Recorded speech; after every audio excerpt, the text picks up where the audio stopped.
the rain. No matter how I feed the flame, you know I feel the darkness and the pain. All of the ways we tried to break free from the night, you know we made it out, we found the light. I fly so high, light up the skyline. Let's do it this time, like it's a whole new vibrant world.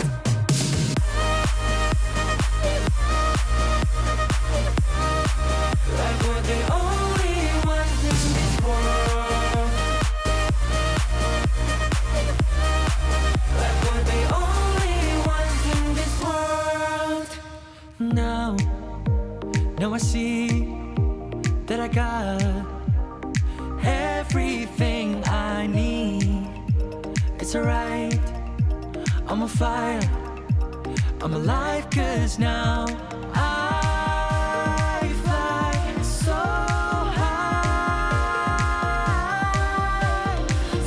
high, light up the skyline. Let's do it this time, like it's a whole new colorful world.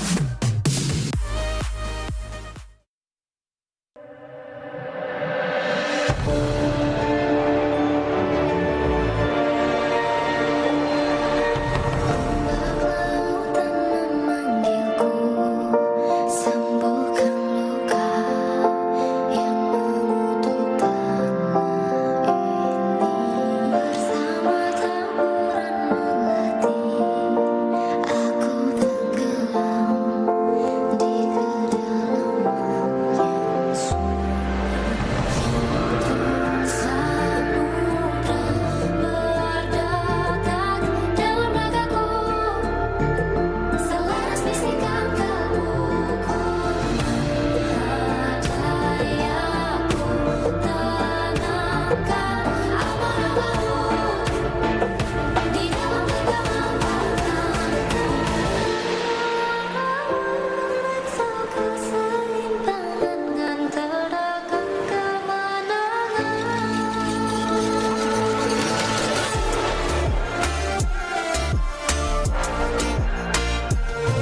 Super Flow Spriteling is here. At the start of each match, players choose one of 3 Spritelings to fight alongside them. Summon your Spriteling to gain a corresponding new skill. Let's take a look at what they can do. Super Flow Spriteling Skill 1.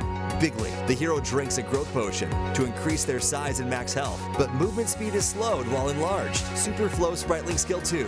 Runcy. The hero drinks a shrinking potion to instantly become smaller, knocking back nearby enemies and gaining movement speed, but damage becomes slightly reduced. Super Flow Spriteling Skill 3. Coolio. The hero drinks a cooldown potion to reduce cooldowns of all skills currently on cooldown 3 times, but at the cost of some health.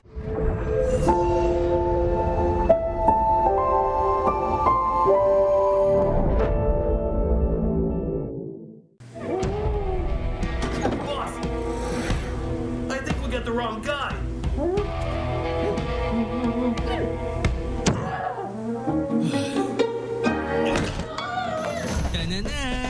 Honor of Kings, now with personalized in-match nameplates. Change your look whenever you want.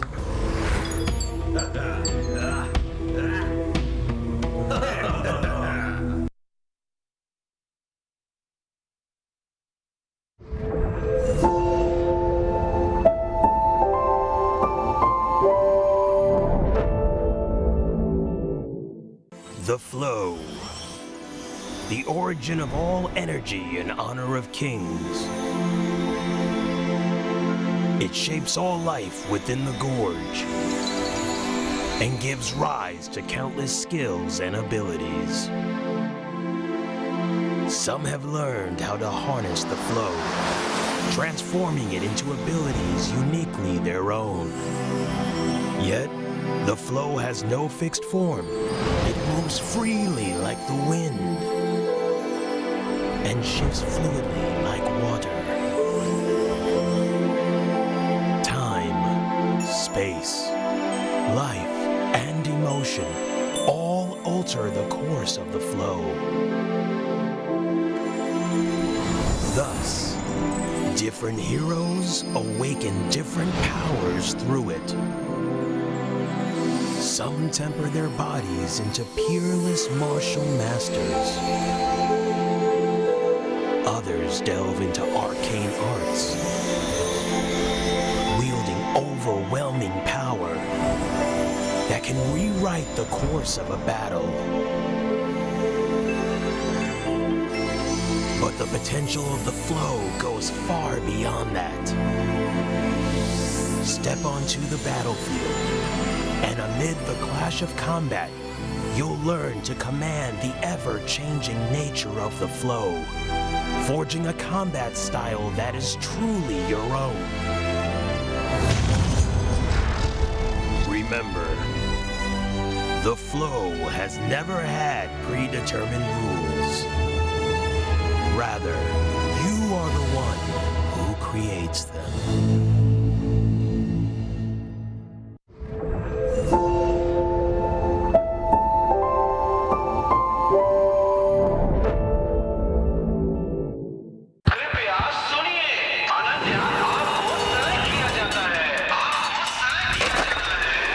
घर जल्दी आ जाना, okay?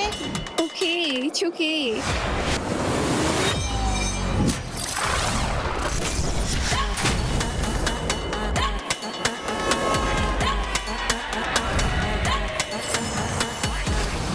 This is HOK.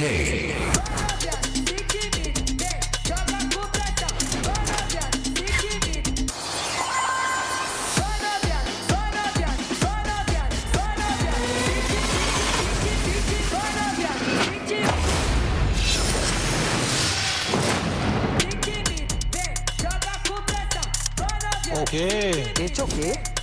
तो मैं काफी time से mobile games खेल रहा हूँ और इस जॉनर में सबसे टॉप पे आता है वो है ऑनर ऑफ किंग्स और ये ऑफिशियल इंडिया आ रहा है.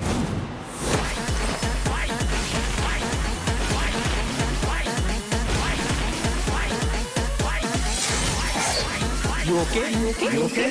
It's okay. It's okay. It's okay. It's okay.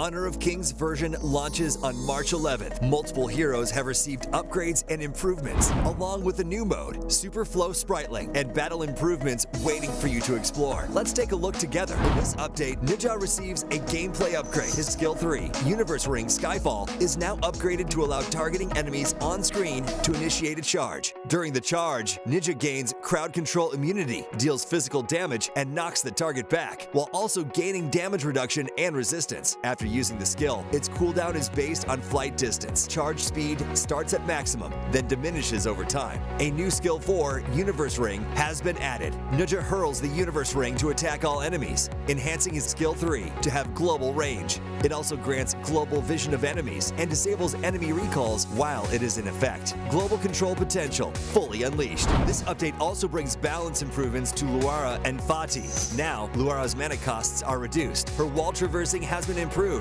allowing her to cross walls she couldn't before, greatly improving her mobility. Her skill damage structure has also been improved to benefit more from extra attack. Her visual effects are also improved, making her blades clearer. Fatih's ultimate has been improved in this update. After using it, his damage and recovery are increased, and he gains 1 extra enhanced basic attack. Each extra sword energy recovers full health, but no longer deals full damage. Fatih's sound effects and animation flow have also been improved. The new game mode, Super Flow Spriteling, is here. At the start of each match, players choose one of 3 Spritelings to fight alongside them. Summon your Spriteling to gain a corresponding new skill. Let's take a look at what they can do. Super Flow Spriteling Skill 1, Bigly. The hero drinks a growth potion to increase their size and max health, but movement speed is slowed while enlarged. Super Flow Spriteling Skill 2, Runcy. The hero drinks a shrinking potion to instantly become smaller, knocking back nearby enemies and gaining movement speed, but damage becomes slightly reduced. Super Flow Spriteling Skill 3, Coolio. The hero drinks a cooldown potion to reduce cooldowns of all skills currently on cooldown 3 times,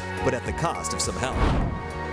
This update also includes multiple battlefield improvements, which we hope delivers a better combat experience. Gold distribution has been improved for Overlord Dragon minion-led lane pushes. If no teammate is nearby to receive gold from a dragon minion's kill, the gold will now be evenly shared among teammates. New visual icons have been added for defeating the Overlord, Shadow Overlord, Tyrant, and Shadow Tyrant, making jungle information clearer at a glance. Minion wave positioning has also been balanced to reduce inconsistencies in minion positioning that could occur in certain situations. Also, a new boss focus fire mechanic has been added to encourage team play and increase the rewards of teamwork. The 5 big bosses affected are Overlord, Tyrant, Shadow Overlord, Shadow Tyrant, and Tempest Dragon. The new boss monster focus fire mechanic was added to balance the efficiency of solo and team boss kills. When teammates focus fire on a boss together, focus fire stacks will build for them. More attackers grant more extra damage. Up to 4 stacks can be gained, granting up to 20%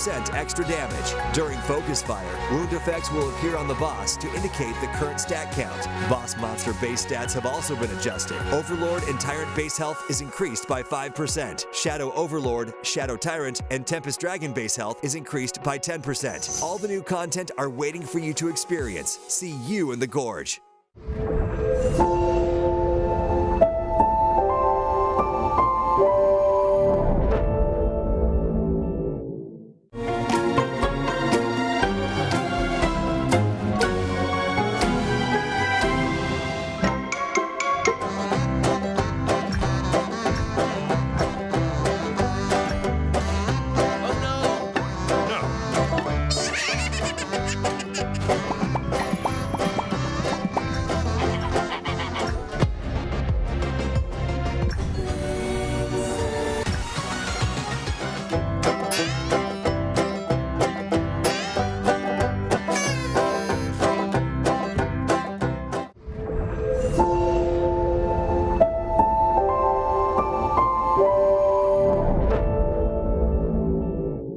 Season 14 is officially here. The new version brings a bunch of exciting improvements, so let's take a look.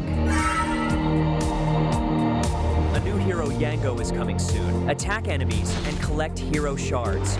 Once you gather enough, you can summon an enemy hero puppet to fight alongside you. Control both Yango's main body and the puppet.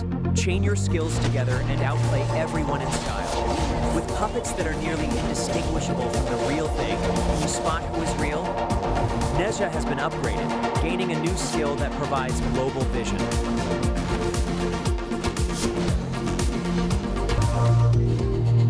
Luara has received gameplay experience improvements with increased damage and kiting ability. Fadi has also been improved, making skill chaining into enhanced basic attacks much smoother. Spritlings arrive in style, bringing 3 special potions with them. A growth potion made for fighting and soaking damage. A shrinking potion, perfect for escaping and getting around quickly. And a cooldown potion, which speeds up skill cooldowns. Of course, each benefit comes at a cost. The shrinking potion reduces your damage, the growth potion slows your movement speed, and the cooldown potion consumes a portion of your health. Pay a small price, then pull off some spectacular plays. The new mode Superflow Brawl arrives with a bang. Faster farming, faster pacing, and more exciting combat. Players can choose one of 3 talents to enhance themselves, gain more talents as they level up, and stack powerful effects. Complete missions to unlock even more random talents. Freely combine them to create powerful talent paths and discover your own unique strategy. From March 6th to 16th, participate in the event and collect keys and chests to redeem up to 5,000 limited time tokens. Get a minimum of 888 limited time tokens guaranteed. Starting March 11th, experience the new version and get a Ramadan-themed Spriteling costume. From March 14th to April 12th, participate in the partner event to get a permanent minion, legend skin, and 1,500 limited time tokens. From March 14th to 15th, log into the game to get 10 free draws in Point Draw and a brand new Flowborn outfit. From March 20th to 22nd, participate in the event and snatch green packets. A large number of tokens, limited time tokens, and other rewards await you. You can get up to 10,000 tokens. From March 14th to 15th, all heroes and skins are free to try for a limited time. Grab your friends and play together. The player info card on the loading screen has been fully upgraded. Come customize your exclusive appearance. You can now customize the lobby background music on the main interface. Switch tracks and set the mood however you like. Quality of life improvements are here too. Resources are now automatically streamlined based on device model, so unnecessary files won't download unless you choose to, making the game much smoother. Finally, more perks and surprises await you in Season 14.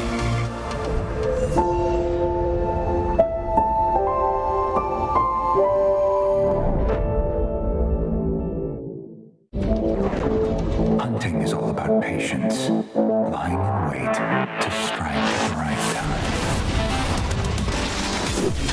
Like lightning, this waterway leads to my hunting grounds. On the hunt, the net's tightening. Ready to initiate operation.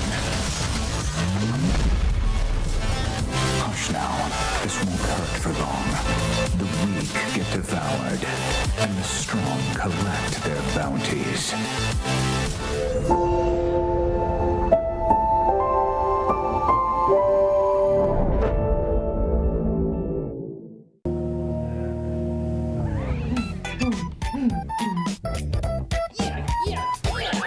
What's going on with this music? Honor of Kings. Now with lobby background music customization. Switch up the vibes anytime you want.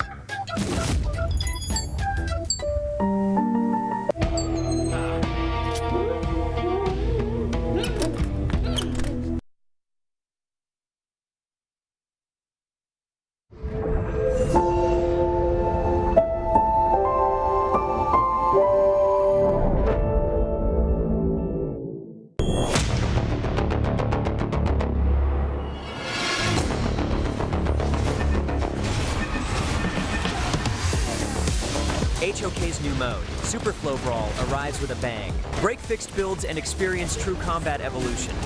Whenever a hero reaches level 1, 5, 10, 15, choose one of 3 random talents to enhance yourself.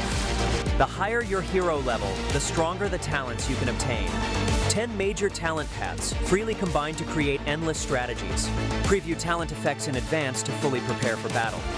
Or adapt on the fly during combat to unleash unexpected power. This isn't just luck. It's a true test of strategic mastery. There are no fixed answers, only infinite possibilities. The most powerful and mysterious builds await your discovery. The new mode is coming soon. March 14th, write your Super Flow Brawl legend.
The true me. Even I can't tell for sure.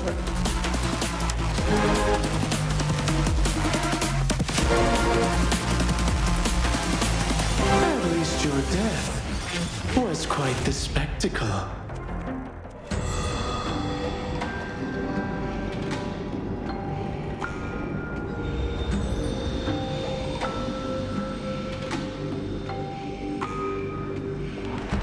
Yango creates a puppet that can replicate enemy abilities and fight using the 9 occult arts.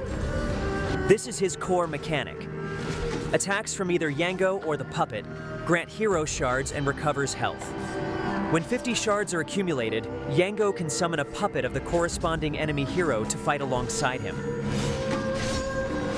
While controlling Yango's main body, he can use 4 occult arts: Umbra, Jichu Luan, Shadow Crucifixion, and Dispersal. Umbra throws the puppet, dealing damage and launching enemies in its path before allowing Yango to control it in combat. Jichu Luan is Yango's main damage output method, where he tosses hidden weapons to deal damage to enemies in his path. Shadow Crucifixion can be used flexibly to allow Yango to engage or disengage freely. Controlling the 2 strings to intersect deals damage to the target and slows them. Dispersal is mainly used to avoid damage or crowd control. During the skill, Yango cannot be hit and all control effects are removed. When controlling the puppet, Yango uses 4 occult arts: Return, Substitution, Binding, and Breakout. Occult Arts Return immediately retrieves the puppet and launches enemies in its path. Occult Arts Substitution swaps Yango's location with the puppet, dealing damage to enemies in their path. Occult Arts Binding is used to bind enemies. Using it the first time deals damage and slows nearby enemies. Using it the second time continuously stuns and damages enemies. Occult Arts Breakout causes the puppet to dash in the target direction and pull Yango to itself, dealing damage to enemies in its path.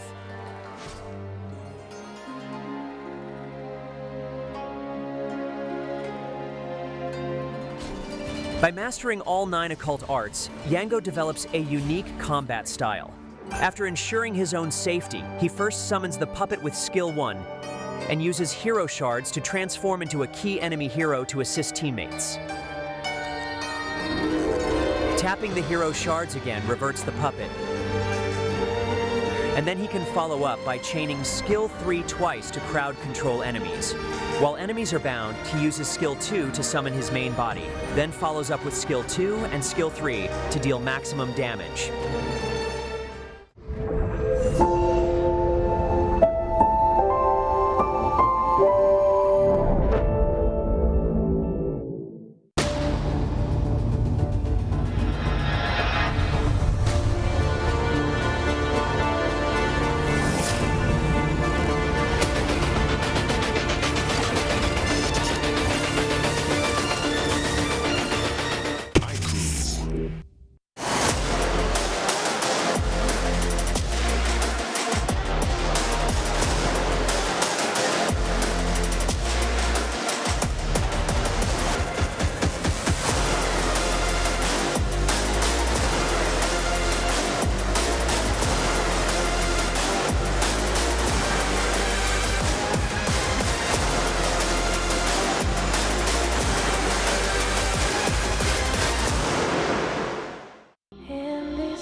Now I see that I got everything I need. It's alright, I'm on fire, I'm alive, 'cause now I fly so high, so high, light up the skyline. Let's do it this time, like it's a whole new colorful world.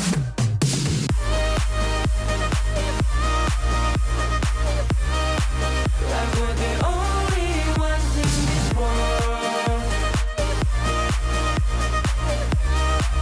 Like we're the only ones in this world. Never thought we'd get this far, burning like the stars. How we get this far, like we're the only ones in this world.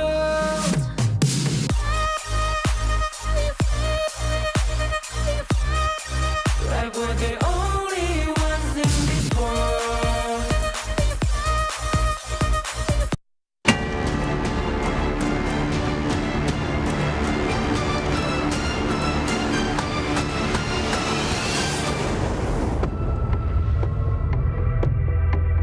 They're gonna take him and they get the team, man.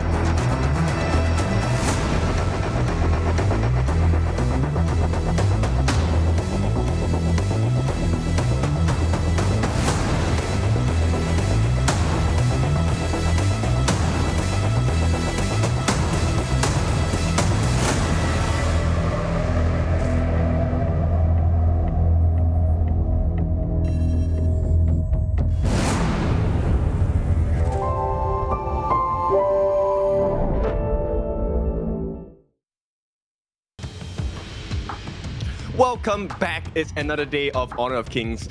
Major Kings League here is going to be a big moment for a lot of the teams here because we're going into the group stages. It is your favorite kind of tofu, Kindofu. And with me, it's Dash. How are we feeling about today?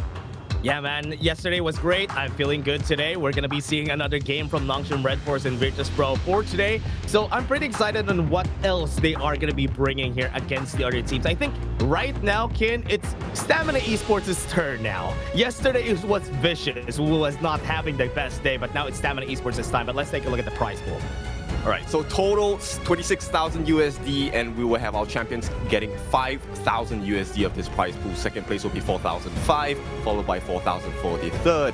Fourth will get 3,005, and of course, fifth to seventh, they will all get 3,000 USD. Oh yeah, and now this is going to be what they're going to be fighting for, so everybody has a chance of getting something that they can take home just by participating here in this tournament. But everybody wants to get that championship spot. Also, that's the pride of being the first ever Kings Major League champion. Yes, it is, and these are our 6 teams that have made it to the group stages here with Virtus Pro, Nongshim, Vicious, Max, Stamina, as well as CMF. Now, we've already seen their games. I think we can be really excited about the strength that they're bringing into the group stages. Now, new strats are going to be shown. And I think, for this particular season in spring, all the teams are a little bit closer to each other. Yeah, I think right now the teams are closer compared to the last times that we've seen from the Kings Major East, Major West, and even the WKS. So this is a very different league overall, and we're seeing the scores right here for round number 2 that we've seen from yesterday. Nongshim and VP are still at 6-0. They still haven't lost any games. And Stamina, CMF at the middle of the pack. Max and Vicious yet to win games because Max and Vicious actually yesterday they fought against Nongshim and VP. So definitely they're going to be there at the bottom spot. I believe we can argue that these are 2 of the strongest teams in the league thus far. We're going to start the day off with Virtus Pro against Stamina Esports. Following that, it's going to be Vicious going up against Team Max. And we'll end the day with Nongshim going up against Stamina Esports once again. So this is a long day for Stamina Esports.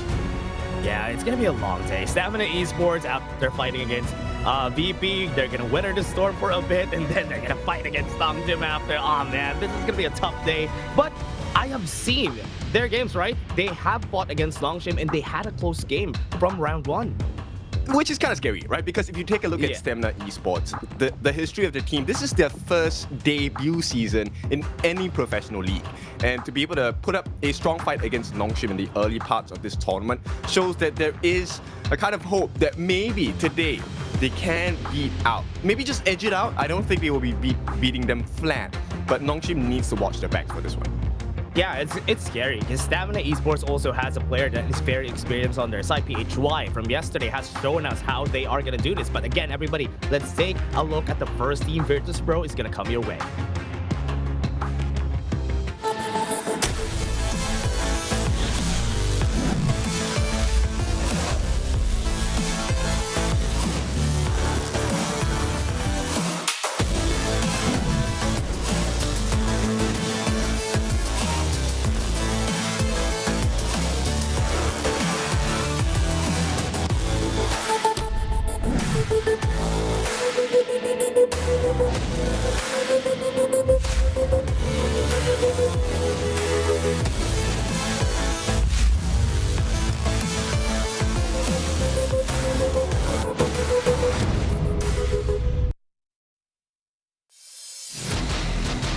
Right now, Virtus Pro, this team is like a very good fusion of 2 teams that we've seen from before on the majors. 90, T-Gold, Hailang, Rock, and Clue. These guys played yesterday and they dominated the competition.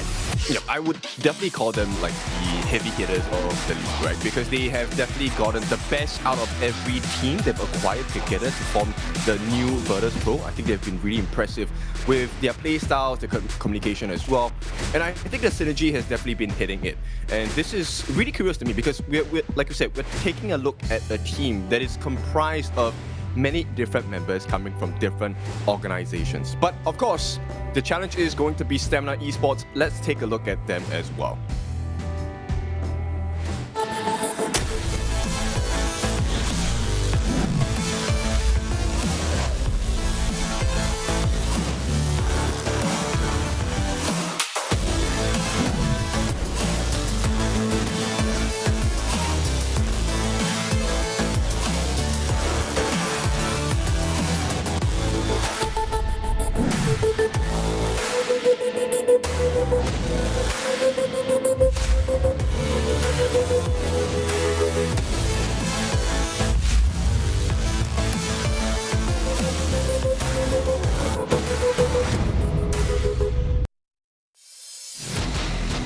Let's welcome the newcomers here. Stamina Esports represented by Whip Death in the Clash, Fade in the Farm, PHY in the mid, Zing in the roam, and of course Nervax in the jungle.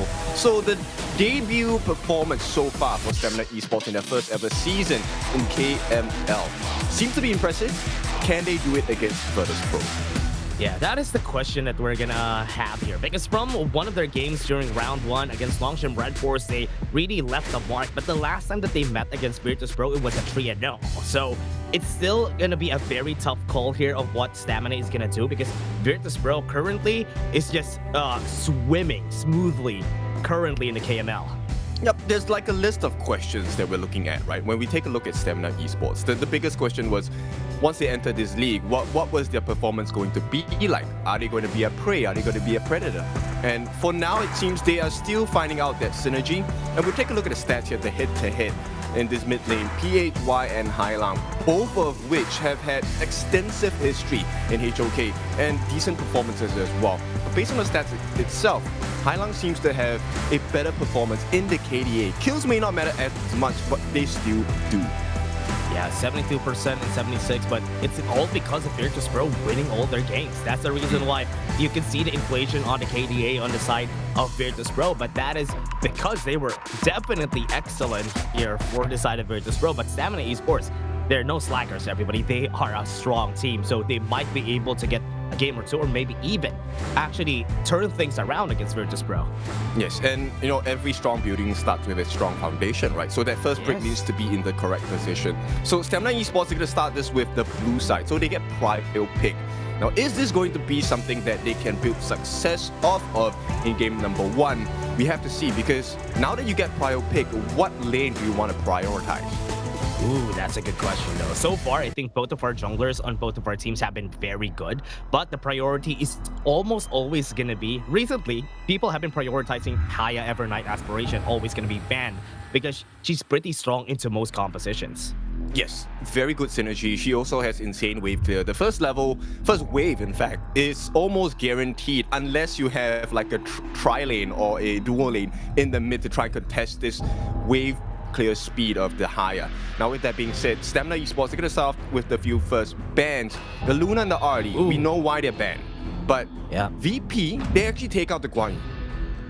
Oh, they're going to be focusing on the Zolia here. Would VP go for the deny on the Trilite that has been used by a lot of the players? Because remember, Long and Yuhuan are also available. So if they pick up one of those, Stamina could pick up the others on their side. But I forgot to point out here, Kin, there's some bone to pick against PHY and Hailang. Because remember, during KWC, Twisted Minds eliminated APG in where PHY was there. So this is like a revenge match, especially for PHY from that KWC match last year. And no better way to serve it than cold, right? Revenge is a dish best served cold, and for now, VP have taken a couple of bones away, taking away the combination of the Yangjin and Dolia combination for Stamina Esports. So this is going to be a game of sustenance here. Stamina going to start off with the Byron as well as the Lung. So there's good survivability, but they need to be really careful about the stuns that might come in from VP. Yeah, one thing that I was really questioning from yesterday's match is the way that people draft is that they put everything on the game 1 basket. Some of the teams that lost yesterday picked up the Long, the Yuhuan, whilst the Dolia has been denied on their side. So that really puts out a lot of the good picks that could be denied on game number 2, but I like what Stamina is doing here. Yeah, I really like it as well. I mean, end of the day, I think the reason why teams want to go all in game number 1 is because most teams use game number 1 as a confidence setter, right? Game number 1, it goes smoothly, all right, we have the momentum. And I feel like this is what can drive Stamina Esports to do well against Virtus Pro. But VP, they're not new in this game. Their players are definitely not new as well. Very experienced in the execution. So to take out the Flowborn tank as well as the Dune. So not a lot of front line left for Stamina in this first part of game number 1. Yeah, there's a lot of... They're taking out a lot of tanks here on their side. I'm pretty surprised that they're going in this direction. Are they going to be using... There's still an option for Rock to just use something different, give the Trilite to 90, and maybe surprise them with an Assassin Jungler, maybe a Jing even. That's why they're banning the Flowborn tank on their side. Or I think if if that's the case, then they definitely need another tanky member in the mid, or someone who is able to take a lot of punishment, right? Because end of the day, you already have a big pick, the Nua, coming in for the side of Virtus Pro. The Celestial is a big issue if you are playing the Loom, because it's a free ultimate, essentially. That's a classic counter that we have seen time and time again here for their side, but they're gonna go for the Menki. So they're really denying the picks and really zeroed in on that Menki pick for the side of Stamina. I like this pick, right? Because it helps with the sustain. It fits the criteria to be able to sustain the punishment that VP is able to dish out. And to play the long-range poke game, this is something that I really like from Stamina Esports' draft as well. The Garuda, the Majestic Guardian, this is something that might be able to change their tides, especially if PHY is able to consistently get those Wings of Judgment hits in. Yeah, and considering that they have the Celestial Melody, it can do that twice, which is actually good for them. So that is something that they used also yesterday together with the Flowborn Marksman. So there's a lot of range that they're working with here. But on the other side, though, they picked up the Lubu just to counter out that Byron, and also a good center. Or at least they can engage pretty easily here for the team. I like this answer by Virtus Pro, right? The Lupu definitely is someone that is a cause to look at. You don't want to ignore him because he deals true damage after he lands a successful hit with his first skill. And 90 late game is going to be a huge problem for Stamina Esports to deal with. Even though Nervex as well as with Death should be quite tanky, they need to keep their eyes out for 90. Yep, they should be pretty scared on what this team is gonna do though. At least 90 from yesterday, their last game, he was going crazy because he was not allowed to play game number 1 and 2. But right now, he can go crazy again this game number 1 because of what he picked. Yes, a lot of different factors coming to game number 1. We all know what the win conditions are. You want to have more gold than your opponents. You want to have more EXP. You want to have more turrets taken against your opponents. So these will be the different markers that we're going to be exploring. And step by step, we'll see if Stamina is able to withstand the heavy punches from the side of Virtus Pro. Yeah, let's see if that's gonna happen. We have game number 1 here, everybody. Virtus Pro versus Stamina. They're gonna fight against each other. But something that you need to know is that EWC is where the world's best come together and rise above. This summer, Riyadh becomes the center of esports. Don't forget to scan the QR code and get your tickets now. Right there, everybody. You can see it right on your screen. Yes, we'll be really excited for everyone to meet us there as well and watch the game live in person. And straight off the bat, Stamina Esports already abusing the fact that Hailang does not have a great early wave clear at level 1. Oh yeah, also for everybody out there, it's also pretty hard for a Trilight for the Yangzhen to go for the wave clear pretty early. So that is what they're gonna use here. Look at what PHY is doing here.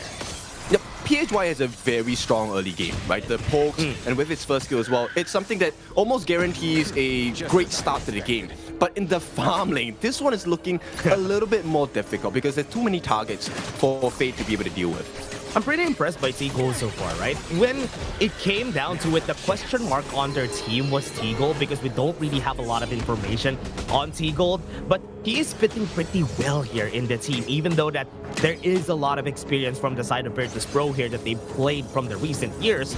T-Gold actually fits pretty well like in a jigsaw puzzle. Which is crazy, right? Because technically, if we were to frame it in a slightly different way, this guy is completely new. We have never seen this guy appear on the doors before. And yet, he's able to pull out quite a few stops for the game of Virtus Pro. Now, right off the bat, he's going to try and start and mount up the damage here. I don't think they will be able to get Nervex in this one. Yeah, half HP on Nervex, but for Virtus Pro, they just want to clear out things here. And considering that Rock is just waiting for his next wave, they are just going to be clearing the minions in the mid lane. What's scary about this, though, is that we can see with that on the top side of the map is just trying to move around more because 90 doesn't have much wave clear as him this early. Oh, I like this movement. And 90 actually pushes him away. Yeah, try to go for the stun. And Nervex is already 1/4 HP after that debacle. Yeah, so this is a very different, small plays that come out from Virtus Pro that I think might make the difference. 90 faking that TP down to the mid lane actually allowed him to stay in a position where he is able to get that first cut with his first skill onto With Death. And now you can start to see this guy is struggling a little bit to keep pace, especially when Hailang is joining the fray here. Yeah, it's gonna be way harder as this goes on. And right now, they're just giving the farm right out onto Rock just to get that level advantage later on for the team fights. So this is gonna be good. 1 more minute and we will have our next objective. Yeah, and we already talked about it, right? The first 4 minutes, it's really tough for you to get a full call item unless you have, massive kills and, have decent map advantage. So this 4-minute mark definitely is going to make a big difference if you not only take the objective but win the team fight after that. And the first thing that will kind of affect this outcome is the Venom Staff. The mid laners need to get the entity heal down. Yeah, and that's why sometimes we can see some of the laners here, or at least some of the teams, they're delaying the Tyrant fight a bit, get it to 4 minutes, 30 seconds, or to 5. Wait, the fight is gonna happen. They're gonna go for the Dream Realm. Knockup's not gonna hit. Good flash from Hailang to safety.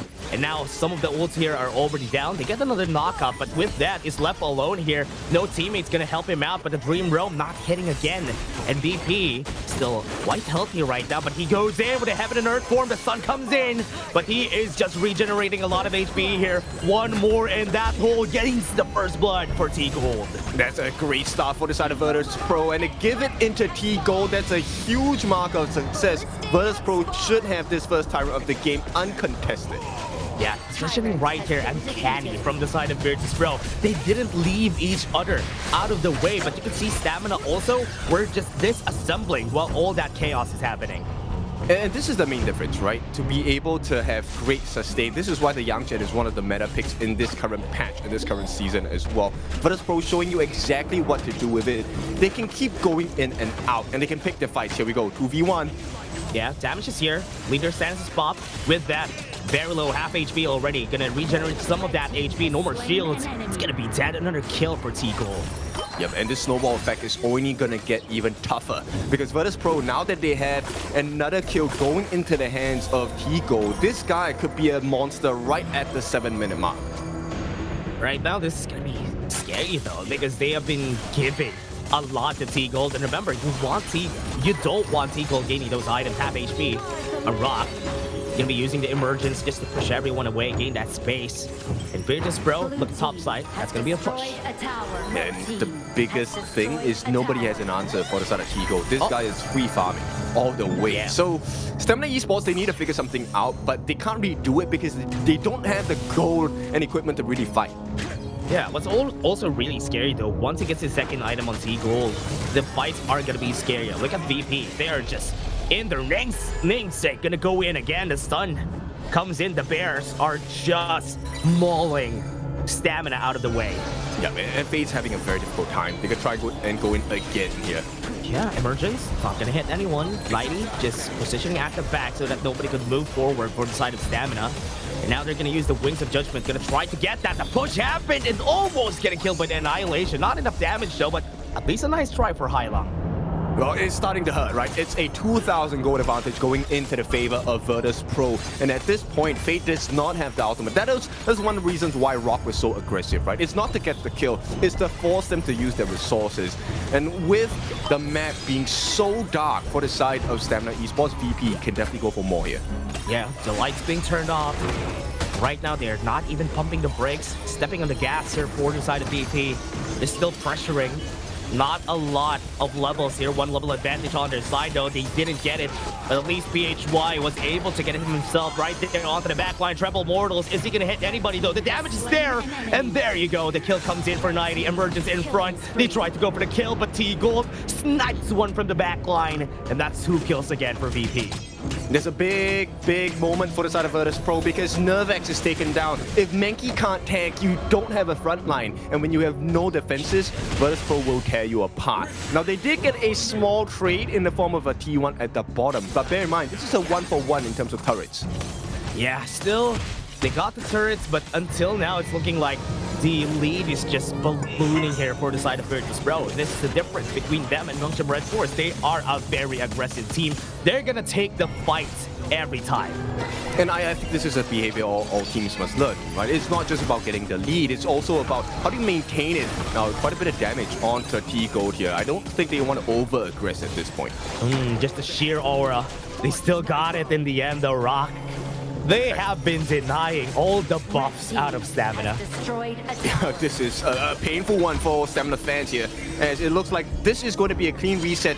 And even better for the side of Virtus Pro is the fact that now they have doubled the goal lead. It's a 4,000 goal advantage going to the side of Virtus Pro. Yeah, the only good thing that's happening right here, Kin, is that at least on the side of stamina, they still have this mid lane very strong, still no damage on this tower. So that's the only good thing here. At least VP will be afraid of just moving past them right here in the mid lane, but they're still taking the fight here. They're gonna try to go for it. Nah, man, it's still theirs. Even the Wings of Judgment, Rock is just tanking it. I mean, this is so oppressive, right? Coming in from the side of Virtus Pro once again. Rock will try and start the fight here. Yeah, still got the stun. In front is Enervex, trying to stand guard for his team, being the wall. But the wall is crumbling bit by bit. Yeah, there's nothing much they can do, right? You can't ignore Rock, and while there's a 4v5 situation in terms of pokes, T-Gold is free farming once again. This guy is already at 6,500 gold. Oh man, it's 2k gold up from Fade. This is not good. You don't want a Chano this strong, already has the Daybreaker right now, so he already has the damage that he needs. And they're pushing the bot lane. Yes, they might be able to go for a trade on the top side, but this is a second tier tower that they need to defend. They need to. They can't just give this away for free. Tigo waiting and wait for the side of Nervex, gets a couple of pokes in. And for now, I think once again, the pressure is huge. Yeah, waiting in the forest. At least now they got it. Enervex was able to get the Crimson buff. Right in front is Rock. Tremble Mortals is going to be there. Zing is nowhere to be found. He has been deleted.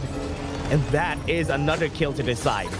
That's a good start for the side of Virtus Pro. Zing as the roam being taken down means the Celestial Melody doesn't come into play.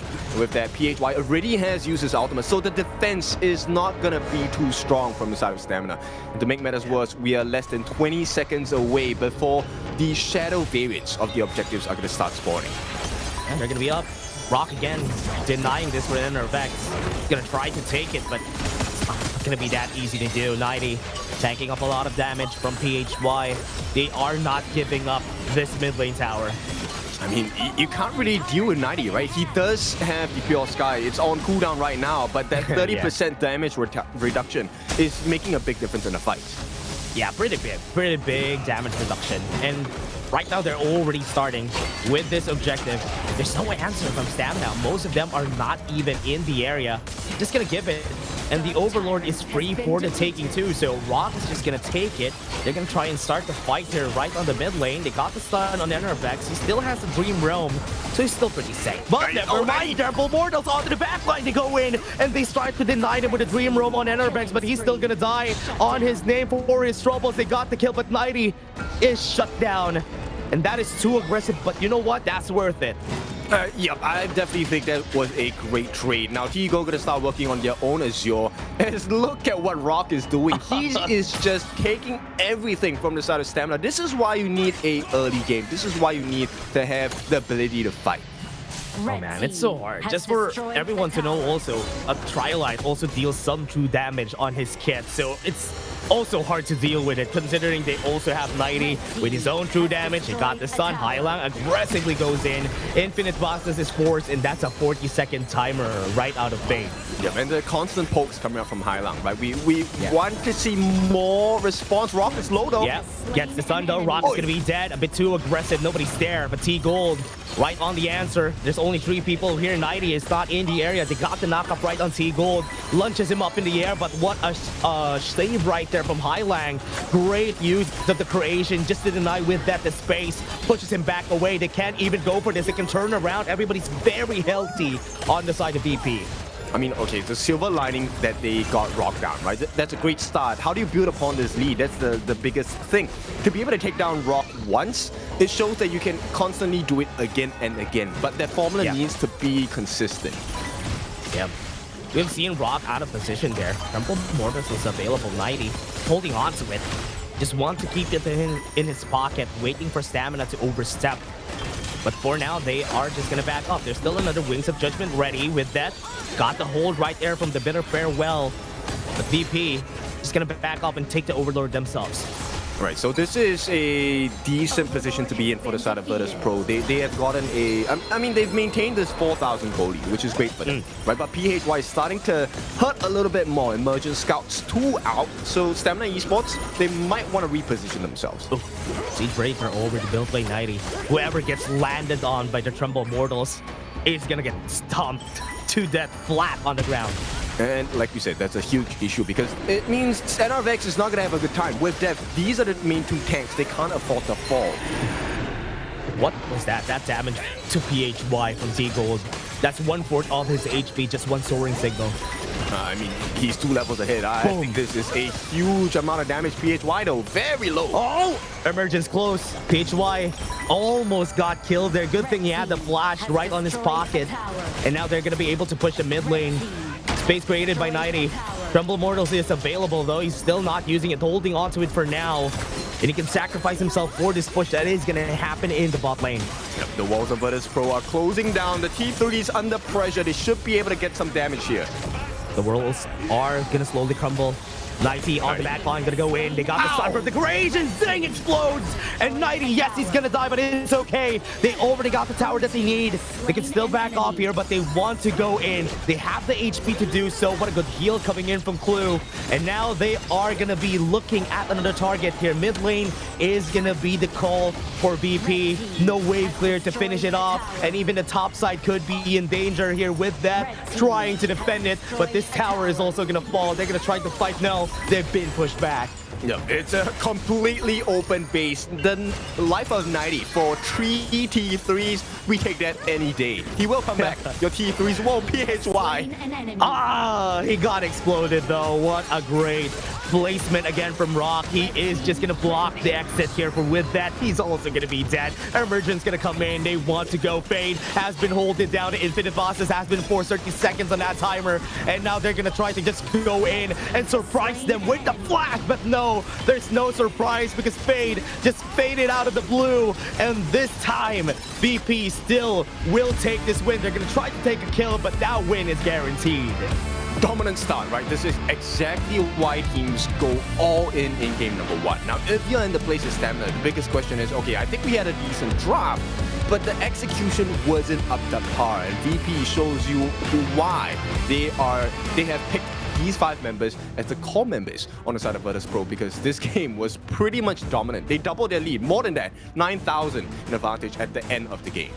Very big goal lead right here for the team. I think it also came down to how fast they played the map, right? Once they got Rock to like level 8, they were starting to go for that invade, and it was not easy for the draft that they did for Stamina to even fight back against that onslaught that they're doing in the jungle. Which is something that I really like, right? If we take a look at what Virtus Pro is doing, it's not just getting that early lead for themselves. Obviously, giving the first blood to T-Gold helped them out a lot. But the consistent, marker to keep staying in their faces, taking their Crimson, taking their Azure, there was nothing for NRVX to try and, salvage this game. Yeah, as the game went on, you can see that NRVX is not even able to tank most of the damage coming from their side. And also, it also stemmed from the fact that T-Gold got a 2-0 very early. So that really accelerated the power spike that you would be expecting from a Chano. Yeah, so I like this a lot because we were talking about T-Gold this entire time. And for someone that has not appeared in the map, or at least in our radar in HOK for, since the start in 2024, this guy has showed up, shown his potential, and I think this is just the start, right? The potential is unlimited for this gold player. Maybe that's why he's called T-Gold. Yeah, he is T-Gold. He got a lot of gold this game, the highest of the game. So definitely great for his namesake. But for this overall for Stamina, they didn't do bad this game. I think PHY was doing really well and just fending off most of the pressure out of the Virtus Pro side. It took them so much time to get that mid lane tower. I think it's more of a team difference at this point, right? Because at the end of the day, Honor of Kings is a team game, 5v5. And I think Virtus Pro were just better at delegating the different team members to achieve multiple things across the map. And once they have control of the Gorge, the Fog of War is in their favor. It's really hard because Stamina, you can't overstep your boundaries. You will be punished for it. Yeah, and that is what VP is very good at, right? Once they see one mistake from your side, they're gonna punish you. And they're even forced. What I love about them is that they force the fights. Like, if they find the members of Stamina uncomfy, they're gonna force the fight there just to push a reaction out of the members here of Stamina. And the positioning coming in from the side of the Virtus Pro players are really what hurts the side of Stamina, right? Because they're just slightly out of range. You can't really go in, because if you're going in alone, it's a 1v5. Yeah, and they also, look at this, they are not even disassembled at this point. They always cut through the middle, disassemble the formation, so that they could actually make use of that opening that they used on that fight. And they were saving their flashes ideally for something even more painful, right? But that never came to show, because end of the day, it was kind of curious why they didn't flash out of 90's ultimate. The tremble models is something that really hurts the team. Yeah, man, it's true damage. For everyone to know, it cuts through shield, right? Whenever Tremble Mortals hits you and the true damage comes in, it cuts through shield. So it's really good. That is the reason why they're really scared of trying to take the fight. But T-Gold, we were talking about singing the praises of this guy, the MVP of our game, 403. And the highest gold in the game, 29% damage dealt. Super insane, right? And as a introduction player, I would say, right? Because I've never seen this guy, you have never seen him. I mean, okay, maybe you have seen him in the past few days. But for him to perform at this level, it also comes from the fruition of the efforts for his teammates. I think everyone on the side of Virtus Pro has shown why they have been picked at this team. They're able to execute the 1v1s. They're able to distance themselves at the correct position so that life is so difficult. We are expecting with Death on his Byron to be able to handle a 2v1. But then, you know, bear in mind, T-Gold was a level lower. But it's a 2v1 situation. Byron could not use his ultimate to full effect. Yeah, he has a lot of gold at that point, and he will be able to really pierce through the defenses of Byron at that level. But what I love about T-Gold is that most likely for the side of Virtus Pro, they found this guy on peak or probably on the highest stars of the ranked games, and he is fitting so well for the team. And I love that for Virtus Pro. And with what they got here, I think T-Gold just fits the puzzle pretty well. But let's take a look at the global ban and take. So that was game number 1. I think the thing here we have to consider is, with this matchup in the Clash lane, Byron is one of the meta picks we've seen across the professional leagues. Lupu, the unrivaled warrior, I wouldn't say has been the prio pick, right? But still, Virtus Pro picked it up, made it work, which means there's still big options for Virtus Pro to explore. And we are playing a best of 5 here, so there will be, I mean, the first one to reach 3 wins will take the series.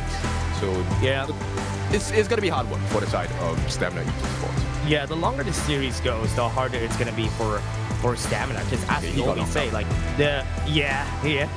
I think PHY probably a bit frustrated on that game because he did so well. But again, it's not going to be enough if the team won't be able to follow you up in that game. So that's why this time Stamina needs to get back to that drawing board. I mean, okay, let's try and solution find a little bit for Stamina Esports at this point, right? So now that they're back on the blue side, they're going to get Prio, Ban, and Pink. Still the same, they take out the Luna. Is there anything that you think they should start off with a change? Yeah, I think this time they could go for a more aggressive jungler. I think Pei was on the table during our last game when they had the Byron on their side. So yeah, they can make use of that. Never mind. Okay, Pei is out of the picture now. You're not our coach, Dash. We're gonna do the complete opposite. We hear you, Dash. We're gonna ban him. So you can't continue your point again. Okay, but they're going in a slightly different direction. Okay. Right? So they want to put the RD, the Parasolar, in priority at this point. First pick going in for the side of Stamina. So Virtus Pro, one of the answers would have been the channel, but that has been already been picked up in game number 1, so they can't use it again. Pretty smart that they pick up the early here. Are they gonna force? They're gonna go with the Chicha for VP. So this is gonna be good. I think Chicha has been prioritized on the other regions that we have. She's really strong and she's really flexible as well. At the same time, Virtus Pro can use this as a trump card, right? Who knows? Maybe it could be the Clash lane and we might get an assassin jungler coming in for the side of Virtus Pro. Because if you take a look at the lineup on the side of Stamina Esports, they don't exactly have the tankiest members. Yes, they have a Zhang Fei. That's gonna help them at least when he hits level 4, that's the maximum effect. And hopefully Mai in the hands of PHY will be, something useful.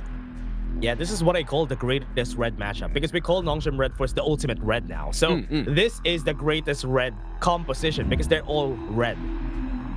I like that. I'm gonna humor you. I like that, really. Trust me when I say I like that joke. It's just, It's an early day for me at this point. But Virtus Pro, we like to put people in boxes, but no one likes to put people in boxes more than Hai Lang on his Yixing. Now, this is going to be a huge difference maker because when you lay up the ultimates of both Hai Lang and the Clue ultimate together, the Raging Sea, it essentially stops you from moving for a long time.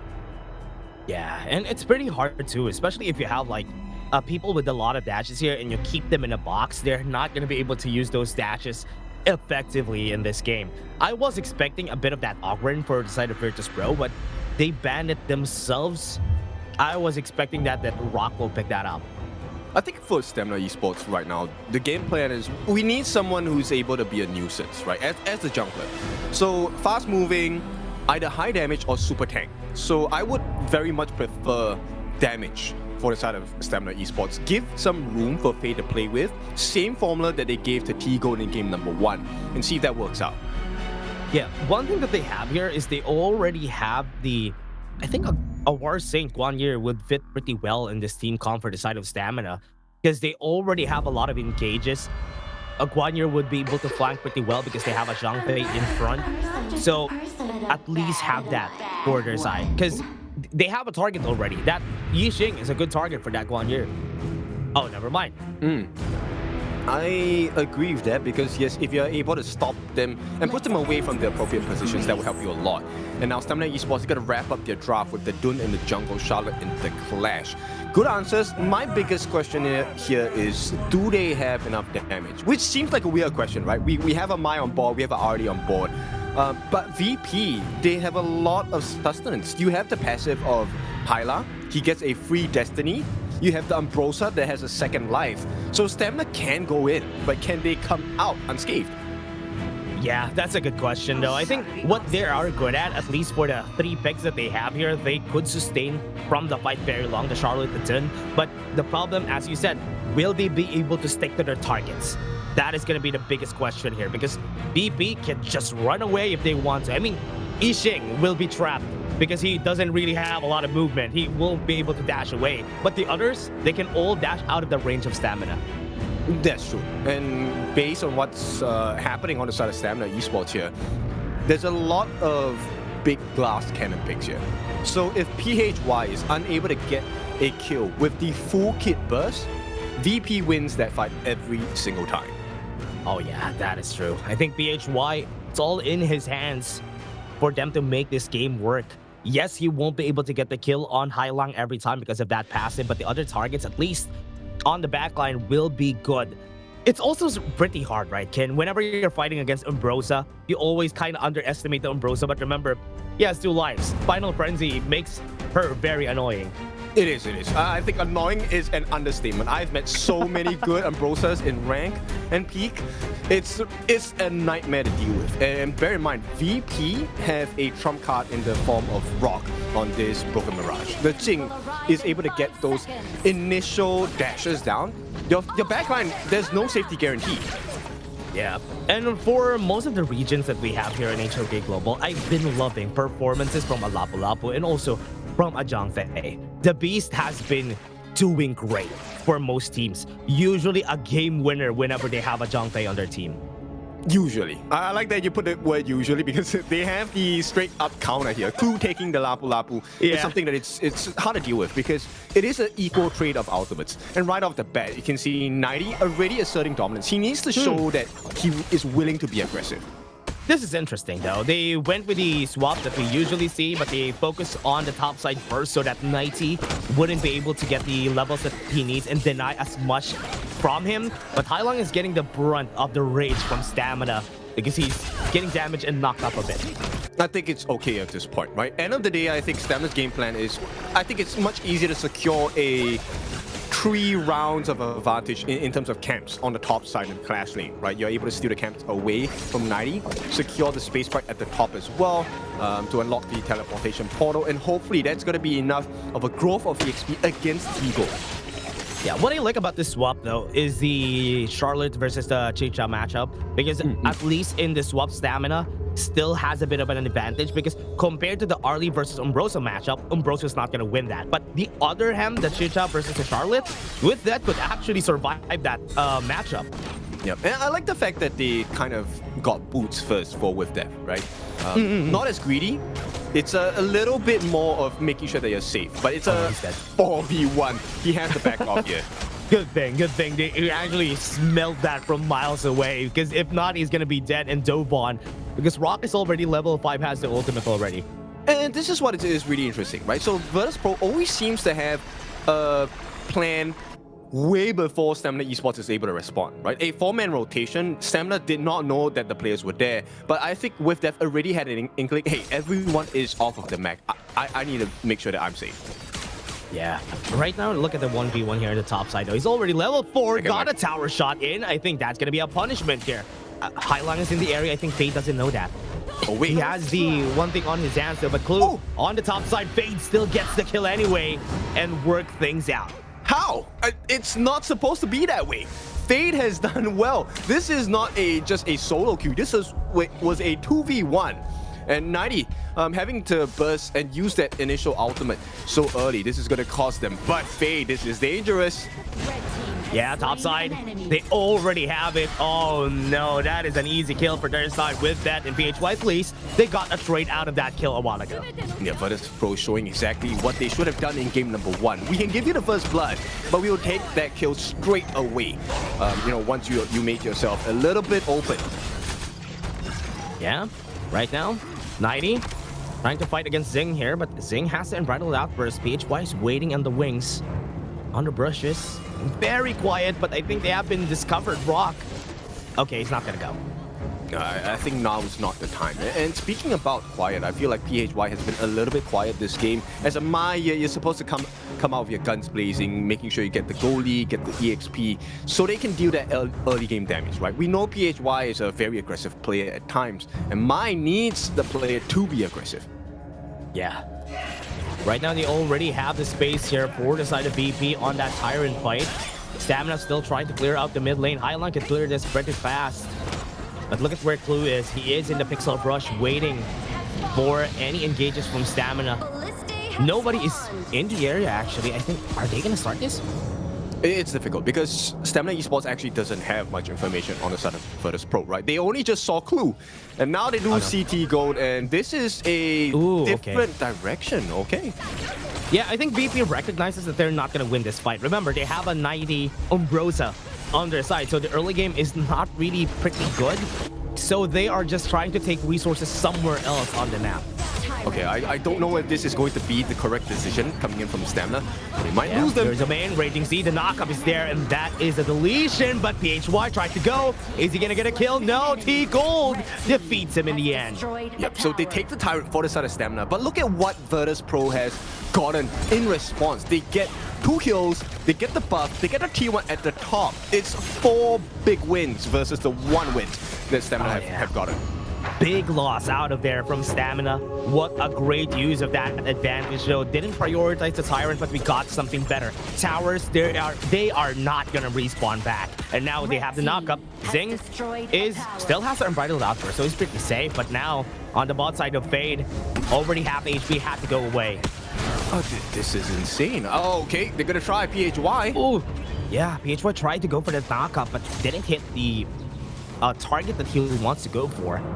It's gonna be a lot more difficult, and with that probable kill, with that, we'll be able to walk out of this one. PHY, maybe they can mount a response here. Oh, a bit too aggressive though, but he still was able to get away. PHY, oh no, that is a 4-level advantage, man. You shouldn't fight that. Yeah, and with the juke as well, right? That's the biggest thing. PHY, that win condition we are expecting of a Mai Shiranui pick is not happening. Boost of Fortitude for the physical defense, as well as the Insatiable Tomb for the lifesteal. But where is the damage? Mai needs damage. Yeah, I think they went for the Insatiable Tome just so they could go in and not die just like that. Once they go for the knockup. And our Vex is not gonna get hit by that board. And top side, you can see that 90 is trying to bait out a lot of the members. Here they come. The members of VP are gonna cover the fight. Unbridled Outburst only hits one clue. Was just pushed away just a bit. Final Frenzy has been popped. One is gonna be dead with that. Has been dead to the right in that fight top side. Yeah, this is one of the few instances. Greedy is not good. They can go for more. Clue's just gonna slowly stop him at this point because they want to try to find other angles. But it's not looking good. Stamina, what can they do here? Yeah, the punishment is there. Passive has been popped. Highlung is dead. What a good punish there from the side of Stamina because they had nobody right here in the mid lane. Weird Domain is there, but they are just gonna back off. It's still uncomfortable. It is now a 3,000 gold lead coming in for the side of Virtus Pro. PHY, I don't think he wants to be here. There's a 2-level gap between him and P Gold. Here comes Clue as well. Stamina on the area, just trying to get baited out by Clue here. But look at the top side. 90 is doing work of his own while this chaos is happening here on the river. It's just a better macro game coming in from Virtus Pro, right? And Clue is doing such a good job. Not only just getting the pokes in, he's giving information to the team and using his passive to maximum effect. He gets extra shields, both physical and magical defense. So he's able to tank quite a bit of punishment from the side of Stamina. And that allows VP to be a little bit more greedy in this game. Yeah, that's what I love about the Lafu Lafu, right? Because he can just tank up even with not a lot of items on his belt as long as it gets the levels. So VP is just moving around the map. Now, they're gonna punish Vex again. Because right now they're gonna go to the jungle. That is PHY gonna be the target. Raging Sea not gonna hit, but it's okay. The Unbridled Outburst was able to save him for a bit. But is it gonna be enough though? Clue is taking up a lot of damage, and that's good. He's gonna die, and Stamina Esports are looking for more. But right now they disengage, they pump the brakes, they try to chill a bit for VP. Okay, I like this. They have the stamina, right? Right now it's about making sure that you're using it efficiently. Fade has a decent amount of damage, and in fact, I would like to say that Fade has disappeared into the shadows, gotten that free farm. He's one level ahead of T-Gold at this moment, but he hasn't found that opening in terms of the angles to enter into the fight just yet. Yeah, Tyrant, they don't even go for this for the side of VP. They know that they don't need to take it. They just have to make use of the pressure on the map. They are all gonna go to the bot side though, but that is 90 with a Final Frenzy. He's going to be tanking up a lot of this damage, and Rock will just TP, and they want to go for this 4v5 that is going to happen here. They already deleted one. PHY is down. They obliterated him out of the fight. Zing doesn't even have the ultimate. There is the stun that came out of Vex, but no, they are all stunned because they can't move because they're all dead. Oh, play to the T here with Death alone in the middle of 3 as well. 4, in fact. He might have to give his life here. Oh no, he's gonna be dead. Half HP or rather 1/4 HP. Tower in the mid lane is gonna fall, and that is another on the belt of VP. Super insane. I'll explain to you why this is such a great play. The moment that they saw with Death was not around, they went in. This was not a 4v5. Bear in mind, because PHY is so under level, he is free food for Virtus Pro. So with that situation, Virtus Pro understood not only do they have the numbers advantage, they have the map advantage as well. Yeah, it's pretty hard for PHY to even do things in this game. I'm surprised that he is really that gap on the levels here against most of the members of VP. 7k gold lead at this point. Tyrant is available. Look at where they're placed. VP, Clue is just taking up the vision here just so they can take the Tyrant pretty easily. Trying to bait them out, but Stamina, it's too slow in the uptake. They're just so smart on the side of VP, right? This is where experience comes in. And I feel like this is a great growth for the side of T-Gold. As someone who has entered the league fresh off the bat, and you're playing against 4 of arguably the more experienced players in KML, this is a great position to be in. Right now, there is a close to 7,000 gold lead, I would say. And Virtus Pro, they know how to abuse this fact. Yeah. Right now, they are going to be looking at it. Stamina trying to defend their base. Bit like a deja vu from last game because they're still defending again. And Virtus Pro is just moving around the forest. just to jump on at the right time. Now, they have a lot of free pokes coming in from VP, right? They have Hailang, they have T-Gold, able to get the snipes in. That's a lot of free damage even before the actual fight starts. 90 here, just the fight pulling attention. Yeah, hold the attention, got some skills out of the way, and now they're going to be pushing this. And they might be able to go with the mirror domain if ever they want to. Yes, it is already laid down, and Battle Outburst only hits one. Onto the backline, they go for the knockup on Highline, but he is still pretty much alive. In front is they go, and this is Enerbeck's going to fall face, going to be chased down. Last point with that is going to be dead, and that is the last one. This is going to be the push, and VP takes a clean game 2. With an ace as well. Icing on the cake for this one. Virtus Pro, they are now at series point. One more win, they will be able to take this series away. Stamina Esports, once again, this is an introduction into the Honor of Kings Majors League. This is why the big boys are here, right? And Stamina, I think they're pretty impressive of what they have done. But lessons have to be learned. Yeah, I think this is something that they should learn. As we said, they are a very new team that we're seeing right here in the KML, and learning from the best is the best way to learn. They can take some notes after this and maybe get back to the drawing board so that the other teams that they're gonna fight, they know what to do. Yeah, and Virtus Pro, I think once again, we can, I would say, safely expect that T-Gold probably is going to get his second MVP in this game. I felt like he played really well on the Chicha, really safe positioning as well. And I think this is the benefit of having experienced players in your team, because the new guy will be guided and you naturally will be put in good positions because everyone knows what they're supposed to do. Yeah, he is allowed to go crazy if ever he wants to, because the team could actually put band-aids on any mistakes that he do. So it's good. It's a good training ground also for T-Gold that he's learning. He's allowed to go crazy. He's allowed to do his own thing. That's why you can see him just going crazy on most of these games. Yes, and I like the fact that we get a different flavor from the side of Virtus Pro, but the formula is exactly the same, right? It's about playing the map, making sure that you have the macro advantage. And you can definitely see the stat differences later on. But main thing, it's about the level difference, right? They shut down PHY completely in this game. 0-4-1. The guy couldn't do anything. Yeah, he wasn't able to do much. He was gapped when it comes to the level, and our Brex can't even get close in the team fights. And you said it a while ago, right, Kin? Because the problem is, will they be able to get close to the right targets? Yes, they were able to get that on the last part of the fight, but it was a bit too late. There was a 7k gold lead on top of that, which is why when they tried to go for the backline, they just got punished like everybody else. Yeah. Just the understanding about having the numbers advantage was a big difference maker for the side of Virtus Pro. And once you make that first mistake of giving a life once, you know that it's going to get more difficult, right? Because the next time you fight, they're going to be equipped with better items. They're going to have higher EXP. They have more gold in your pocket. And once again, playing and just using the numbers advantage to maximum effect for the side of Virtus Pro. Yeah, and we all know the quality of these players, right? You even have the strength of a support like Clue. Clue has been getting great raging C's in this game. There's one time that it missed, but it was still good in the end there. So right now, I think Stamina, they really need to just learn from this. They still have game number 3, but it's looking like everything that they tried to do in game number 1, game 2 just got punished by VP.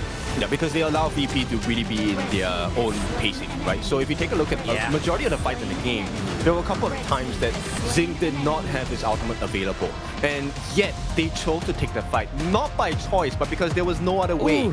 And so this one, coming in a flash, is going to be MVP for Rock. Takes it away with the mirror image swap from T-Gold here. Yeah, the broken Mirage right here coming in from Rock. At 25% damage dealt, 1012 on the KDA, 11.3k gold for this guy.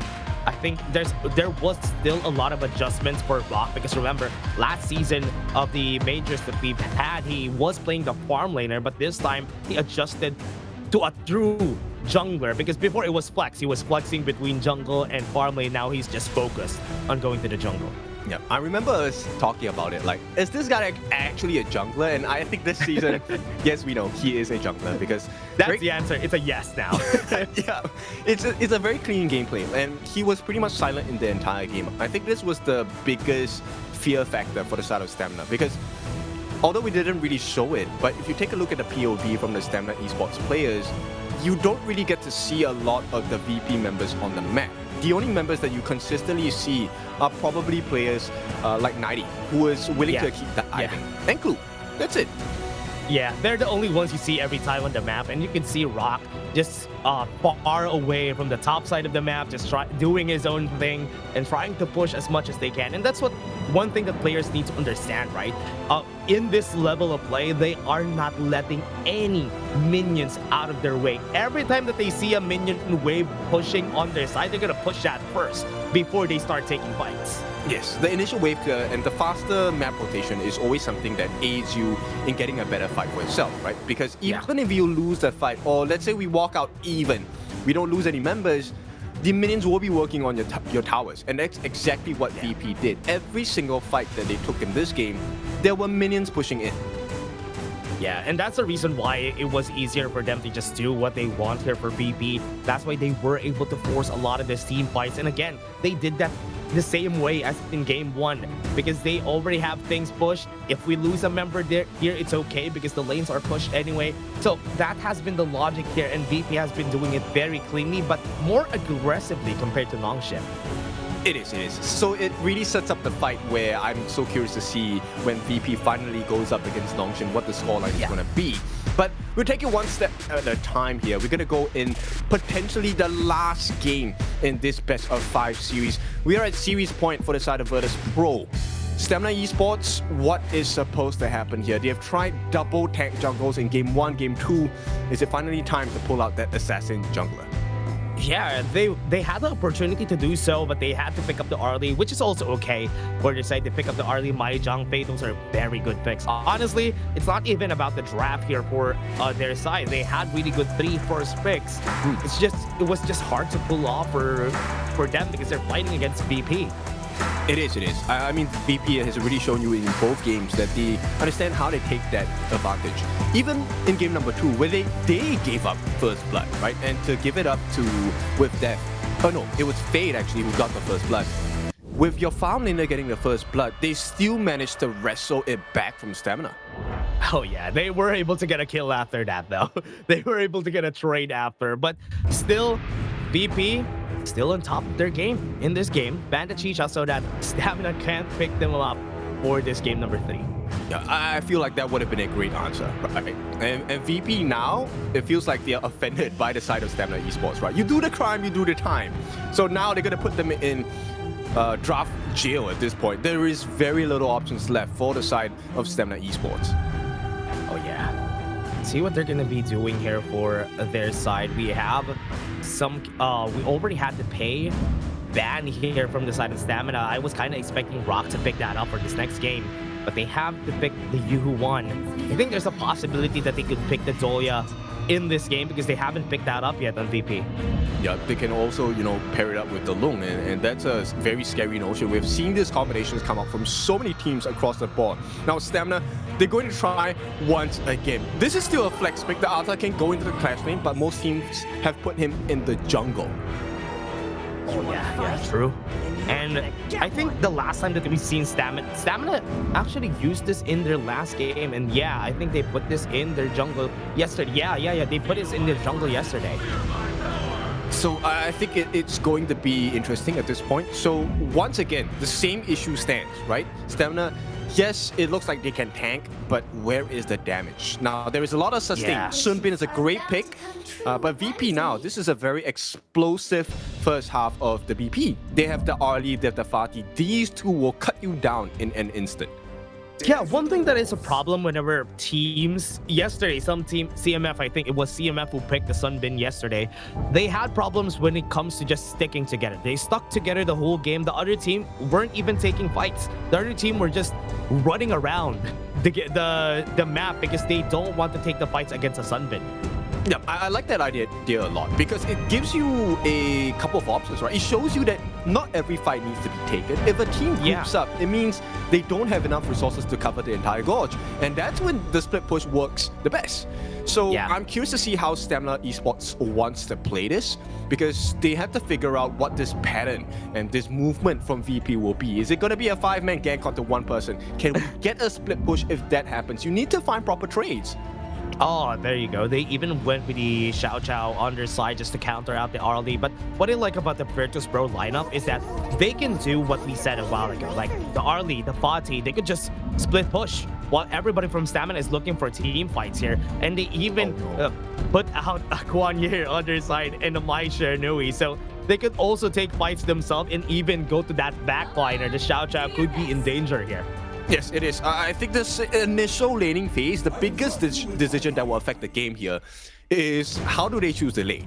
Now, we know that the RD can do a lane swap, and that's going to be huge. Stamina Esports, they're going to get more CC, which is great. They get the Dharma on board, but now you have so many members that can operate independently, right? Tigo doesn't need to join the team fight. They don't need to group up in a ball. Everyone comes in from different directions. Yeah, and also Fati is going to be their jungler here for side of VP, so it's going to be Rock taking this. So he does have enough damage here against the Ata if ever he needs to for the fight. I like the Dharma pick on their side just for them to catch on the Arlie and Maisha and Nui. But VP, just looking at their composition, this is much easier to pull off and to engage with. Okay, so let's flip it a little bit. If I were to look at this through the lenses of Stamina Esports, it does make sense, right? The Sunbin is a great pick. The Time Flux second ability allows you to get a rebate on the damage you have gotten from your opponents. But here's the downside of it. If you are out damaged during that position, you still die. So they need the goal advantage, right? Right now, Stamina Esports, your job is very simple. Don't give the first blood. Try and take camps. Yeah, and remember, they have a pocket hull also on that. So they're going to be pretty fast on the map, and that could be used to their advantage. And especially considering that Ata is very strong in the early game, they can make use of that advantage to find the fights that they know they're going to win. Yeah. First thing first, I mean, if I take a look at the side of PHY, the one thing you need to do is to check the brushes. Make sure 90 is not there. Because if he gets that first kill catch on you, you're done. Yeah. That's going to be the scary part about this. Right now, Stamina and VP, for everyone just tuning in, this is game number 3. Probably the last game, if ever, Stamina won't be able to win this game number 3. Okay, that's a good start from PHY, right? Get a bit of damage coming in. And this is a 3-man tri-lane push. So this is going to be good clear in level 1. Yeah, also giving a bit of that level onto Enervex, just helping him out, just helping him on the side with that could be dead here. He still has the flash, one more shot, but 90, understanding that he won't be able to get that kill, it's already good. And right there with that, just got the regen after. This one puts my heart in my mouth because with that was playing with fire for sure. But this is exactly what they need to do, right? You need to take the risk because if you take the correct risk, you get the correct rewards, and that would be the level and gold advantage they're looking for. I love that they assisted Enervex all the way on all his jungle camps. They assisted him all the way so that he does get level 4 pretty fast and have that level advantage against Rock as the game progresses. And that's good, honestly. That's something that you need for that guy who's going to carry you to the early game. I like it a lot, right? Because at the same time, yes, you're babysitting him, you're protecting him, but you're sharing gold as well. So everyone gets an increment of gold, and you're able to balance out that potential deficit. Now, rotations into the mid, they're going to force them away from the lane. So Stamina here, both PHY and Zing will be stuck here for a little bit. Yeah, they've been moving around the map pretty well. And right now, they are just trying to stabilize this game for the side of Stamina. Still can't find the fights that they want, but I think they're looking for it right now with that. On the brushes here on the mid lane. Could be a good cash if Hailang doesn't know that this could happen anytime soon. They go in, they got the knock-up a while ago, and the knock-up one more time! And Hailang gets killed. Great start for Stamina Esports, exactly what they need. Shut down Hailang as the Mai. And with that, Stamina Esports get a decent lead. Right now, it's about making sure that they can clear the waves faster. And they still practice this babysit plus gold sharing with NRVX. I like this a lot. Stamina have definitely improved in game number 3.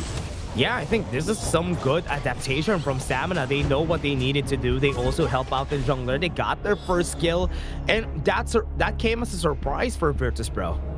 It definitely has, but a surprise only lasts for a short amount of time. That's why it's called a surprise, right? So Stamina Esports, they need to keep surprising Virtus Pro here, be it with the rotations or just getting extra camps for free. Right now, it is still damage limited by the side of Virtus Pro, but maybe at the top side, if they get a kill here on the 90, that'll be great. Yeah, will they be able to? That's the question. Right now, I think at this point in the game is where Xiao Chao Breezard is the scariest. So that is the time that they could use in order for them to just be respected whenever the Meteor Storm gets popped. Yeah. I think if they can actually get a knockup at the highlight, that should be a guaranteed kill. They go on. There you go.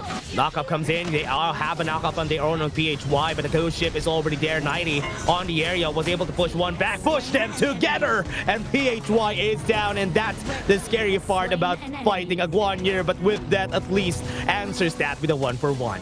Yep, it's a mid for mid as well, a decent trade for both sides. But this one benefits a little bit more for the side of Stamina. Now with 15 seconds to go before the first neutral objective comes, it's all about the wave clear here. Yeah, 90 on the top side, also half HP.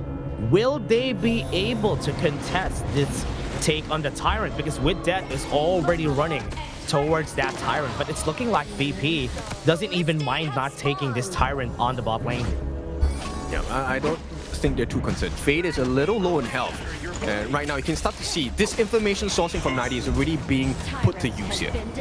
Yeah, and I think with that, that's good. At least with the information that he got from there, he knows that they're not going to take it. He also saw Rock use that smite. So that is an easy take for Stamina. Yeah. Right now, the only thing for you is, okay, what do you do with this information, right? That so far has been the difference maker between Virtus.pro as well as Stamina. They see the reset, they see Zing alone as well.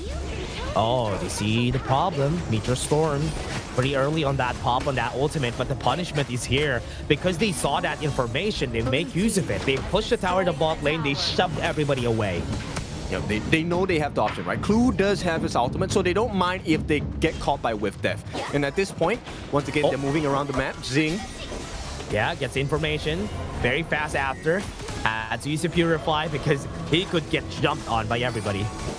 Yeah, very careful with this movement here. Zing is not as tanky as he would like to be. He's only level 6 at this point. They have funneled everything through NRFX.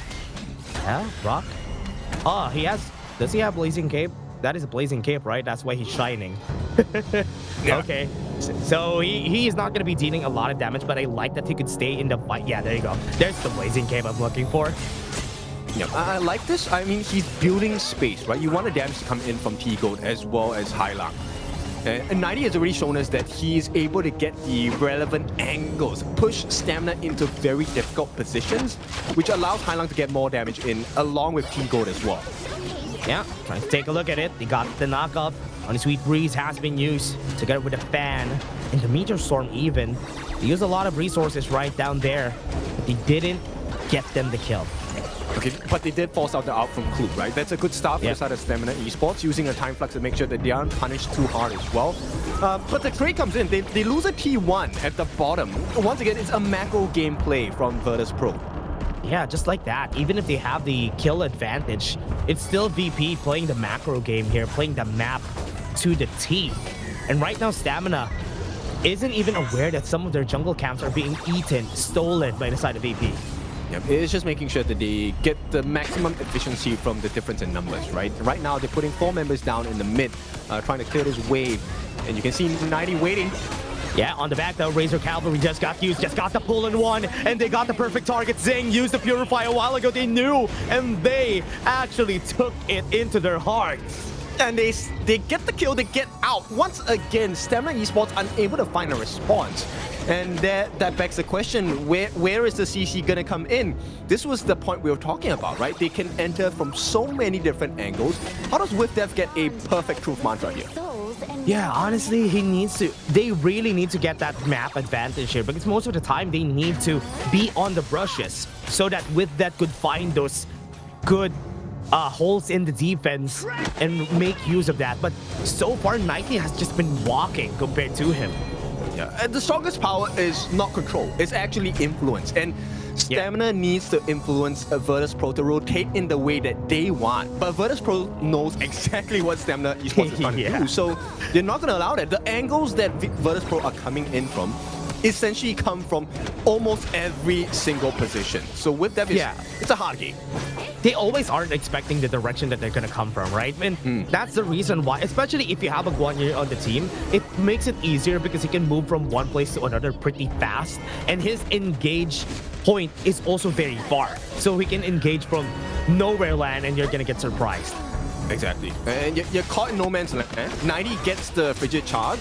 Yeah, Rock is now left alone. Sacred G Blessing has been popped. Everybody has to flash away. But right now, Hailong also gets punished at the back. They tried to go, but 90 onto the back line gets the damage in. Gets the kill on 2.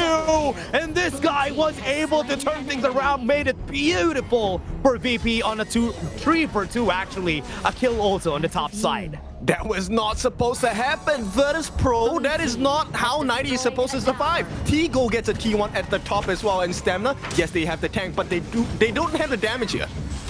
Okay, no go ship, right on enter back. Oh no! Tries to go to the back line, fights again, and he actually wins another day. This guy has been impressing me since the start of this broadcast.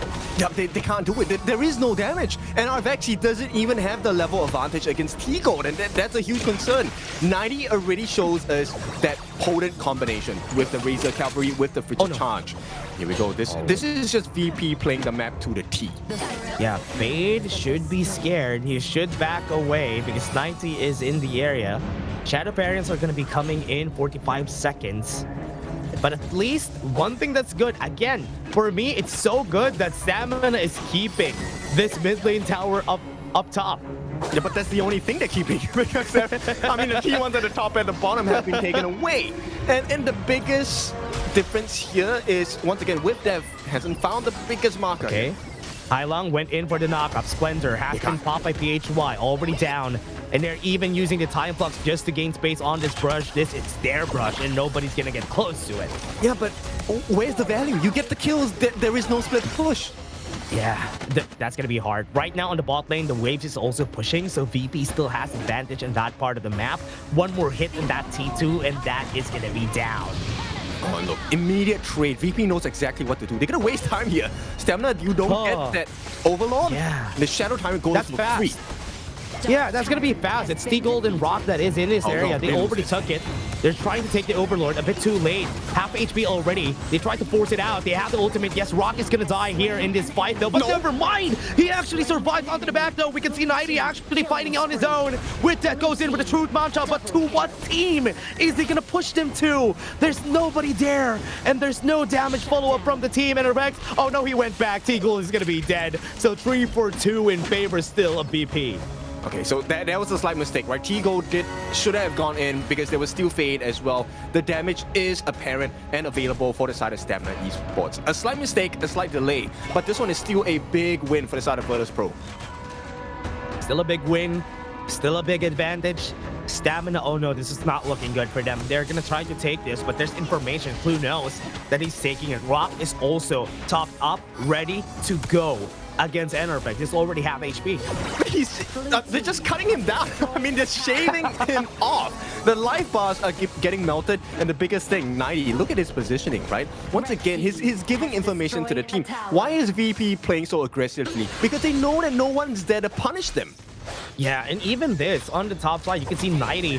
That's the reason why he has so much damage. Dragon's Rage to the Axe of Torment. That's why he's not afraid of just going onto Fade or even PHY and killing them by himself.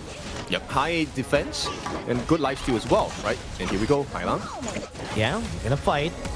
Zing had to force a time flux. Enerbex is running away, but I think VP is not gonna force this. They know that PHY is coming. He has the ultimate ready, and they are just gonna be zoning them out of this Overlord. Right. It's not a risk worth taking, right? Zing does still have has his redemption, but at the same time, with that does have his ultimate with Flash. So that could have been a big mistake for the side of Virtus Pro. Oh no, they didn't see 90, right? So could actually go to the back line to get the information on him. Great pixel brush that he's hiding on. If they try to pull them on this Overlord fight, they might be able to find it. PHY is going to be his target. They got the kill and clue. No ult on this guy. Nope. Got the pull on him. All the attention on it is on 90. They go to the back line. They got the knock up, and he's going to go too. 90's going to be dead here. That's good. At least now they're winning the fight. T-Gold wants to go for a fight of his own. He has been trapped by the members here. And that damage is going to hurt. At least Stamina wins this battle. Okay, they lock in for this one. Stamina, that was a good fight. They will reap the rewards of this. That's going to be the Shadow Overlord going into the hands of Stamina Esports as they work on it. Unless Rock has something to say about it. But with the numbers advantage, this should be a clean one for the side of Stamina. But there's a lot to be done here. They need to protect their camps. Yeah, they were not in sync on the side of VP. That's why they lost that fight. Stamina, great job on just staying together and just focusing on whoever goes in. Yeah, and I want to point this out. It's just a very simple thing that Hailang did. He just walked past the Azure camp, right? So they knew that it was there. But with that information, VP knows that Stamina now is at the bottom side of the map. So look at the way they're rotating. They're going to the opposite ends to try and figure something else out. Yeah, they're looking for it, 15 seconds. They're going to the bottom side of the map, maybe even pushes themselves. Where did they drop that off? They dropped it on the top side. So Shadow Vanguard is on the top side of the map. They could split push on the bot lane.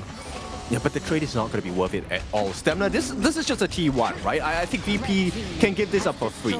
End of the day, it's about can they get the win in a team fight? Take that T1 in the mid away. Yeah. Right now, every one of them is in the bottom side of the map, even in this jungle. That's why VP had to really go the long way just to try and defend this T2. But that's a loss that they're willing to take.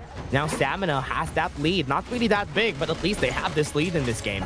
They should go in now, right? This is a numbers advantage. But Rock is hiding behind enemy lines. This is going to be a big concern. And, you know, Lupine Traps, this is perfect for the side of Stamina Esports. They now know where 90 is. They just need to make sure that they stay clean of it. Yeah, taking the Tyrant. They still have the Primal Bond, though. They're not giving it a lot of damage here. Onto the back 90. Gets a pretty great position. Had the force to use the Meteor Storm on their side. And VP, wow, for the first time in the series, looks like they're at a loss. Yeah, I mean, we definitely can feel it, right? The viewers can feel it as well. There is a shift. There is a shift of energy. Stamina does have a very slight lead at this point. They're playing the map a little bit better and kind of even out the turrets. They have taken 4 turrets in comparison to the 3 that Virtus Pro have taken. Yeah, Virtus Pro is just looking for the right timing here on this team fight. PHY again up on that Meteor Storm. It's making it pretty hard. And even at this level, time flux is a lot scarier because the fights are going to be longer and that heal is going to be big. Yes, they have a lot more life. I mean, the previous fight, everyone survived on the side of Stamina Esports. Right now, they're doing exactly what VP was doing to them in game number 1, taking full control of the camps for the buffs. And now they can finally make the split push happen. Oh, they see with that on the bot lane, though. They could actually go for the fight. 90 going to the back line. They're trying to go for the push on him. That was a thwarted attempt, but it was a nice try for VP. Okay, I like this idea. T-Gold, what he's looking to do here is to be able to just slightly shave off the health bars on the side of NRFX. And hopefully the team comes up with a great play from 90 as well as Rock. Yeah, what they're doing also is that they're trying to get the attention of Withvet in this fight, and that is what I'm saying. They find the attention. They can go for the 4v5. Look at the top side, 90 could go for a massive flank here. NRFX is positioning himself just in front of 90, so he won't be able to get that great flank. But Rock actually have a great flank of his own. Clue and Rock have been really shaving out this jungle so that most of the members of Stamina will be uncomfy. And this is such a masterclass from the side of Virtus Pro, right? They're showing you that certain risks are worth taking. You just need to know when the timing is. Because, you know, Rock is alone. He might get bursted down. But at the same time, Stamina can't overcommit. They don't know where the members of VP are at. Yeah, already in place. Clue, right now they're going to be slowing him down. He's not going to die there for sure. Knockup's not going to hit, but on the backline, 90. Again, a massive flag from this guy. He finds it again and throws Zing back to the waters. And Fade is going to try to run away, but he is going to survive, yes. But this tower is not going to survive that long. They're going to try to go in, but VP, job's done. Quest is done. They might be able to go for the finish. Remember, with that still has to flash. Could go for a great push, but he gets first. That was a great engage from Hailang. Surprises them himself. And what a turn from VP to win the series. great performance. VP just showing you what are the different movesets you can abuse, especially going up against a Dharma, right? Everyone is expecting, hey, we get the flash, we get the truth mantra, slam against the wall, we win the fight. But no, the multiple members on the side of VP made sure that there was always an answer. The fact that 90 is able to counter this truth mantra strategy and angle is so impressive. Yeah, it was great that from what we're seeing that game, right? You could see that I think everything has turned down. The dominance starting to fall on the side of VP, but they were still looking for space on the map that they could make use of so that they could get a great flank. And in the end, they again forced Stamina in a position that they want to fight on. Yes, it's just having the leverage. I think that's the biggest difference maker here, right? Every single time VP, I can't not see it. Every time VP starts a fight, there is a minion wave crashing onto a T3 or T2, and you have to defend. And every single time Stamina Esports wants to send or delegate a different member, it becomes a 4v5. Yeah, and they have to send, every time they have to send with that to the lane just for them to clear that out. And with it's either with that is going to be punished or the other 4 is going to get punished by just sending them out for that wave. Yep. Whatever you choose, pain is in store. And the punishment has been real from the side of Virtus.pro. This is one of the strongest, if not the strongest team in KML at the moment. And my goodness, what a dominating performance so far in our first series of the day. Yeah, what a great performance coming in from this team. VP, as expected, they were doing so well. We have seen them dominate some teams yesterday, and they still know how to play ball in this game. Seagull, if he gets the MVP here, or I think 90 should be the one who gets MVP in this game. Fully agree. I think this is a 90 MVP game based on what's happening. But here's the good thing. Stamina Esports fans, do not be disheartened. This was a game where Stamina managed to kind of pull back in certain moments, right? You can see they had some bits of goal lead throughout the game. Unfortunately, it was the macro game that really destroyed the chances of Stamina Esports here. I'll be honest with you, everybody, this was a good game. I think Stamina Esports, even if Game 1 and Game 2 were not that great, Number 3 was insane. They made VP uncomfy in this game. They were dominating them Game 1 and 2. They stopped the momentum a bit. But that effort to stop the momentum a bit could actually mean well for their fight against Nongshim Redforce later in game or series number 3. Well, the same could be said for Nongshim as well, right? YK is a very strong coach, very smart coach as well. They are definitely watching this game. And I like this resilience coming in from Stamina Esports because they did show that, yes, you can take us down, but we're going to leave you with a couple of bruises and cuts as well. Yeah, they were able to do so, though. And I like this. I like this performance from Stamina. They might be able to do this. And again, it's just unfortunate that they're fighting the best team right now in the KML because they haven't lost a single series yet on the side of VP. Yep, it's just a big bait and switch multiple times throughout the side of Virtus.pro, right? Because T-Go shows his face and you're so focused on making sure that you get the kill. And here we go, 90. Of course, come on. 5-1-5. 12k gold in the bank, and that's the reason why he's called the wall safe. The Guan Yu is such a huge pick, and 90, I mean, he was kind of bullied for a little bit in portions of the game, but yeah, he came back swinging for sure. Yeah, he always finds those right moments. Every time, even back then when he was still with Twisted Minds, he always finds those moments when he is playing the war safe.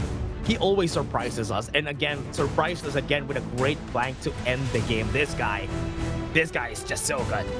And I think we have spoken with Virtus.pro very recently. We talked about it, right? Yeah. 90, he doesn't care. It's a 1v1. And once he gets the advantage, you know, he's going to win you the game. So that's going to be huge for the side of Virtus.pro as they mount their next journey into the later parts of 2026 HOK. Let's take a short break. When we're back, we bring you the second series of the day.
Superflow Spriteling is here. At the start of each match, players choose one of 3 Spritelings to fight alongside them. Summon your Spriteling to gain a corresponding new skill. Let's take a look at what they can do. Superflow Spriteling Skill 1.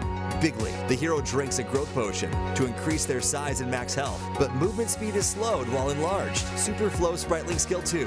Runcy. The hero drinks a shrinking potion to instantly become smaller, knocking back nearby enemies and gaining movement speed, but damage becomes slightly reduced. Superflow Spriteling Skill 3.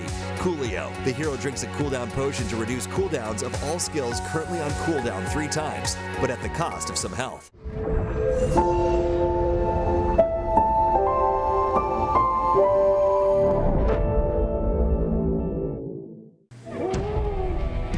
Boss! I think we got the wrong guy.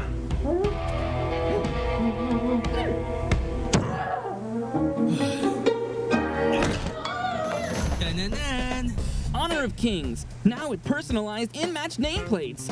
Change your look whenever you want.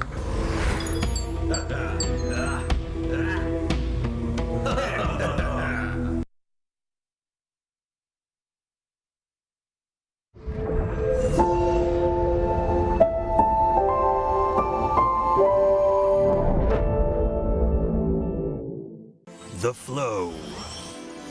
The origin of all energy and honor of kings. It shapes all life within the gorge and gives rise to countless skills and abilities. Some have learned how to harness the flow, transforming it into abilities uniquely their own. Yet, the flow has no fixed form. It moves freely like the wind and shifts fluidly like water.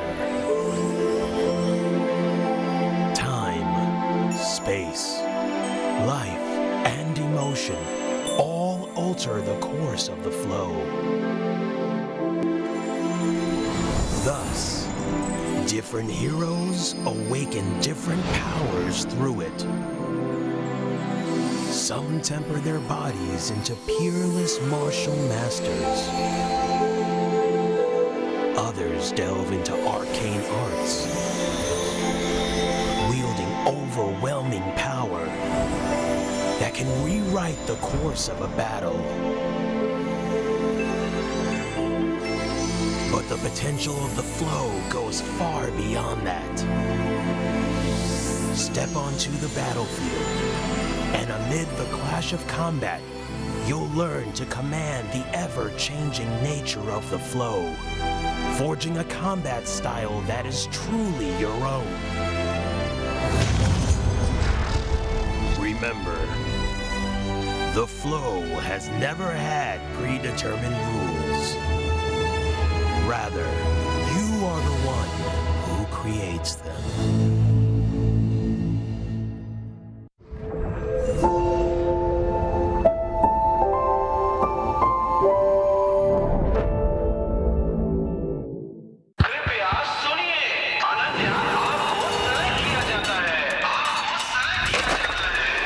घर जल्दी आ जाना, okay? Okay, it's okay.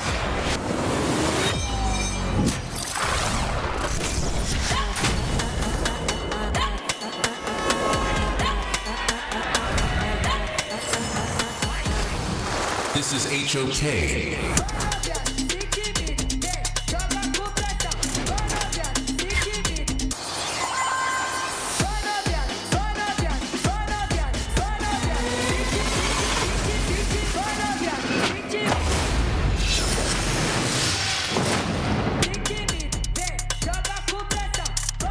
Okay. It's okay. तो guys मैं काफी time से mobile games खेल रहा हूँ और इस जॉनरा में सबसे टॉप पे आता है वो है ऑनर ऑफ किंग्स और ये ऑफिशियल इंडिया आ रहा है.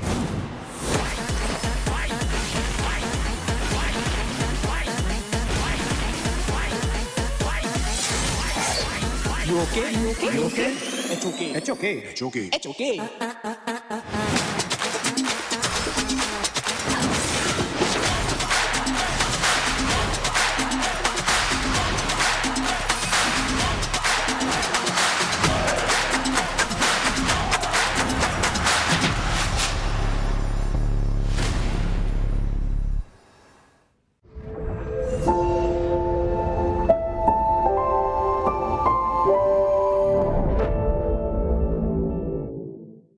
Honor of Kings version launches on March 11th. Multiple heroes have received upgrades and improvements, along with a new mode, Super Flow Spritling, and battle improvements waiting for you to explore. Let's take a look together. In this update, Ninja receives a gameplay upgrade. His skill 3, Universe Ring Skyfall, is now upgraded to allow targeting enemies on screen to initiate a charge. During the charge, Ninja gains crowd control immunity, deals physical damage, and knocks the target back, while also gaining damage reduction and resistance. After using the skill, its cooldown is based on flight distance. Charge speed starts at maximum, then diminishes over time. A new skill 4, Universe Ring, has been added. Ninja hurls the Universe Ring to attack all enemies, enhancing his skill 3 to have global range. It also grants global vision of enemies and disables enemy recalls while it is in effect. Global control potential fully unleashed. This update also brings balance improvements to Luara and Fati. Now, Luara's mana costs are reduced. Her wall traversing has been improved, allowing her to cross walls she couldn't before, greatly improving her mobility. Her skill damage structure has also been improved to benefit more from extra attack. Her visual effects are also improved, making her blades clearer.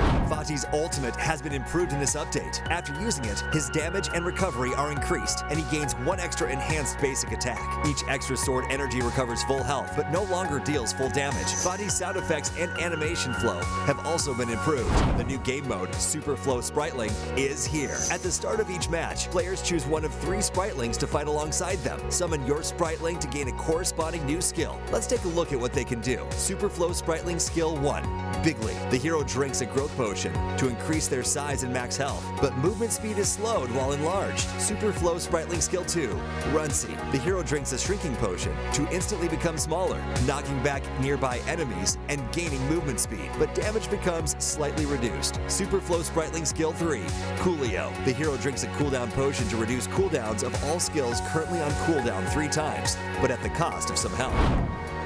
This update also includes multiple battlefield improvements, which we hope delivers a better combat experience. Gold distribution has been improved for Overlord Dragon minion-led lane pushes. If no teammate is nearby to receive gold from a dragon minion's kill, the gold will now be evenly shared among teammates. New visual icons have been added for defeating the Overlord, Shadow Overlord, Tyrant, and Shadow Tyrant, making jungle information clearer at a glance. Minion wave positioning has also been balanced to reduce inconsistencies in minion positioning that could occur in certain situations. Also, a new boss focus fire mechanic has been added to encourage team play and increase the rewards of teamwork. The 5 big bosses affected are Overlord, Tyrant, Shadow Overlord, Shadow Tyrant, and Tempest Dragon. The new boss monster focus fire mechanic was added to balance the efficiency of solo and team boss kills. When teammates focus fire on a boss together, focus fire stacks will build for them. More attackers grant more extra damage. Up to 4 stacks can be gained, granting up to 20%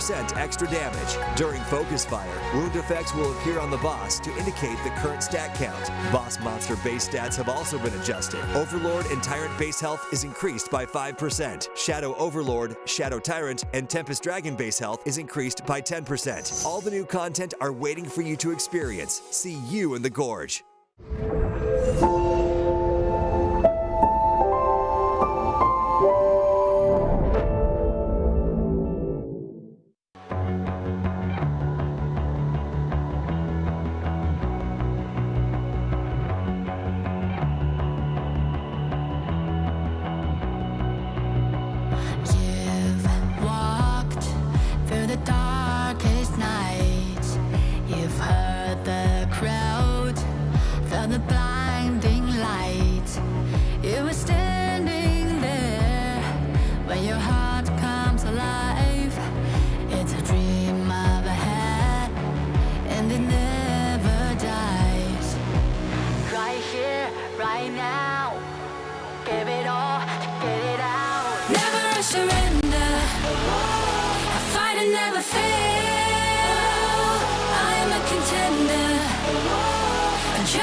Welcome back. It is time for our second series of the day. Once again, it's your favorite kind of tofu, Kin Dofu, and with me today is Dash. Honor of Kings, Major Leagues. We have our second series, Vicious going up against Team Max. Bring us in for this one. Yeah, very familiar faces, very familiar people. We've seen Vicious from yesterday's match. Team Max, one of their matches we haven't seen yesterday, but they already played their matches. They fought against Nongshim and VP, which is the same thing that happened for Vicious. So they at least have something in common before we start this. Yes, it is. And of course, the common goal here is to be able to acquire as many points as possible.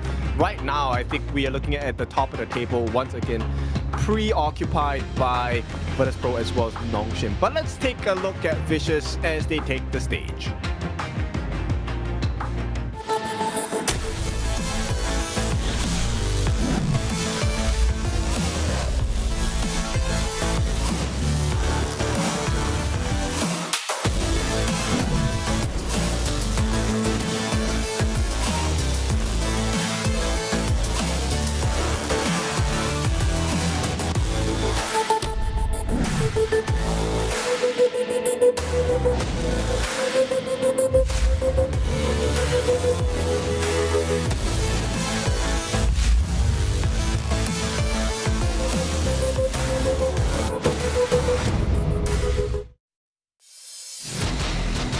Vicious Esports, this is the team you have to watch out for. Represented by Sui in the jungle, Kyongnai in the clash, Faye in the roam, Do in the farm lane, and Cliche in the mid. These 5 members have been trying to mount their comeback into the KML. And so far, it hasn't really worked out in the way that they wanted.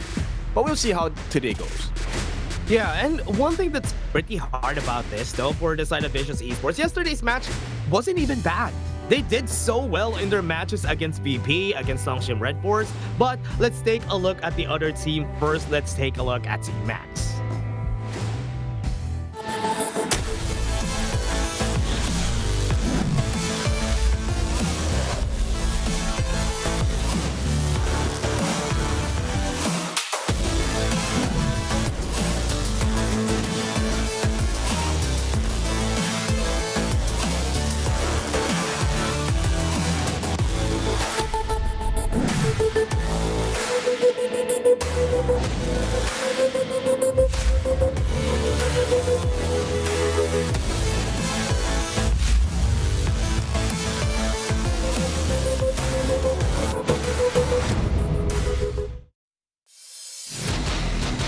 Team Max, a definite contender in this tournament. They have Shimo, Chef, Chicory, Starking, and Kitty on their side. This team, they have a team before. They were from the Wildcard King series, and they still have those strong players that they have from the last time Kashimo before, which is Shimo and Chicory, that is now in the mid lane. Yes, it is, and I'll be honest, both teams, they have a place in my heart because both teams, we are familiar with them. In fact, you know what?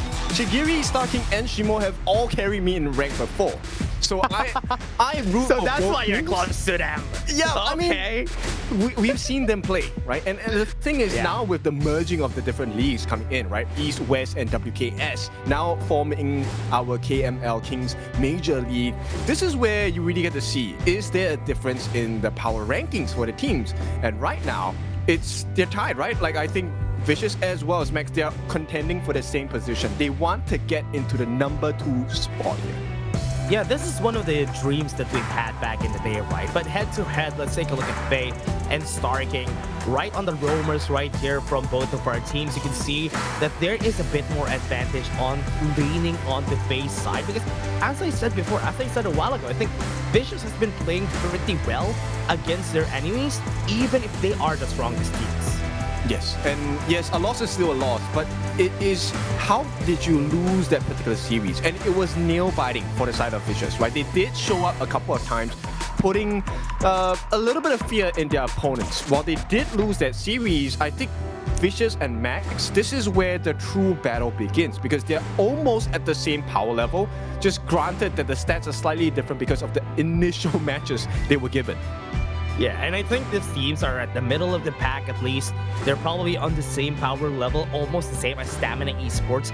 These guys are fighting for the 3rd to 5th place spot because they Max has won against Stamina. Vicious has won against Stamina has won against Vicious. So it's like a triangle for these guys when it comes to playing against each other. So at least now we are seeing this fight again. Last time that they played during round 1, it was a 3-1 where Vicious won.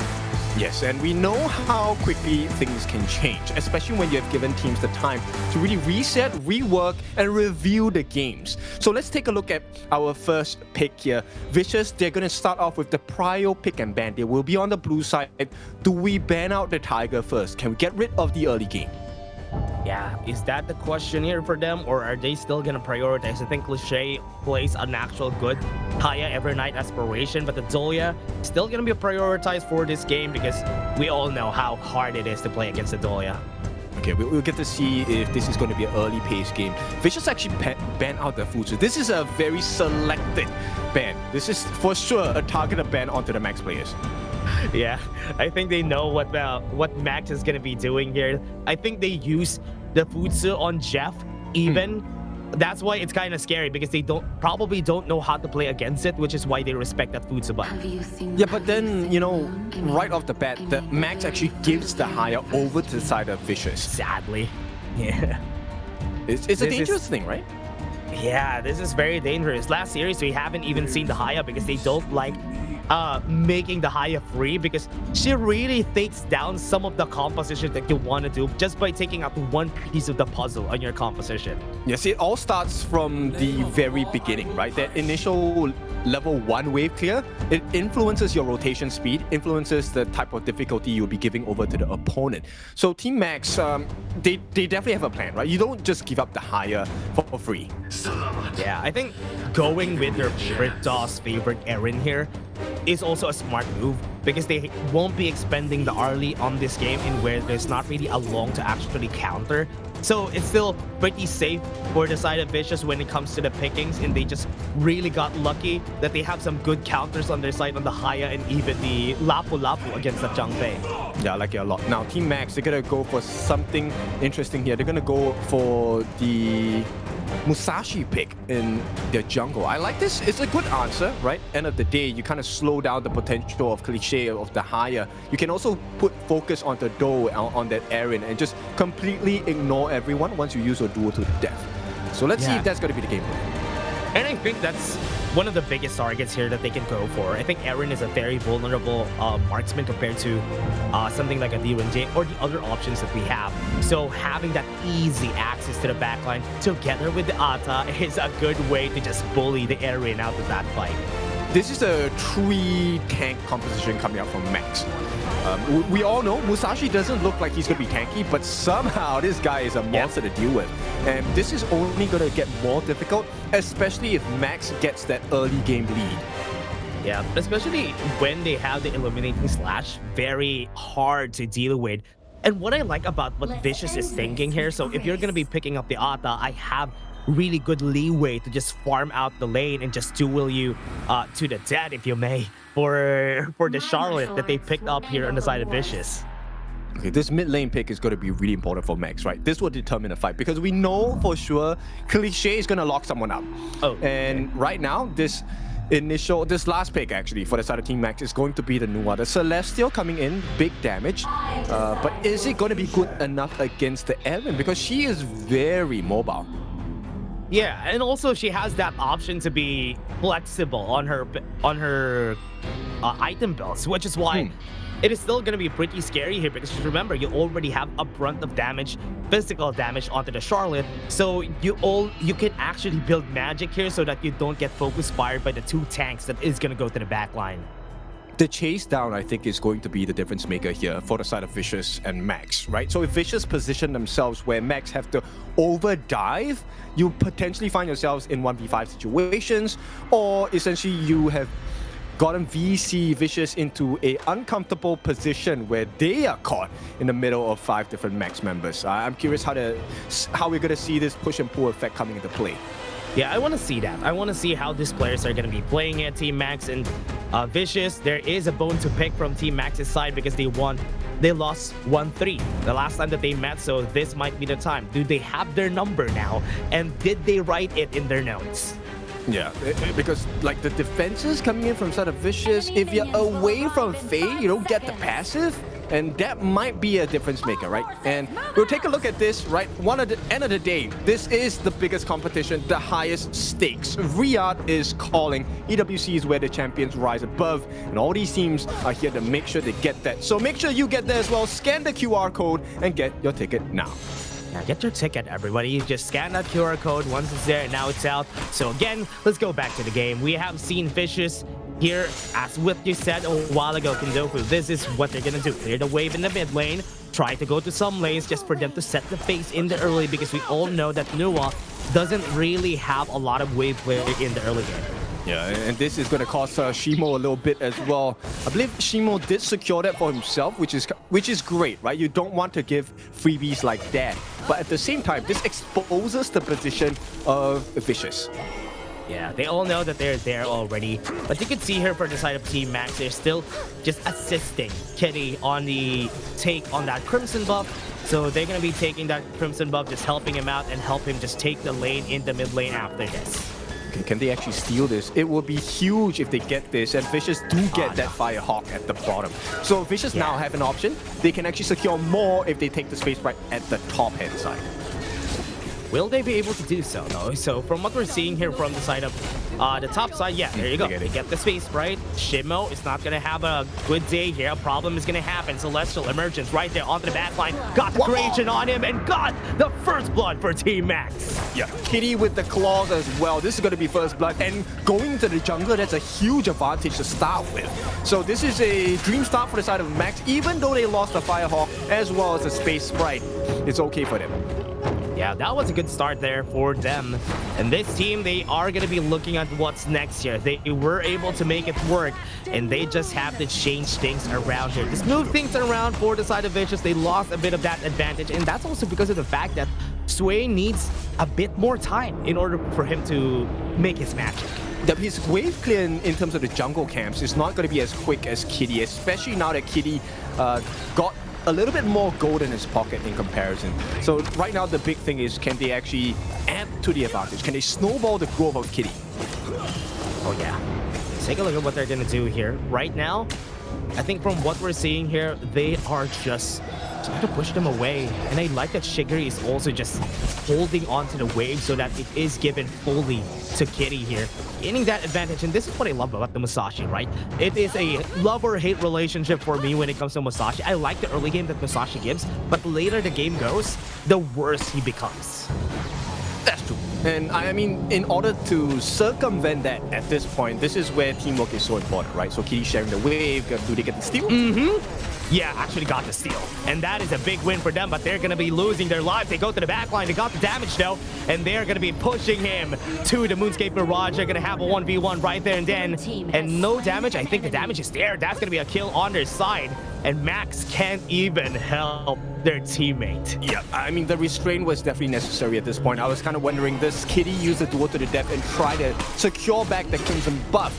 Unfortunately, that will not be the choice here, and Vicious wrestle back control. It is now a 1,000 goldie going in their favor. That's why he's holding his shield, waiting for somebody to try to get close to Cliché, and he's like, wait, are you gonna go in? Are you gonna try to go in? That's why Kitty just got pushed away just by his sheer aura. It's a singular play, but look at the damage he has done over to the side of Max, right? Now they also know about the Azure buff, so Vicious definitely can make a play to make life difficult for Kitty. Yeah, that's what they're doing. Right now, they're already starting with that level 8 onto Kitty, but they're not even going to contest this. They know that one of their members, also Jeff, is not here. He's on the top side.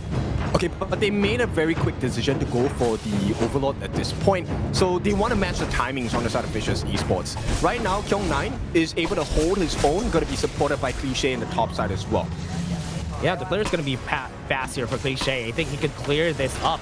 And remember, Faye is also in the area. They have to respect this. They can go for a fight anytime they want, but they were not able to actually take down that tower. I like this aggression from Max, right? It puts a little bit more pressure onto the side of Vicious, and they have actually gotten quite a bit of decent damage. Jeff here going to just stand at range and use his passive to be able to hit 3 hits. Yeah, Kyung9 should give this up if he needs to. We still have both of our junglers in the mid lane. Dragon's Rage already built right there on Shimo. And will they be able to actually fight this? Kill 9 has to go ship. But no, it's not going to happen just yet. I think they were kind of hoping that Shimo's Ghost Ship, his ultimate, was able to catch a singular member off on the side of Vicious. Unfortunately, not going to be the case. So they will reset, but Jeff, once again, gets free damage. Star King as well, Shimo, his shield at this point. Yeah, they are really wanting to get the tower in the top side, but Vicious, are they just going to let this happen? TPs are going to come in, and they're just standing on that TP, want to go to the bot lane, and they might be cancelled. But what was that push? Faye even used the Raging Sea, but he got pushed out of the way. Yeah, unfortunate for him. And with that, this is going to be initial... Yeah, it was an initial knockoff from them, and we can see here that Team Max. Okay, with what we've seen there, they tried to go for the steal, but it did not work out as they expected. And this means, Max has recovered. Pretty close in goal. Just, half a thousand away at this point. Love it, love it. Love it for them. That Team Max, Vicious, very close. As we said a while ago, these teams are fighting toe-to-toe. They're very close on the rankings. Their power levels are almost the same. It all comes down to what they're playing on, what compositions they're working with. And right now, they're at a standstill. They are, but it's going to change in a bit. Because if Jeff gets this T1, then it's going to cause some future rotations to not be as strong for the side of Vicious. Yeah. You can see that Faye is trying to put some pressure here. Force the flash away out of him, missed it. And now they're going to go in. I think Kitty is going to go for the punish. That's a kill for the side of Vicious. We've seen this exchange time and time again, right? The Zhang Fei uses the Unbridled Outburst to match the Raging Sea, but this time, Star King is showing us something so different. Like, he's just going to use his Forbidden Domain and push you away. Yeah, he's not even... Honestly, he's just pushing people away and not even trying to use his ultimate at this point. Right there, they have the Ghost Ship. Damage on Sway is not enough. And we can see that Sway is slowly getting scarier because he's getting more and more tanky. Yes, he is, and the TP does come down. Moonscape Mirage is going to get used. They have the TP onto the bot lane. They have a lot of people there. 1v1 again. Kashimo not going to have the best day here in this fight. Super low in HP, but he has to flash away in that fight, though. Have to respect it.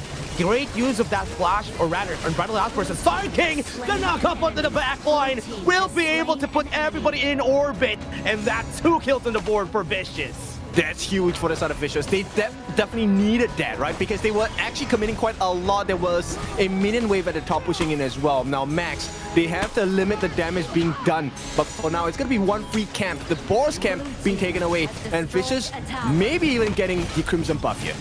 Yeah, they have to stop the bleeding here, but right now, Vicious is just pushing onto that wound a lot. They got a tower in the bot lane, and they're looking to also push the top side. Look at the response, though. Not only do they clear the top side of the jungle from the side of Max's camps, they also take the T1 at the bottom. So maximum value achieved. Now, this next Tyrant, is there going to be a contest, or do they give this away for free? Yeah, let's see. Looking at it. Tyrant is going to be for free, as he said. Had to force the flash out of Doe. And right now, there's not even an answer coming in from the side of Vicious. He's backing off. And it's not looking good for them. At least the tower is going to fall. Emergence is available, I think, for Chiggery. Well, I think it's still okay, because Sui does have a level advantage. She's trying to look for Jeff here. Yeah? Not going to be able to find it. Okay.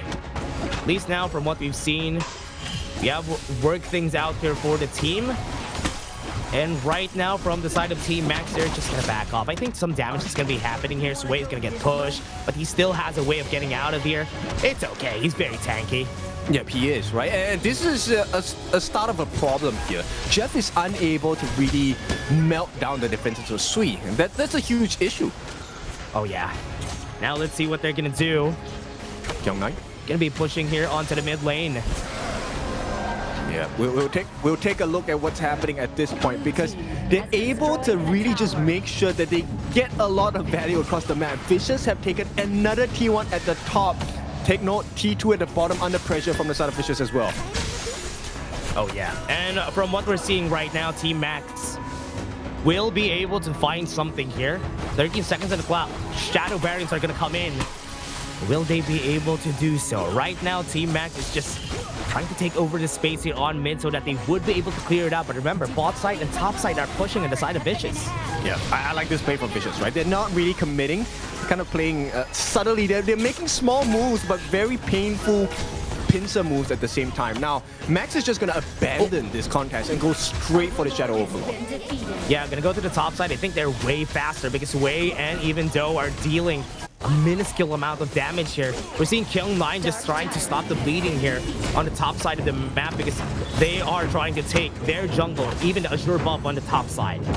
Yeah, and Jeff did get his hands on it. So Vicious, okay, they get the stun. I think this is just a small wave clear at this point, right? Both sides have minion waves crashing in, but here comes the summon from the side of Team Max. They have put the Shadow Overlord at the bottom side of the map, which means they want to all in on this top side.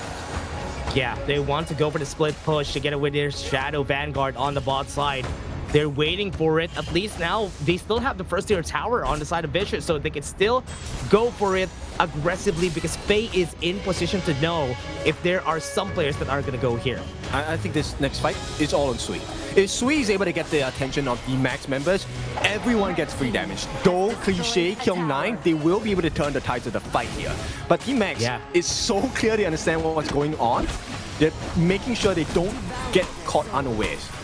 Yeah, at least they got the T2. That's the most important thing here for the team. They have the Tyrant here for the side of Sway. Will they be having enough damage here? They're trying to push a mid lane tower. I think Cliché is not going to clear this in time. That's going to be a free tower for them. Yep, T1 in the mid, but split push coming up from Kyung9 at the top. Right now, they can actually kind of wrap around the entirety of Team Max and see if there's any difference they can make. Yeah, a bit of chip damage on that tower top side, but they can maybe find a way to get this bottom lane tower, but no, there's no minions here. They're just trying to put pressure on this side of the jungle. Yeah. Okay. Take a look at what Do and Cliché have both equipped, right? They have bought the Splendor. This is going to show you that Vicious, they're going to look to have a super dangerous, super heavy dive later in the team fights. Oh yeah. They even have they're just gonna go in if ever they want to. They have the ultimate right now to the backline. Raging Sea has to be forced and the flash from Jeff. But onto the backline, they have another 3v2 happening. Taking out the tank here. Star King is just gonna run away. This is two fights, two fronts that we're seeing here. But one is left alone too, so that's another kill onto the board here for Vicious. Took some time because of that Blood Rage, but still a double kill for Zoe. Yep, and that's two big tanks out of the way. Starting is the only form of defense left. Jeff does not have enough damage at this point, and this is a little bit of a concern for the side of Team Max. They need to stop the bleeding here because Kyung9 is already accompanying the top wave. They're being denied. Emergence was there at least in order for them to just defend this top tower. Two more shots. But they were able to do so. At least that was good. Max was able to stop the bleeding. They were able to stop that onslaught from Vicious. Yeah, but you take a look at what's happening, right? Cliché and Sui, they were doing exactly what they need to do. They're pulling attention away. They won't get the kill here. It's really just to push the team of Max away. They get the T1 in the mid. This is a huge marker of success. Now the map is going to be a lot darker for Team Max. That is a pretty scary marker, right, though? On the middle of the first and second tower, and he was just ulting out of the way, even in front. Even if you have Starking and Jeb there, he was confident that he's not gonna die there. Yes, he's double the net worth of Starking on this Zhang so he doesn't care. And Faye as well offers a lot of magical and physical defense with his passive to any teammates that are nearby. Just one, but it's more than enough. Yeah, and makes him tanky too. So right now, we'll go to the top side. Just pushing them, standing guard on the area so that Shigiri won't be in the right place at the right time. They're trying to put more pressure here in the mid lane, but right now they want to take down the top lane tower. Are they gonna catch Kyung9 lacking here? But no, he's just gonna get away. They need to go for someone else. Sui is just a problem here. Sui needs to be ignored. If Max focus too much resources on the side of Sui, they lose the team fight every single time. Yeah, look at the push that they're doing in the mid lane. They're just shoving the wave here. Try to catch their attention while Do is trying to get this Tyrant by himself. And now, trying to start the fight, a 4v4. They got the stun in on Sway. He's very tanky.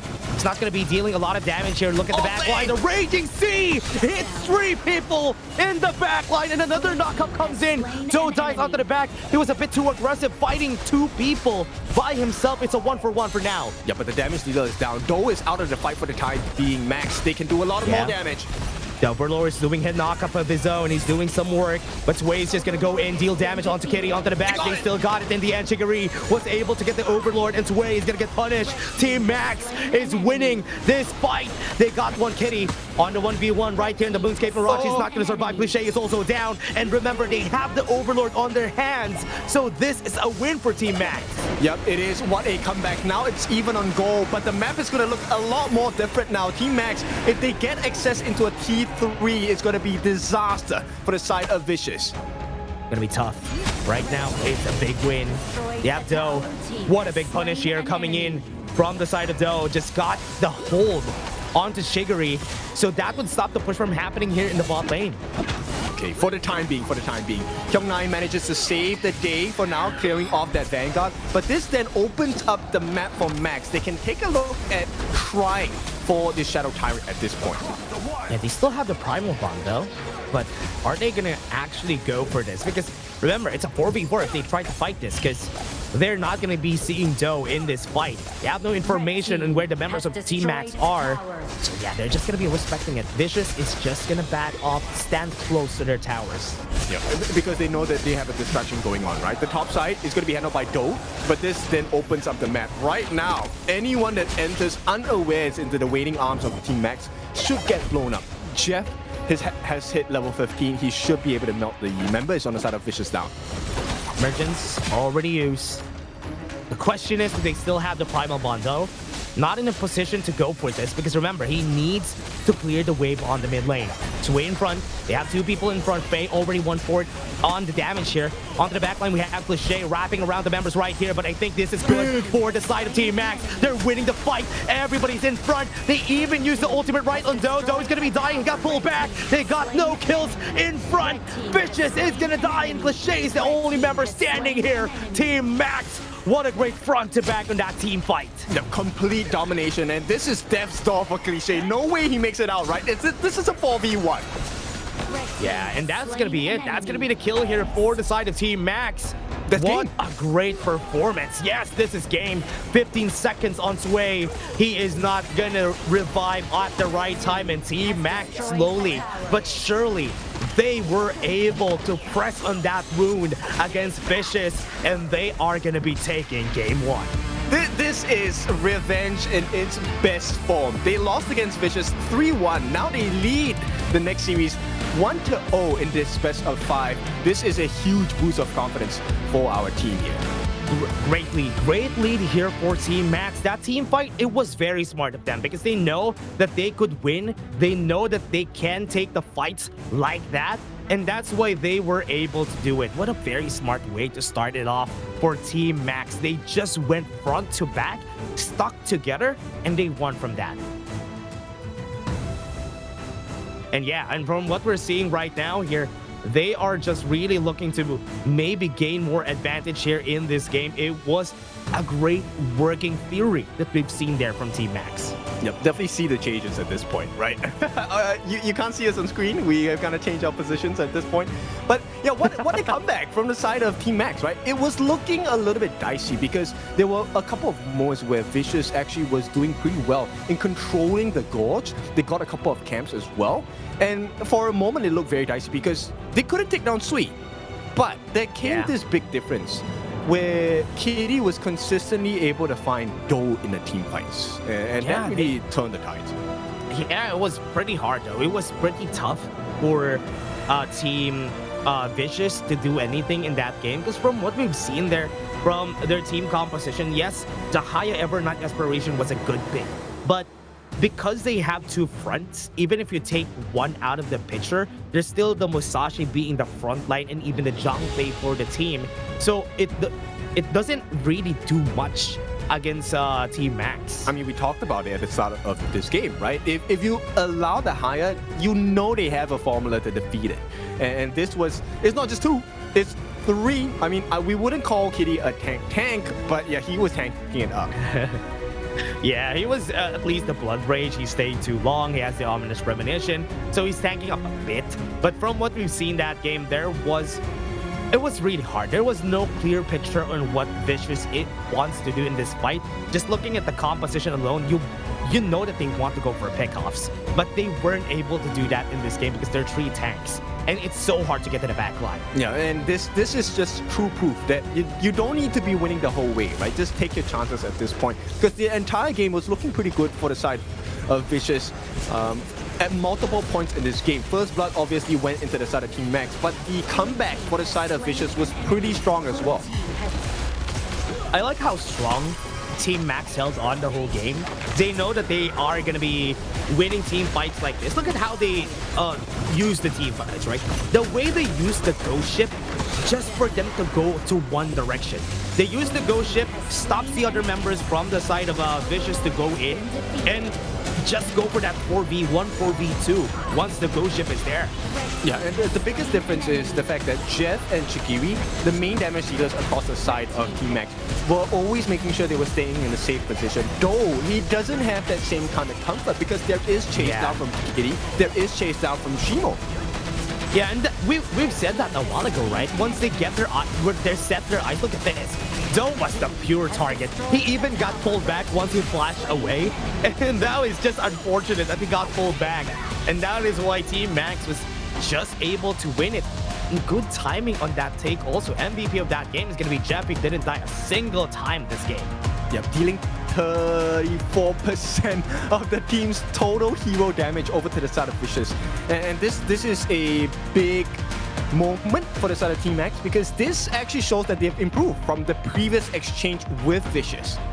Oh yeah, it was good. It was great. I would love to see more coming in from the side of Team Max here, that they are gonna do things like this as we move on to the series. Right now, as we said a while ago, they are looking for revenge against the members of Vicious because they lost the last time that they met, but this time they met and they actually are doing well. Right, and of course we then take a look at the global ban pick later on. So if you're new to HOK, global ban pick means if you pick this hero once, you won't be able to use this hero again in the later parts of the series unless it's a best of 7. But at this point we're at best of 5.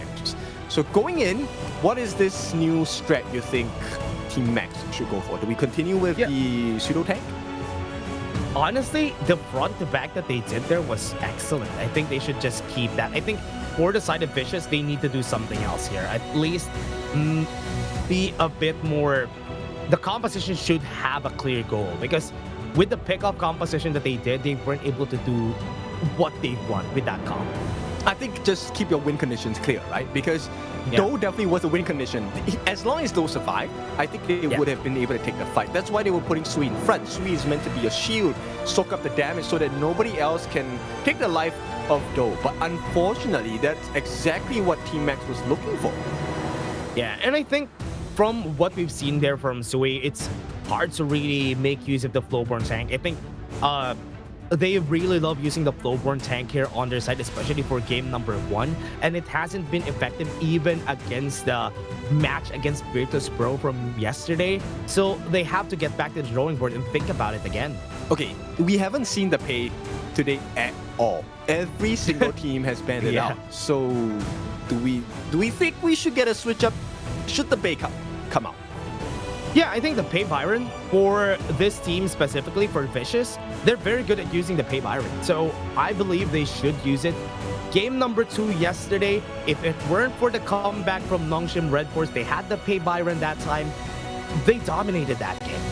Yeah, and Kyung9 definitely did shine in that particular series as well. So I think we should explore giving Kyung9 a comfort pick. He does well in Charlotte, but in this particular instance, it's so difficult because the main focus wasn't about Kyung9 at all. It was just, let's catch Doe, and we should be able to win the fights.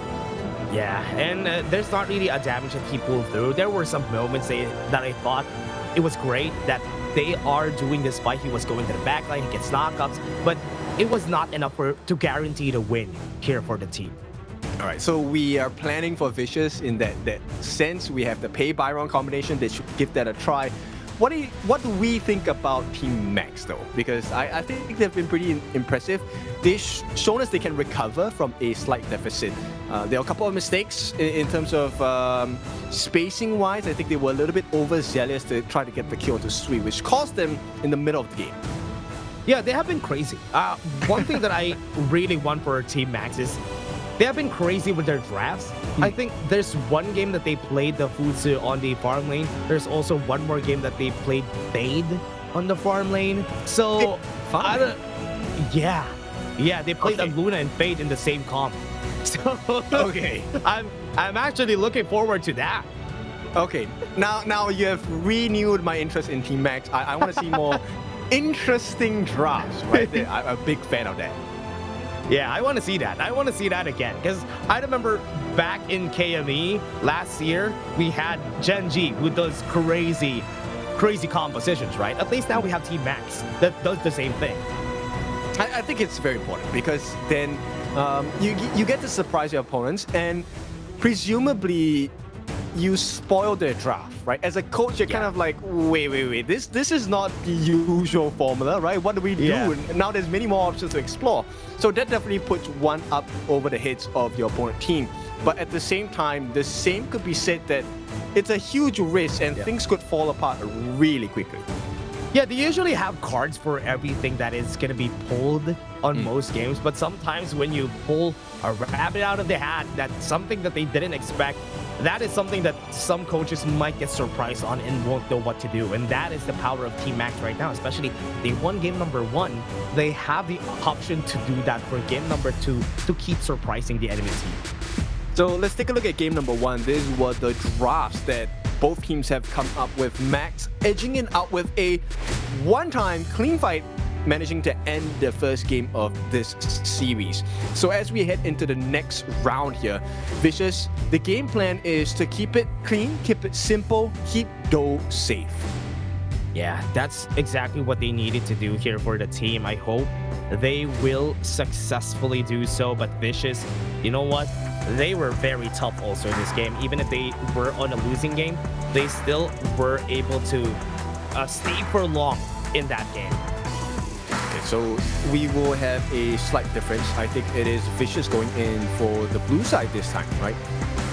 Okay, we're going for the blue side this time. So with that, I think they're going to go first. And you can see here for both of our teams, they're already getting ready for that draft. What is next here for our teams? I want to see some adjustments from Vicious because, man, both of these teams are probably down because of their losses from yesterday. But you know what? Whoever wins this will start up again, at least for the next part of this round number 2 we have.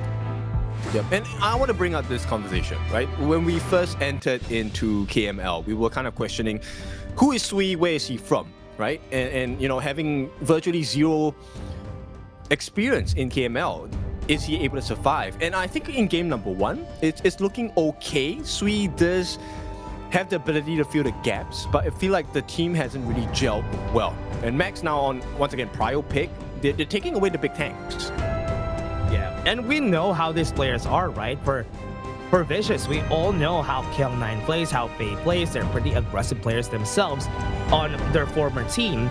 But this time, I still haven't seen them bring the magic all together here. And they're the most talked about players for Nongshim Redforce, and they should be the ones bringing the spark for this team. Yeah, I mean, they definitely need a tank now for the side of Vicious. They're gonna prio pick the Chicha. This is one of the most cool things as a blue side pick, a prio pick, right? Because the Chicha is such a flexible pick. Essentially, you are going to be able to counter pick whatever Vicious shows you. Tough. Dolya Youngjun, and as you said, if they needed a tank, yes, they were.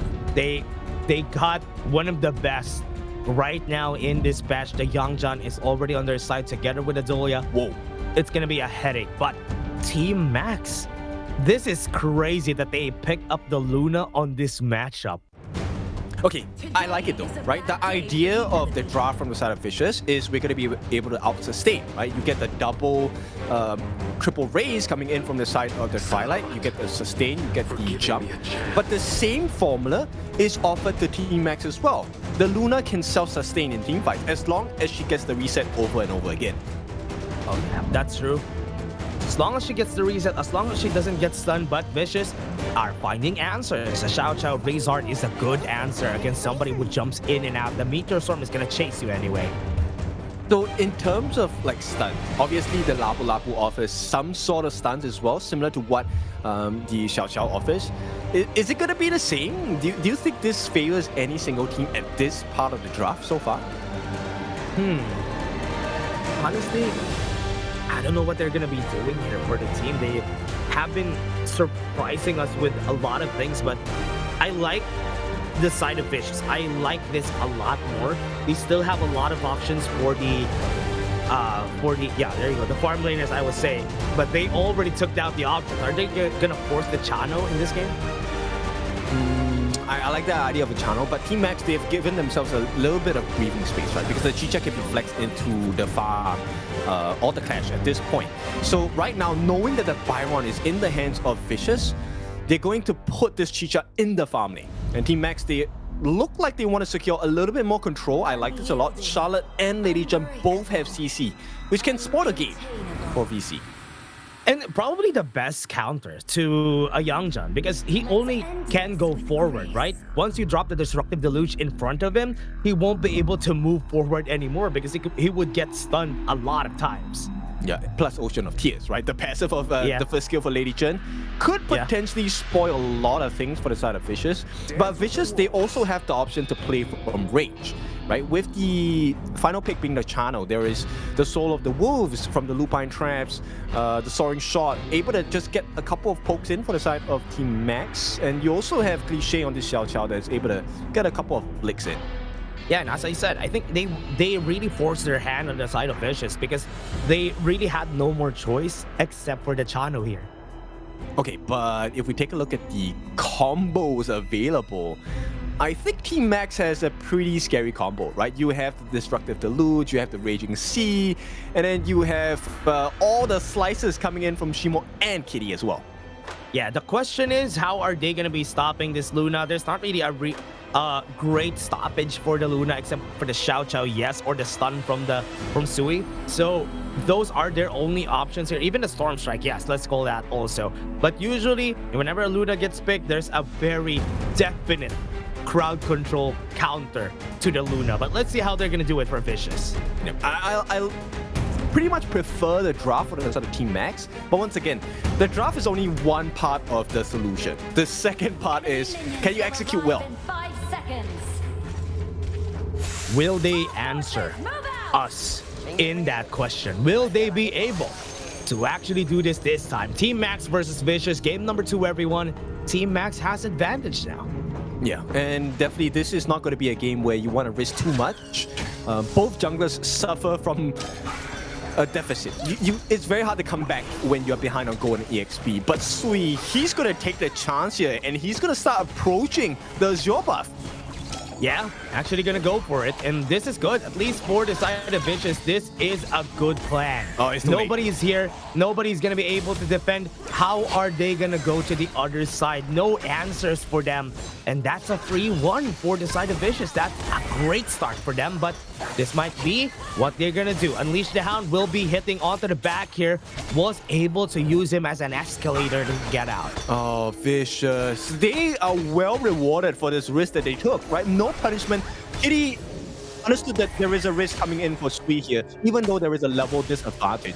And now, because of that fear, Sui is going to get the maximum effect. He has both buffs in his camp that is going to be secure for him. He's going to have the level buff. Yeah, and they really know how to deal with him. This is how you deal with a Luna. Deny the blue buff pretty early. They are going to need to actually go for those waves in the mid lane as fast as they could just to stop that bleeding from happening, because the level advantage is going to be there.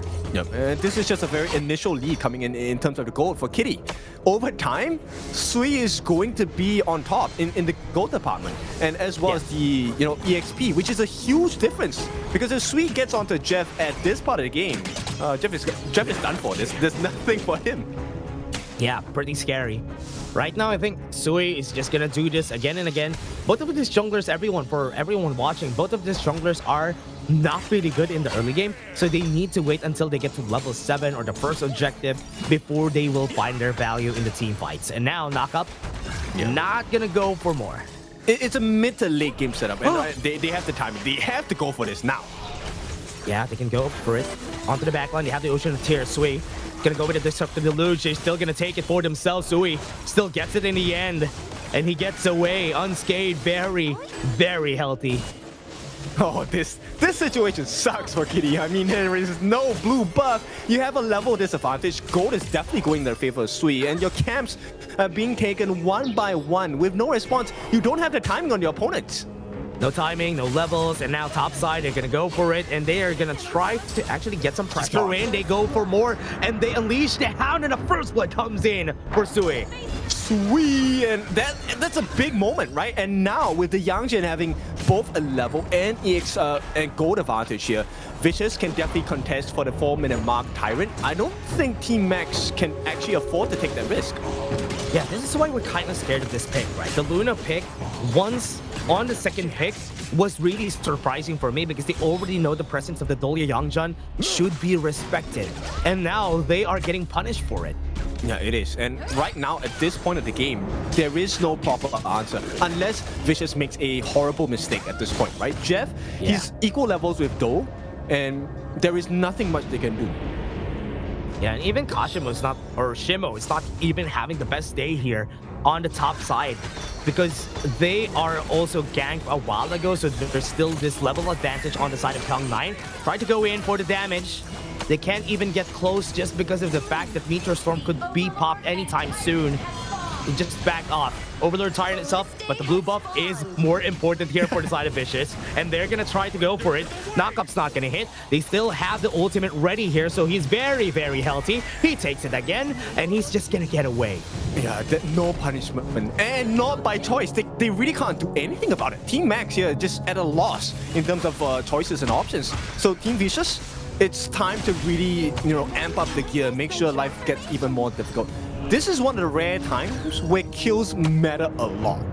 Yeah, in this early game, I think this composition can't do anything. Shimo needs items, even Jeff needs the items, so they can't even fight back. The damage from Chigiri is not going to be that high this early, so it's really hard. With the composition that they drafted, they can only fight in the mid game, not right now.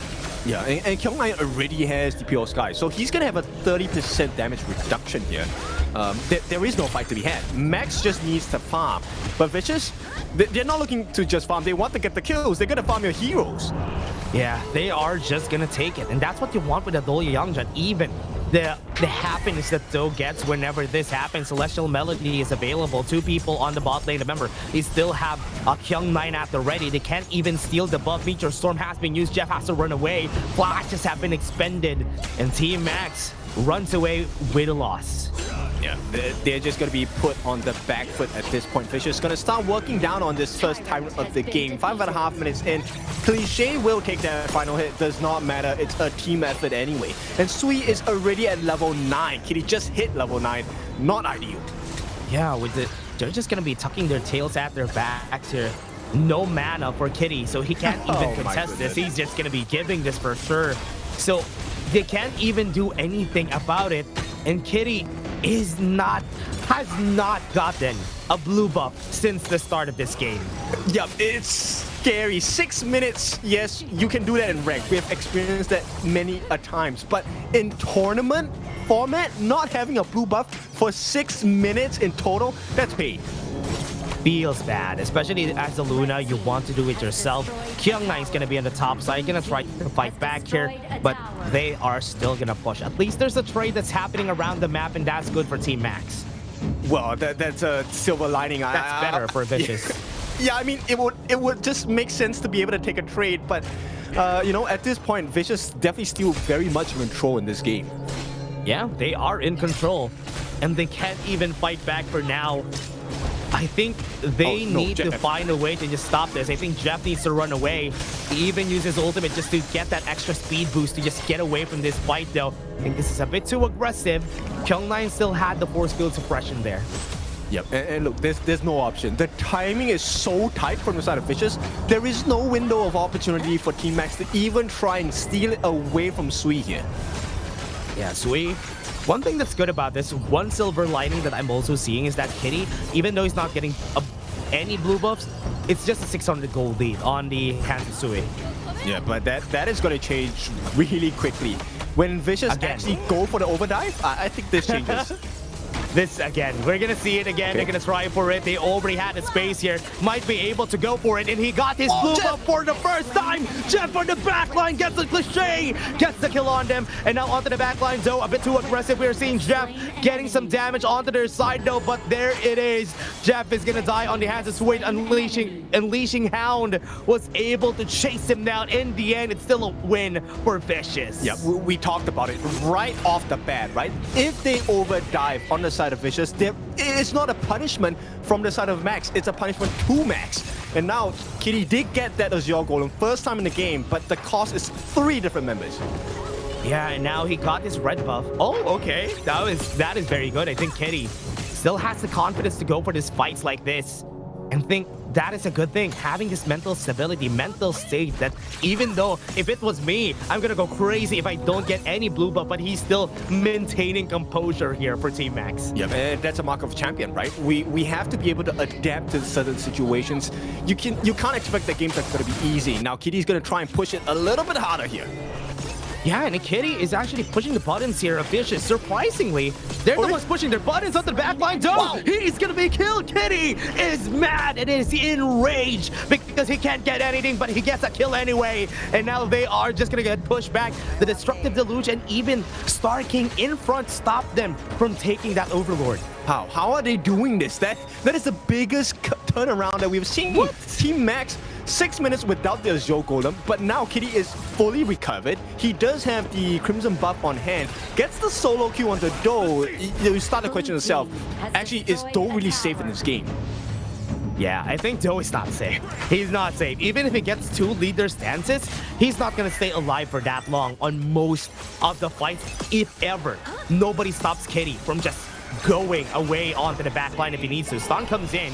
Kitty still has the new moon, so he can still go in if he wants to. Now, Shadow Variant's 30 seconds. It took them 3 minutes to recover. Kitty's now same level as Sui, but here we go. They're gonna try and take a fight here. Yeah, a bit of a dive. Heaven and Earth form is not available anymore. Look at where Jeff is. Jeff, Doe is going to be his target. He has the ultimate right there. Return of the Arms Master is here. He's getting pushed back. They're going to try to chase him down. The Raging Sea hits him in the back line. And that's the perfect way to start it off. They go for the chase down. They want to go for Faye. They got the kill on him anyway. Jeff doesn't care. Sui is in front of him, but he's going to die. Never mind. Kyungna is going to come in. Going to go for the Storm Strike. Hits him in his face. Kitty's still alive though. Very healthy. Still has the blue buff. But Sui, a bit too of an overdrive, is still a 2v1 in this fight, and the strongest member of Team Max is still alive. Okay, he shows his claws, and boy, this cat does fight because he just scratched the life out of Vicious. Yes, they lost 4 members, but there is no trade-off for the side of Max, right? They can't push on the side of Vicious. Yeah, that's good. At least now they are dominating the game. Cliche. Oh no, he just got dove on by Kitty. This Luna is a menace, and this is why it's one of the main reasons why this is banned, right? We've seen a 100% ban or pick rate today on the Luna, and this is the reason why. Yeah, this is because the Luna on the hands of a master, you can actually turn the games around even by yourself. And that's the reason why Sui did that on him. He's level 15, 2-level advantage, whilst not getting the early Azure Golems on his side. We need to study this recovery from Team Max. Very rare that we have seen this situation arise. Now T2 put under pressure. They have the Tyrant buff as well. I don't think Sui wants to jump into the middle of Kitty because Kitty can just jump into the backlines of Vicious. Yeah, that's the hardest part about this game. We talked about it on the start of this draft. There's no actual easy crowd control that they can use if ever the Luna goes crazy. And Kitty is now a full-blown tiger at this point. Yeah, Karma is okay, I'm not gonna complete that, but yeah, 6 minutes without the Azure Golem, and now the same situation is returned back to Sui. He doesn't even get a kill here on the Shimo. Yeah, Tyrant was already taken by them, but look at them, even with a Primal Bond, they're still taking this Overlord. There's no information. Topside, look at the push. They're gonna go for the T1 on the bot lane, but that's not a good trade. This is a deep tower. Gonna get taken down the top side. They're fighting for it, and that's why they're distracting the members. Look at the back line, though. They already got a Kitty, got off the Shay, and now Doe is the only one that could actually chase him down. Gonna try to go for the soaring signal, but he's gonna chase him down. He has to flash right here in front of him. He gets the kill anyway. They get going, and they are gonna chase them down. The waves are pushing. They can go for the T3 towers here for the side of Team Max. Yep, and this is not the only one. Potentially, they can end the game here. Sui will be able to push them away for a little bit, but Jeff, he doesn't care. He wants to end the game right here, right now. And they are gonna go Sui onto the backline. He has a lot of damage. Jeff is gonna kill one, and that's one on the drawing board. One more to finish it all. Revenge is best served cold. Team Max gets game number 2 after getting punished for so long during this game. This is just a recovery on every single level. How did they do this? He was out of a blue buff, no Azure for 6 minutes in the game. He had a 2-level advantage, Sui against Kitty, and they ended the game with a huge turnaround. This is a completely different Team Max. Man, my mind is still blown. I don't know what to say here, because this game, Team Max, they were at the back foot for the first 8 minutes of the game. And once Kitty hit that stride, hit that level, once he gets going, he was able to turn single-handedly, because also during that time, Jeff was also getting fed a lot. Shimo was getting his items, and that's the right time. They knew that they're gonna lose the early game. And once they hit that mid to late game timing of that game, that's when they started to go crazy. Yep, and you know, in theory, Vicious was doing everything right. They made sure they got the timings of the buff. For every single camp on the side of Team Max, they were consistently there on time. They were getting the kills, but they kind of let that foot off the gas in the middle of the game, which by right should have been the exact power spike for Sui. Yeah, I was expecting that though, because the only problem that I've seen there when that was happening, we should study this on a different time, but this game was crazy good. But from what I've seen there, even though they're getting the blue buff for the side of Vicious all the time, there was no translation after. That was my problem there. Yes, we're getting the blue buff, but we're not getting towers after that. Because Kitty is gonna be out of the picture for the next 2 minutes. We should get something, but they didn't get anything. Yeah, absolutely nothing at all. And I feel like, okay, obviously our MVP in this game, it has to go to Kitty, right? What a recovery coming in from him. But another player I want to focus on is Jeff. Jeff, he made this game way easier, because not only was he winning in the 1v1s against the Byron for Kill 9, you can't actually put the channel against the Chicha, especially when, you know, they had to go on Jeff. Yeah, it's crazy. It's crazy that this happened. You can see here, this was the start. This was when Kitty showed his fangs. When he got the kill on Doe, they were winning the fights. And also, as you said, Jeff has also been great, uncanny with his positioning during this game, which is why things also worked out. If there is only one gear turning here for Team Max, this couldn't have worked as good as this went. But they had 2 gears turning the whole time.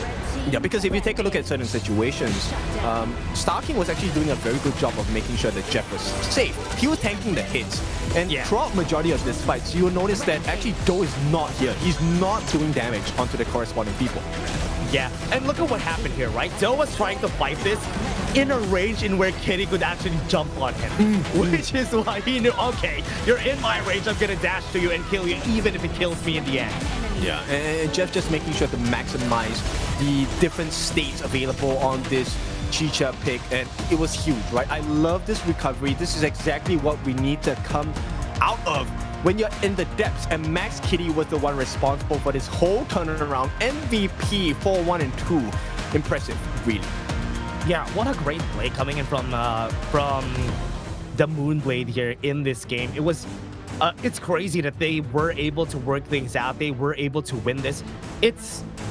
I was not expecting that to happen at all. Usually when you see this on other games, the team where the Luna is, they're gonna lose. But it's a good thing that they kept their composure. Yeah, and it blows my mind because, you know, for us, we've seen so many pro games, and the formula is always the same, right? As a Luna, let's just stop her from getting the Ozio Golem. We should be able to win the team fights. We should be able to stop the growth. But Kitty refused to be put in that situation, and reality definitely changed. Max, it never felt like they truly felt they were behind all the time. Jeff was still farming as per normal. He was winning his lane against the Byron, and to do it against Kyong9, who was one of the superstars coming in from his previous team, Nongshim.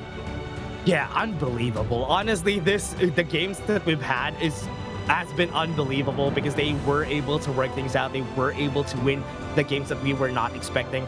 And I like that. I like to see more of this from Team Max. Great improvement. Last time they met, it was Vicious who won, but I believe this time around they could change the script in this round number 2. Okay, I'm going to claim all the credit here. It's because they had to carry me in the ranked game, so they knew how to come from behind. So man, they got some great gains from carrying you in their games. But we'll see. So these are the bantam picks, or rather the picks for game number 1, game number 2. And to be honest, there's still some big options available for both teams, right? The Chicha now is still available for the side of Vicious, but I feel like that's going to be banned out instantly from Team Max. Yeah, I think so too. I think this is what they're going to be doing here. They need to ban it out. Respect it for now. And I'm really thinking on what they're going to do next year for the team though, because Vicious, they're having such a hard time, and I think they need to make use of this timing to just pull it off. Because I felt like after they lost a while ago, their shoulders are down, and that's not a good sign once they go to the next game. I mean, this is where, champions are made. You have to be able to deal with a loss. And now, once again, I hate to bring it up, but Sui comes in again. This is his first debut into KML. And this is where we get to see, right? When you're dealt a difficult hand, a difficult card, you're 2-0 down. The next loss means you lose the series. What does Vicious do? Specifically Sui, because she had a great start to game number 2. Oh yeah, and they are going to be looking to do this for this next game. I think Team Max is... What are they going to do next? They have been doing so well on that game. I think they need to change the script here for the side of Vicious. They need to get the items, the heroes that they want to work with this time.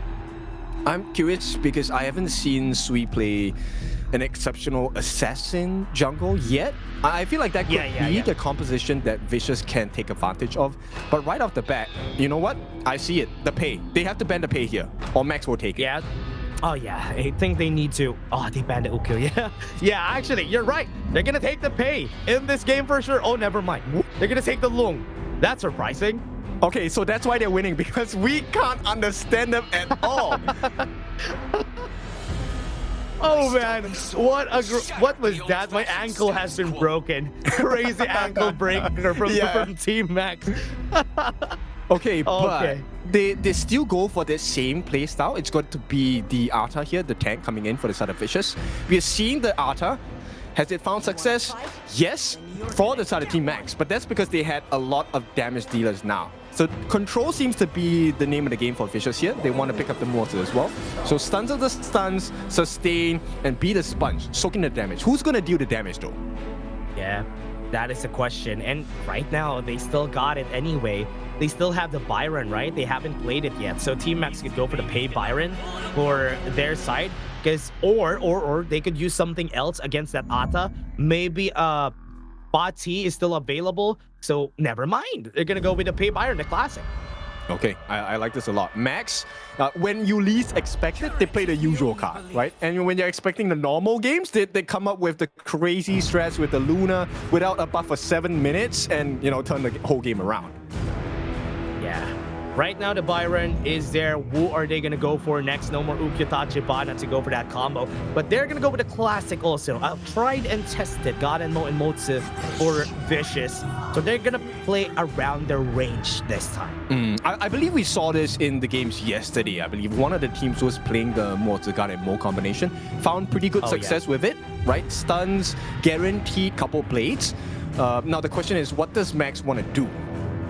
Yeah, that was Stamina from yesterday. The one who did the God and Momotsu. They were successful pretty well. But the Lian Po is going to be banned here for the side of Vicious. They're taking out a lot of the tanks I think that's the only tank option left on the side of Team Max because they used the Dongfei and the Lapu Lapu already. I mean, one of the great answers that Vicious could have had was the Aaron, but now that they have picked it, I believe it was Do that picked it in the previous game. That would have been a great answer against the Pei because you can actually attack him while running from him. Oh yeah, that's true. Guanyu War Saint is also out. The Futsu respect for Team Max since a while ago, right? They have been doing this since a while ago, and they have been respecting the side of Vicious from that. So now we take a look at the roams, right? You have control in the form of Morse for the side of Vicious. What does Max have in mind? Should they go for a tank here? Yeah, actually, I think from what they had, they're gonna go with Lady Sun for their side. I think a good damage dealer and also quite a big range for the side of Vicious. Okay, they're just gonna be going with the idea for Team Max, and they're just using the Garuda just so they can fend off the frontliners here from the side of Vicious. Okay, this is a really cool combination coming in from both sides because this is a huge burst competition, right? There's a lot of burst potential. One from Kitty on this Pei, second from Jeff on this Low. But at the same time, on the side of Vicious, you have Cliche on the Gun and Mo, you have Do on the Lady Sun. Both sides offer such a dangerous combination of one hit.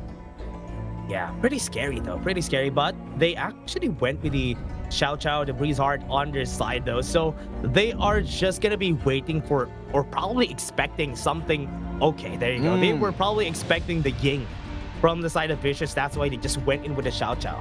I like it. So team fights, they can actually drag it. This is going to be very dependent on how Sui plays the game already, right? The junglers will dictate the pace. Whatever the team does, as long as Kitty or Sui has a great start to the game, they can actually force their will. Oh yeah, that's true.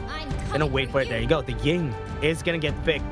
We don't see this a lot, but we've seen some of the players from the global stage pick this on certain moments. And Game 3 is one of those moments, especially if they're fighting against a Pei.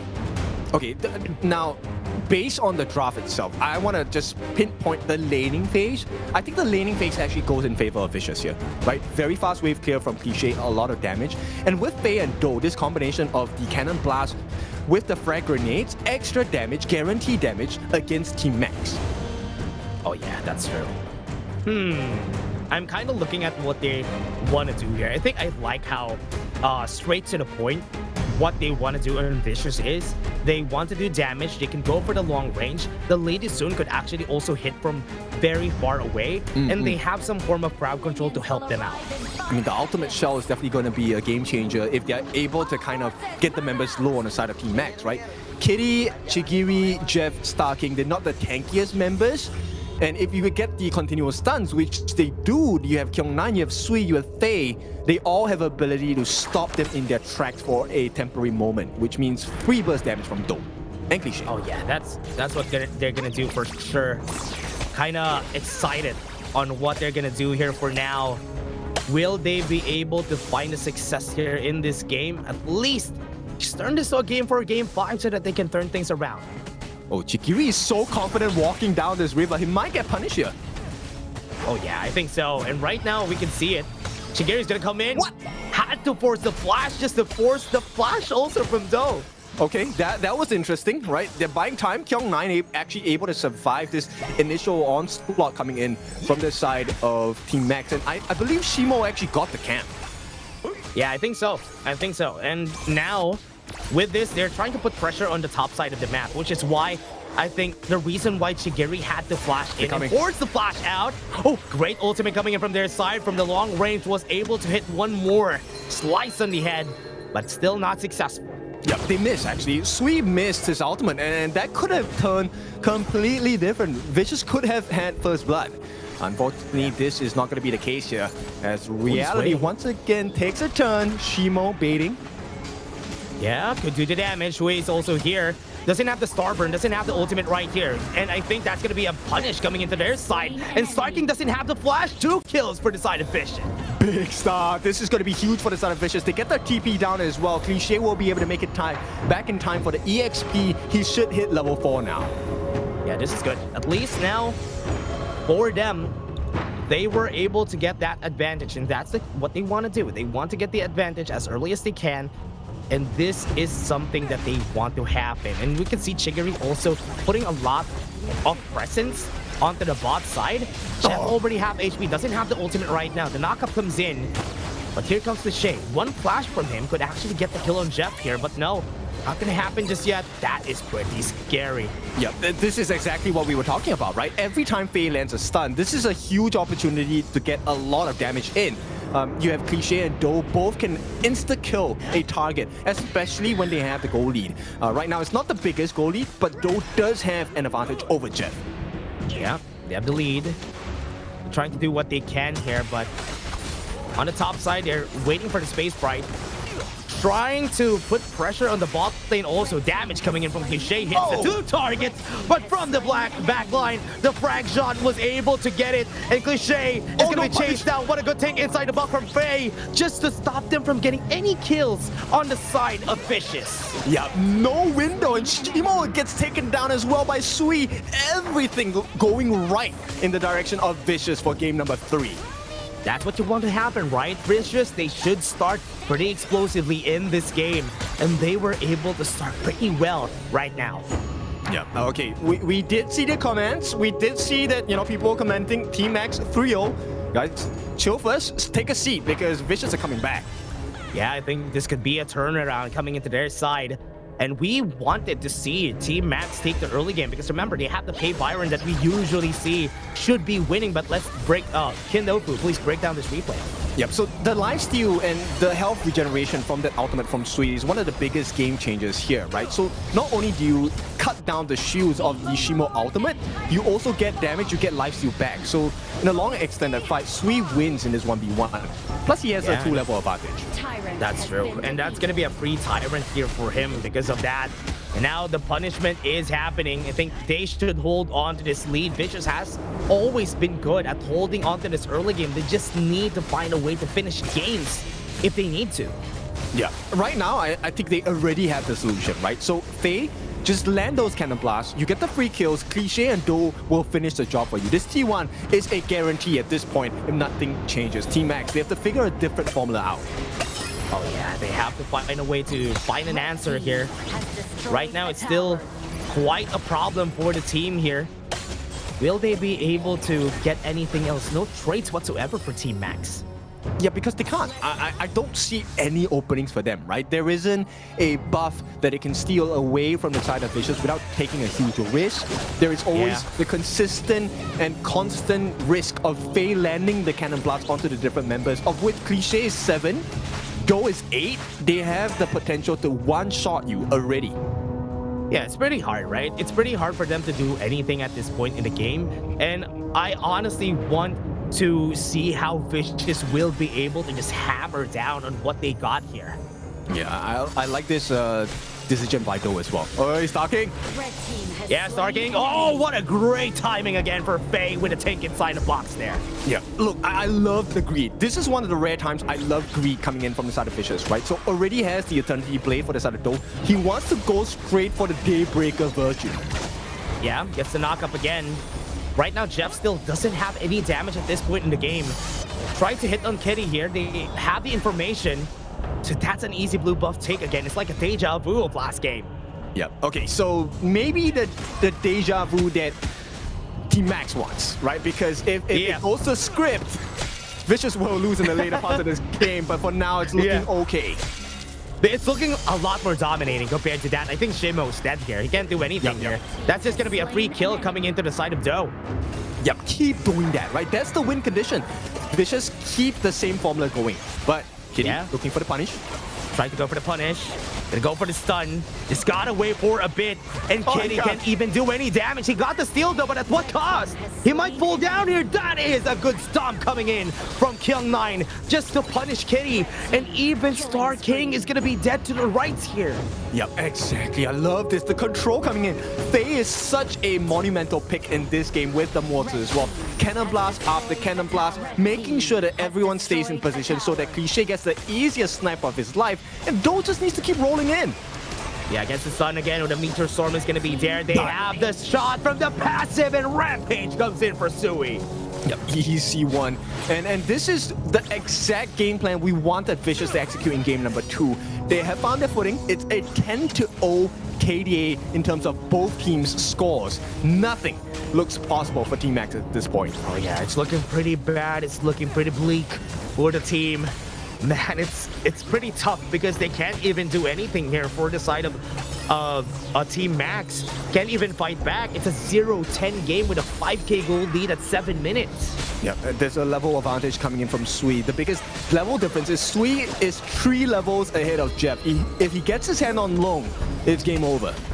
Oh yeah, that's true. Once they can go in, the range that they are fighting on is just so good. They know how to play around that, which is why it's so hard to get even close to Starburn. That has such a long range. Yep, and here's the dangerous part, right? If we take a look at, hey, positioning-wise, Kitty now being super aggressive, he has to give his life for this one. I don't think he makes it out. Yeah, he is going to be giving his life for sure. One hit of the couple of blades, he's kind of tanky because he has the Blazing Cape. Oh. He's not going to survive for so long. Wait. Dodges it. Not going to hit anything, though. Hard to force the flash, okay. But still he's going to be dying. Okay, that was scary.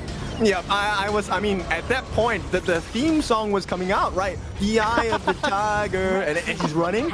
But yeah, it didn't really work out the way he wanted it.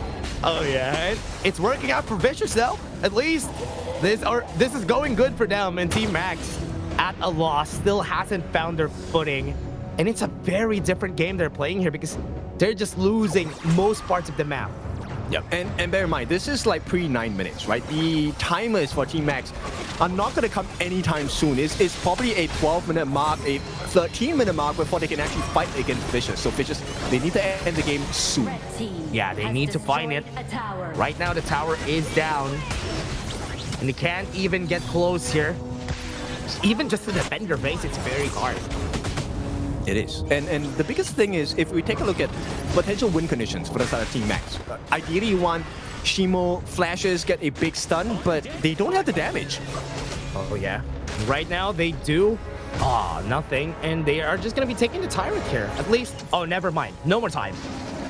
Yep, they don't have. 9:30, the reset comes in. Cliche will actually help to take the last simple overlord for the side of Team Vicious, which means this is going to be lane prio for all 3 lanes coming for Vicious as we hit the 10-minute mark. Oh yeah. Right now, let's see what they're going to be doing here. Never mind. It's just going to be it. They just forced out. Yep. Look, one strike from Sui is 1/5 of Jeff's health. Like, how do you expect not to use your ultimate at this point if you're the Loom? That's true. He can't even do anything, man. It feels bad here for the side of Team Max. Look at this. It's an 8k gold lead. Now it's just ballooning out of proportions for Vicious. Yeah, and Sui is staring into their souls at this point. They're going to take everything for the jungle of Team Max. One fight potentially coming in for the side of Team Max could be the end of their journey in game number 3. Yeah, game number 3. This might be the ender here for the team. And as we can see it, Vicious already closing in to go for that finish. And this is going to be it. They got some damage in. Oh, and one more shot from the back line. Shimil falls down. And he even had to use his flash there. But at least they got the defense on the tower top side. We have the Overlord. Yeah, and the cooldowns on the side of Cliché's ultimate, ridiculously low. He can do it again. All they need is for Fate to stun him. One more shot. Okay, there you go. Had to use the Meteor Storm onto the backline. Here he goes. He got Garter Grid pushed out of the way while they get slipped into a box with a Tink inside the box. They can't even move, and Vicious will be taking this win. They're not going to let them take a 3-0. They are going to finish it. And this game number 3 is and should be theirs because this is the finish for Vicious. They want to take one home too, and that's 6 kills on the board there for them. Beautiful. One of the cleanest games we have seen thus far today. It's going to be 2-1. Now Vicious claimed 1 point back. But the biggest question is this enough to mount the reverse sweep? Have we seen? No, we have not seen a reverse sweep in KML at all. Oh yeah, that's true. Man, that was a great game. What a great time to see that Vicious was actually able to fight back. They can actually turn things around. Yes, it's match point for Team Max, but they lost most of their picks during game number 1 and game number 2. In game number 3, is a different story overall. I think that Ying, the Fire Spear pick, was quite a surprise for Team Max. Okay, so I'm just gonna go out on a limb here. Team Max can actually just copy and paste the exact composition and bring it into game number 4. But you know what? Yeah. Take it one step at a time first. MVP, your pick. Yeah, for me, I think that's gonna be, it's either Cliché or it's either gonna be Sui. That's the only choices I have. Okay, I am actually considering Sui or Faye, because without Faye, they wouldn't have been able to land that many shots down.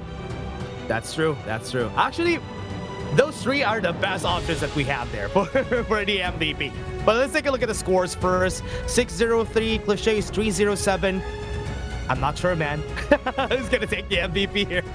Yeah, I think it's really just the impact they had in the game. So if I want to talk about the impact, to me, it has to be between Sui as well as Faye, right? And at this point of time, Team Max, this is the return. And I love this a lot because we're asking what happens to Sui? How has he recovered? Kyung9 as well, and they have definitely recovered. This was a clean game. No kills at all, I believe. Yep, there's no deaths on Vicious. Yeah, clean recovery for Vicious. This might be what they needed in order for them to get this win for themselves, because this is a very big teller of what could happen during game number 4. If they have this much in them, they could continue this until game number 5. Yep, huge disconnect there, and they chose a perfect moment to do it as well. Look at this movement coming in, and just the stuns coming in. It came down to the control, and once you have the level advantage, it doesn't matter whether they get the stuns on you from the side of Team Max. You can out-survive, out-sustain, and out-damage them. And also the amount of crowd control that the Fire Spear is bringing in this game, you can see that, right? The knock-up, he could do that like every 3 to 4 seconds in this game. It's a great pick, and this to me is the play of the game. Faye, holy. Man, he did that multiple times this game, right? A double man, a triple man, take inside the box, and Faye just doing God's work for the side of Vicious. This is a game that we wanted to see just on the start of this series, and they were able to do it. This time, the MVP, who is it gonna be? It is Ying, it is Sui in the end. Lovely, lovely. Well-deserved as well. 6-0 and 3. He was carrying the team, right? So he was part of the problem because they were causing issues at the bottom side of the map with the 3-man rotations on the side of Do, Faye, as well as Cliché. But this Ying by Sui, in collaboration with Kyung9, was able to cause a lot more destruction, not just in terms of damage, but also in terms of structural damage across the map. Yeah, it was pretty hard, right? It was pretty hard for them to even fight back. What you want to do with a Fire and Pay is to win the early game. If you don't win it, the game is just gonna fall over. And because they weren't able to do that, we have a game number 4, everybody. But before we go into game number 4, we're just gonna be taking a short break.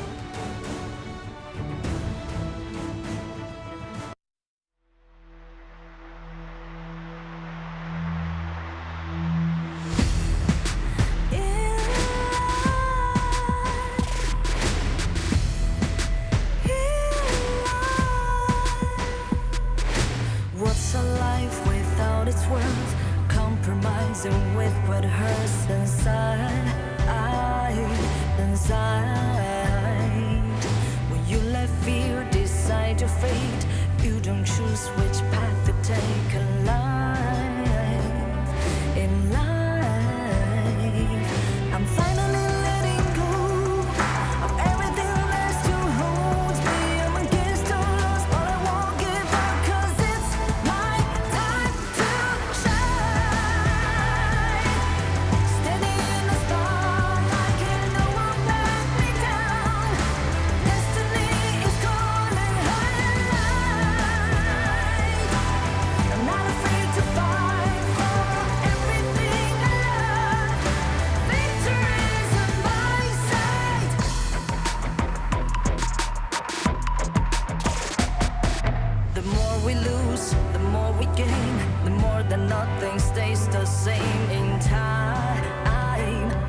Welcome back. It is time for our fourth game in this best of 5 between Vicious Esports along with Team Max. We are at a moment where there could be history being made, right? This is the first potential reverse sweep, and this is also the first potential game number 5, full best of 5, because I believe I'm on the broadcast, so the curse has been activated.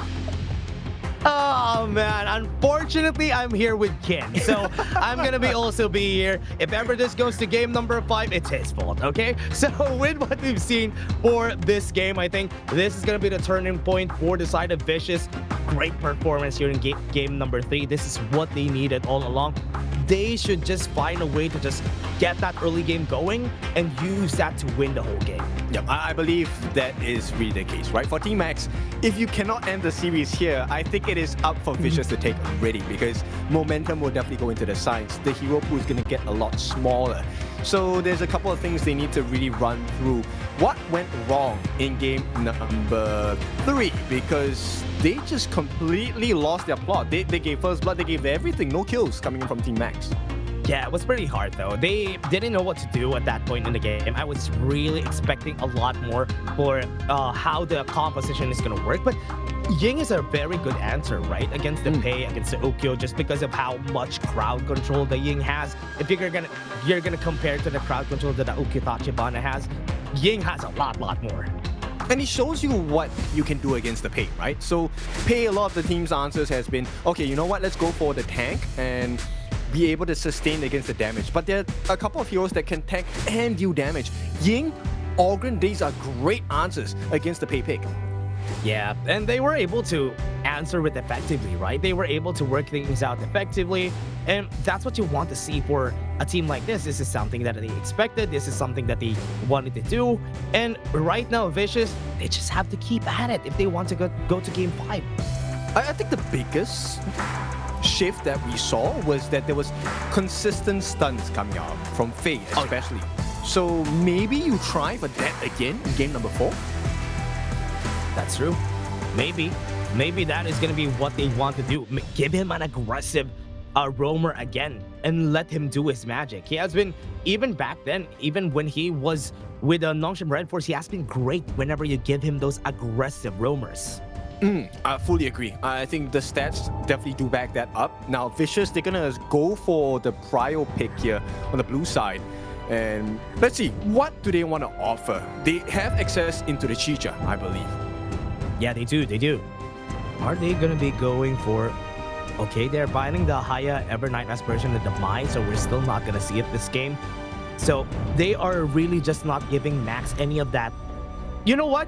What you said a while ago, we can go with that. Just use the composition that Vicious did last game, and they might be able to win it with that. And you know what? Vicious can go for the Pei. Yeah. Okay, but it looks like that's gonna not gonna be the case for now, right? It's going to be the Dharma in the clash lane for the side of Team Vicious Esports, and Team Max looks like the game plan here is to go for a little bit more sustain. And now I love this flex pick once again. The Fatih can go into the jungle, can go into the clash. So this leaves the doors open for Vicious. They might want to be careful about the next 2 picks here. Oh yeah, they should be very careful on what they do here. From what we've seen for now, I think, okay, they even went with the Yu1 and the Fatih. The Arlie, the Zhengfei is also here. So that's a lot of red on the side of Vicious. So this is going to be pretty scary. Okay, they have good lockdown. I believe Vicious doesn't have access into the Yixing already, or was that game? Was that series number 1? But in any case, number 1, yeah. Yeah, so Yixing is available then for the side of Vicious. Does Max ban that out? That's a classic combo that we see whenever Dharma gets picked. But one thing that I love about this already is that sometimes the problem when you pick up the Dharma and you have no other frontline, Dharma needs to do the job of frontlining. And at least here, it's pretty safe. Okay, Max, they solidify the first half of the draft with the channel. This is a winning matchup in the lane, or at least a 50-50, right? Because with the Soul of the Wolves coming from the Lupine Traps, that's going to make life a little bit difficult for Do.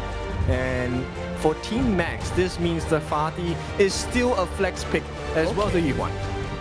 nice ban on the pay because they're kind of expecting that to go over this game. And also for Vicious, still looking at the Leon Poe getting banned here for Team Max, but that is only a bait here for Team Max. They can just pick up the Yuhuan themselves, but you don't want Starking to not have any of those tank roamers because that is what he was good at during the game number 1 and game number 2. That's true. Yeah, I mean, you don't want to make life easy for your opponents at all. So we'll look at what this final ban is from the side of Team Vicious. Vicious Esports, this is the time to shine, right? If you really can take this game away from Team Max, soft guarantee you win the series. Takes out the Flowborn tank. That says a lot to me.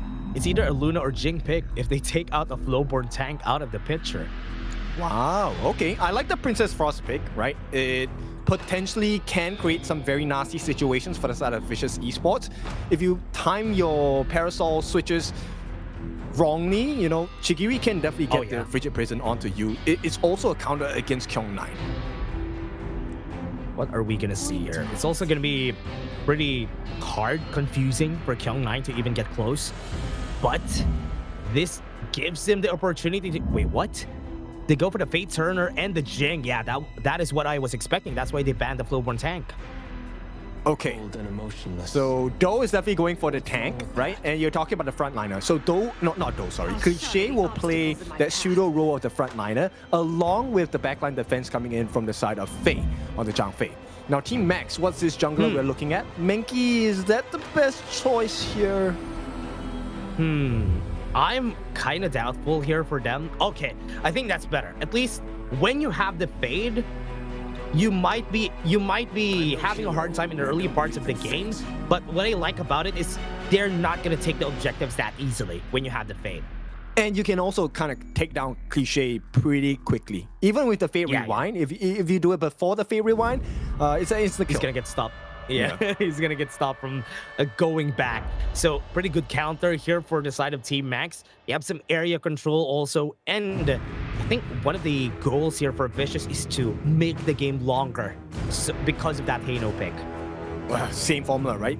Early game is so important here. If Do gets the lead, Starking and Chigiri, no game to play. You will get instantly bursted. You might have to prematurely use your ultimate as Starking. And that then creates a situation where Vicious just has instant access to their backline. They're pretty tanky as well. Max is so squishy. They have heals, but it's not looking good. I'm pretty scared. I'm pretty scared for the team here, what they are going to be doing. I want to see something from the side of Vicious again. If they have the ball on their court, they could actually win this game with the picks that they have compared to what the reactionary picks that we've seen here from Team Max. Yep. I mean, it's pretty clear to us. If Vicious gets the same kind of lead that they got in game number 3, this should be... Yeah, it's over. You don't come back from a over-leveled, over-farmed Hano in the mid. He's just too tanky. You can't finish him off. It's going to be fast, right? If ever they get that same lead, it's going to be faster compared to game number 3. So what they want to do here for the side of Team Max is just stop that. Stop that from happening. Stop the Dominus from falling. And make sure that Jeff and Kitty gets their items. Yeah, they are. But this is already not a good start, right? Look, they're eating the scepters coming in from Cliché. He's going to keep poking at them. And right off the bat, they're already low on health. Yeah. Poking and prodding this early Starking. Does he have to force the flash here? Oh, not even needed, because he knows that after the 2 dashes, he won't be chased down by Kyung9 after that. And Cliché doesn't have flash. He has taken Purify, so good understanding of the situation. A little bit too close for comfort as a viewer, let's be honest. Yeah. But yeah, Max is doing okay. Yeah. One thing that's hard also by what they did here is that Shimo is not going to be able to win the 1v1. The reason why Fati is good against the Dharma is because he can actually deal constant damage, but because he can't even get close against Do, it's a hard lane for him. It is. And this means they have a soft guarantee on the top side on the class lane for the Space Sprite, which has been acquired. So now there is going to be a very slight lead going in for the side of Team Vicious Esports. Team Max, they have to play really carefully. They cannot give first blood. Same could be said for Vicious Esports. Oh yeah, Teleportation Sprite is just so good at helping out the rotation here. Now it goes back to mid. He eats this XP. And that's what you want, right? Whenever you're playing Jing, you need to be accelerated as fast as they can. And they try to go for the kill here on the bot lane, but Kyung9 is a touch too tanky. Okay, smart move. Uses the second skill, sorry, to get the lifesteal, just to make sure that he's safe from the execution coming from being jaded. Oh, that was scary though. Chigiri went too close to the sun there. He could have been killed here by Sui. Yeah. I mean, he does have his ultimate, so that should provide him a sufficient amount of shield. Chigiri gonna start making sure that the Azure Golem is kickstarted for his jungler, so they don't have the ability to steal it as comfortably. Yeah, they're gonna just be taking it, but looking at the gold lead, we still have not really that big of a lead at this game. Right now, both of our teams are still making sure that both of their sides are in equal terms. But at least for the side of Vicious, they're making it unequal by taking some jungle camps on the side of Team Max. I mean, the stakes are really high for this one because you know Max understands that if they win this on the side of Vicious, game number 5 is a guaranteed hang on first blood, potentially. Crazy from Doe. Okay, never mind. He's not going to be able to get the kill, but that was a good push. A very smart play from Doe. I thought that's a kill, but I think this will guarantee it. Sui in the area could go for the fight here, but he's just going to be pushing him back so that they can get some damage, chip damage on this tower. Okay, so this is going to be a bit rewind. Oh, that's good. First blood comes in for the side of Team Max. Good pincer from the side of Team Max. Yeah. Would have been better if it went onto the hands of Kitty, but you know, for Vicious Esports, I think they count their lucky stars. Yes, they did give away the first blood, and of all people, it's actually cliche, not ideal. Yeah, I'll take anything at this point. Kyung9, almost getting the Frigid Prison, but Kyung9 doesn't have the ultimate anymore. Teleport's gonna come in, taking a lot of damage onto the back though. Star King, Faye, gonna use the ultimate just to push them back to the loving arms of Sui, and he is now not able to move because the Frigid Prison was perfectly placed by Chigiri. Dude, this guy's insane, Chigiri, with the freeze of his lifetime. It was supposed to be Vicious Esports' turn, but it's not gonna be. Max now has eyes onto the first timer of the game. They should be getting this guaranteed. What a crazy Frigid Prison. Man, nobody would hit that. You would hit that 1 in 10 times, but he was able to do that in a high-pressure situation. Okay, lucky that you put the high pressure situation because I hit that. Really? Really? I want to see that. I want to see that you hit that. Yo, no! But no.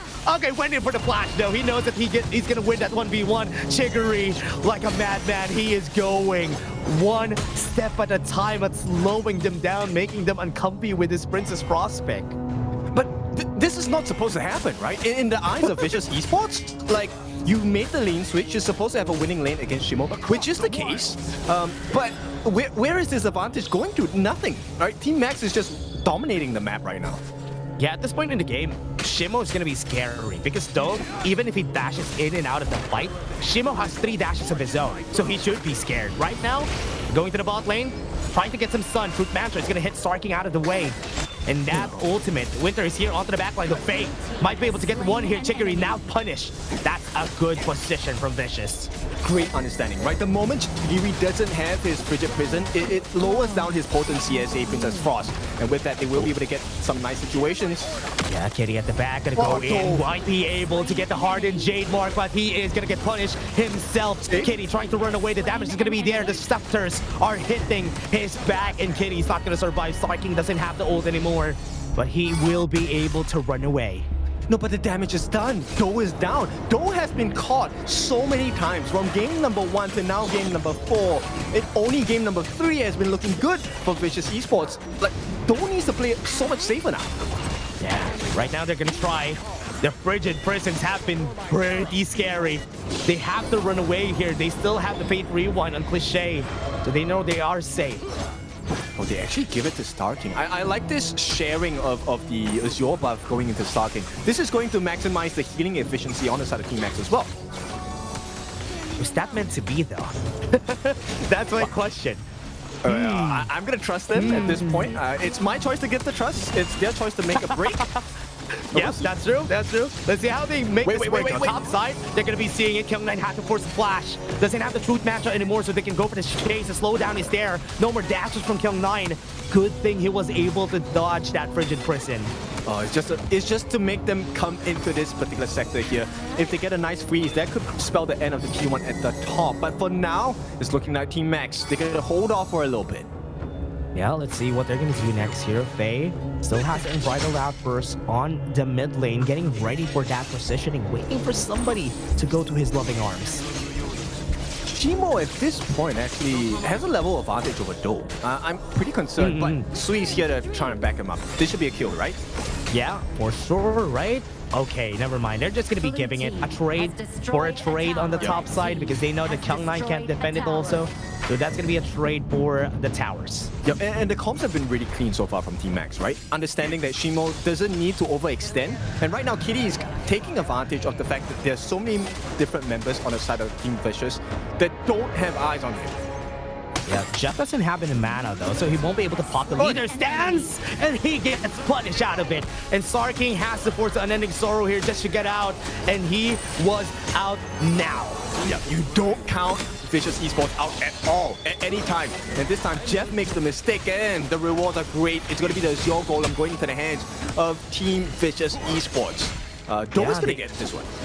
They always have to respect it, right? Whenever they don't see Faye in the area, his Zhang-Fei is just gonna go and pull the trigger anytime he sees somebody like Jeff trying to take something. Now, still have the objectives here. Still 8 minutes in the game, but we have seen so much action in this one. I don't know if this is the right time to contest. Faye doesn't have his ultimate yet. It's gonna take him a little bit of effort to get it down. And Team Max, they're already split pushing. Trying to get close. Kyung9 has to flash now. And we don't have Kitty in the area, so it's not a good contest here, even for Team Max. So are they just gonna let this happen? Because Sui is not close to that Tyrant, so this is not gonna be a good take for anyone at this point. I mean, they don't know where Kitty is. They will get to know it now. Okay. So they have to be really conscious about their decision here. This one might hurt. They have the info now. Kyung9 is in a very cheeky position right there in the Crimson buff. So once Kitty clears this Tyrant and goes to the top side, he might be in danger. He's seen now. Yeah, but the T1 at the bottom is the big problem here for the side of Vicious Esports. They need to clear this. I think at this point, Kyung9 should be able to secure the same on the T1 at the top as well. Okay, at least. He also is in that area, so they know that nobody is going to be able to clear it without going to the brushes. So they are afraid of going to the top side now. But now they see Kyung9. Are they going to fight for this blue buff? Sui is a bit aggressive if they try to. They're just going to be taking it, right? They have the hard they mind. Right. With the seal, they seal it into the hands of Kitty. He does have the Azure Golem. That's going to be number 1, mana regeneration, and number 2, he's going to get cooldown reduction. So that's great for Kitty. It helps with the damage output because he gets a faster ultimate reset. Now, with that being said, Team Max, this is pretty close, right? For the 10-minute mark, this is the one that decides the fate for the next few minutes. Yeah, Shadow Variant is here. Sui already starting. Gets knocked up by the Overlord himself. Gets close, striking. Trying to go for it, but right there onto the backline, Kyung9 almost got it. Still has to flash though, so it's still okay. Might be able to go for a second round. They're gonna try to go for the kill. The frigid person is there. Cliché is gonna be dead. That's gonna be 1 kill. They tried to go for the Unbridled Outburst, but it's not working out because Team Max is gonna take this Overlord for free. Oh, so clean. Shigiri once again. What a big play. He pivoted the whole situation in favor of Team Max, getting the freeze onto Faye, who is the main tank of the team, by the way, and making sure that he couldn't provide value. And this means Vicious Esports had to back off, and now Max are going to reap the rewards of the mistake coming up from Vicious Esports. Yeah, and they're still holding on to that Shadow back Vanguard, right? They know that they don't need to drop it right now. They can just push the waves and drop it to where somebody is, like top side. They can drop it to the top side right now just to stop Doe from pushing. Actually, I would drop it on the bottom side at this point, but because of the split push happening, I think it's ideal that they drop it on the top side of the map. Team Max, Jeff has secured the T2 for the team at the bottom side, and this means Vicious Esports' vision is obscured now. Yeah, they're gonna have a hard time trying to get close here, and now they might try to get some damage in. Cliché having a hard time clearing these waves, because what's hard about this though is if it's dragons, it's not gonna be easy to stack the scepters if that's minions. Yeah, it's not. And the biggest thing, close to 10,000 gold for Kitty. He is at the top of the gold leaderboards. He has the damage, he has the items, he has the survivability as well. Dragon Rage. Everything helping him. Looking for the ender. Jay, not very healthy, has to back off. Smart. Shimo getting the attention of most of the members of Vicious here in the mid lane because they don't want 2 towers down here for Vicious.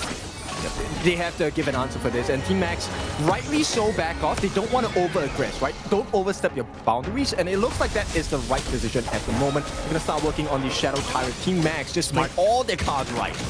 Yeah, Primal Bond is out now, so they can actually fight. Jeff is dead. What a good catch coming in from Sui. But they're going to be taking the Tyrant here for the side of Team Max. One thing that's good about that is they cannot do anything with it for now. Yep. And once the dust settles, then it's still Max in favor, right? It is still advantage to them. Yeah, still in their favor. 5k gold lead in this point. And now they have to always clear the top side of the map because of this hole that is on the top side.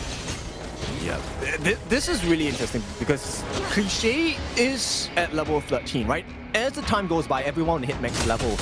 But it doesn't feel like Max will look like they will be in a losing position against Vicious Esports anytime soon. True. Still hard to even find an opening here. They can't even push the T2 on the top and bot side of the map even after losing Jeff because they know that the other 4 players can still pack a punch. I mean, we're expecting Cliché Scepters to hurt. Land onto the... Oh, bot side Shimo might be in trouble here. Has to pop the Sacred Tree Blessing just to get away. Has to damage on Do, almost getting the kill on him though. Shiguri has to be careful though. Kyung9 is in the area, waiting for him. The punish is going to be here. Sui into the backline. Jeff almost dead. Had to get the redemption to save his life. But the mid lane, yeah, as you were saying, that mid lane could fall anytime. We've seen this so many times, right? When teams take a good team fight at the correct time, when the minions are pushing in, it hurts your opponents, especially when they lose. Right now, Team Max, they re-aggress, they get control over the Gorge. Remember, we have an 18-second timing also off the Overlord. Sui is not going to be there in time. So they are already pushing all the waves that they can. They need to push the wave on the bottom lane here for the side of Team Max so that somebody has to defend this before they go for that Overlord fight. They have no numbers advantage at this point. They will get vision of where the members are at on the side of Team Max. But Cliché, he needs to get this Scepters. Without the Scepters, there is no additional damage. Vicious Esports needs everything to go in their favor right now. Yeah, this is going to be tough. Not the easiest fight to go for. On the side of Kitty, he is just hiding. Nobody has information. Nobody has a check on him. So this is going to be tough. He is in front, waiting in their lying arms. They see him now.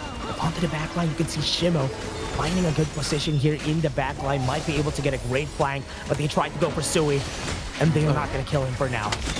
Okay. Wait! That's a good knockup coming in from the Overlord. What a good assist from them. Has to force an unbridled outburst. Almost getting the kill, but now here comes the retaliation. Kyung9 misses the Truth Matchup. What a great bait coming into their side to go in. They got the damage. The Hardened Jade Seal clears 2 and make that 5 an ace coming in from the side of Vicious. And that was a masterclass coming in from Team Max. The team fight was so good. They maximized the fight, and this game is maxed out because Team Max gets the win. Big win, picture perfect as well with the Harder Jade Seal. A quadra kill, by the way, for the jungler on the side of Team Max. Boy, oh boy, this one hurts for the side of Vicious. They won their first meeting 3-1, but right now that favor has been returned 3-1 in favor of Team Max. Revenge is best served cold, and it is this way. Give them a bit of a win. Give them that one game and just defeat them in the next one. What a good way to end this. Poetic even for Team Max because they ended it also 1-3-1. Yes, and it was looking good for a moment. We were expecting the recovery coming in from the side of Vicious Esports. But I feel like this game, Cliché didn't hit the mark. Not his fault, it was just a big difference in terms of goal gaps. And when you have a fave pick, you know you have to get the objectives.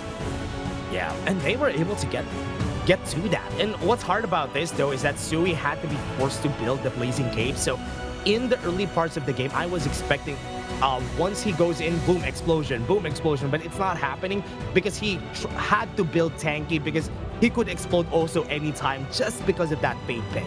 Yeah, I like the way that the comms on the side of T-Max, right? It's very clear, we can see it from the movements. Shimo, as long as he's alone, he knows that there are 4 different members on the side of Vicious Esports. He's telling the team to go for something else. He will play safe, get the trades, get the turrets, get the objectives. I will survive, I will pull the attention, because you can't ignore Shimo as well. Yeah, you know that nobody could win a 1v1 against him. At that point in the game, anybody who tries to 1v1 him is not gonna win. That's why they had to leverage that advantage so that the other members of Team Max will be able to take a fight. It's so crazy, and like they made Kyung9 look absolutely distant. She could not do anything this game. He tried to go for a lot of flash shoot mantras, but every time he tries to go for it, there was a flash at the ready. Every time they see him, they always have their fingers at the ready for a flash, which is why he isn't hitting all those good truth mantras. Yeah. And of course, the game started really well because of Chikiri. Look at this frigid prison, ending the life of Sui. Holy, I mean, this if you are looking for a good play as a Princess Frost, this is a good play.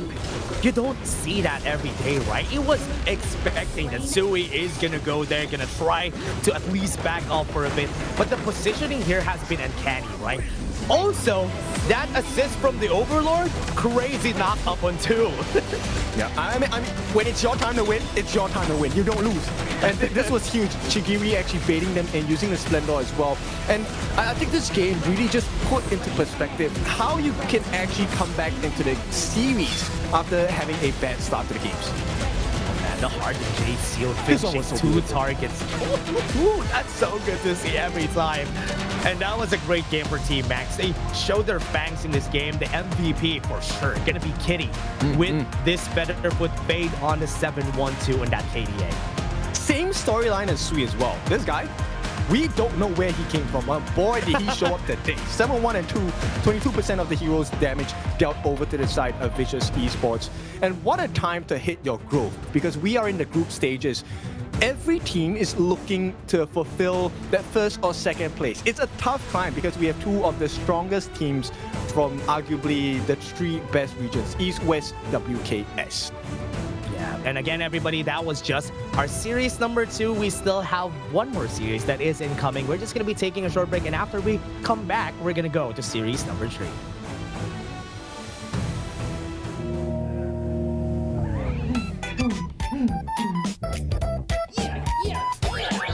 What's going on with this music? Honor of Kings. Now with lobby background music customization. Switch up the vibes anytime you want.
Season 14 is officially here.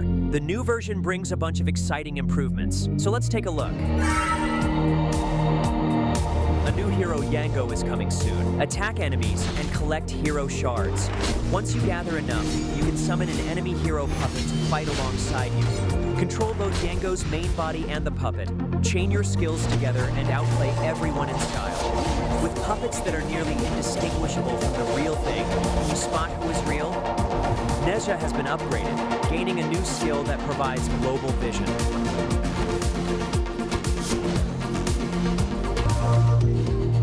Luara has received gameplay experience improvements with increased damage and kiting ability.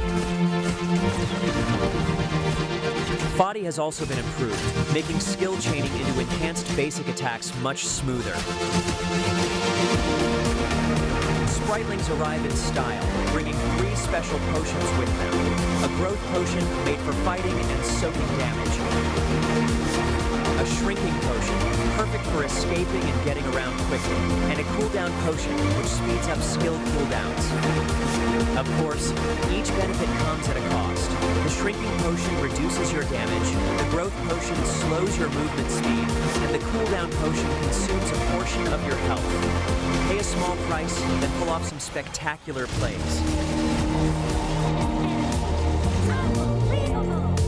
The new mode Superflow Brawl arrives with a bang. Faster farming, faster pacing, and more exciting combat. Players can choose one of 3 talents to enhance themselves, gain more talents as they level up, and stack powerful effects. Complete missions to unlock even more random talents. Freely combine them to create powerful talent paths and discover your own unique strategy.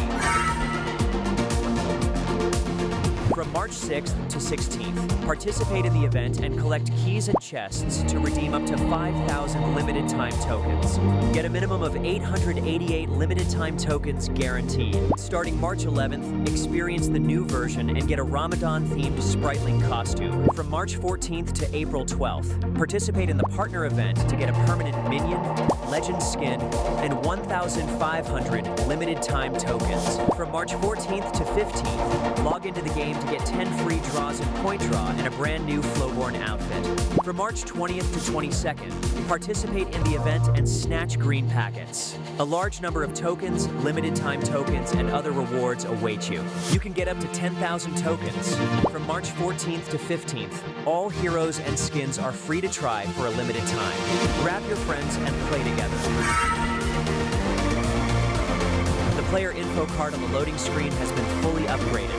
Come customize your exclusive appearance. You can now customize the lobby background music on the main interface. Switch tracks and set the mood however you like. Quality of life improvements are here too. Resources are now automatically streamlined based on device model, so unnecessary files won't download unless you choose to, making the game much smoother. Finally, more perks and surprises await you in Season 14.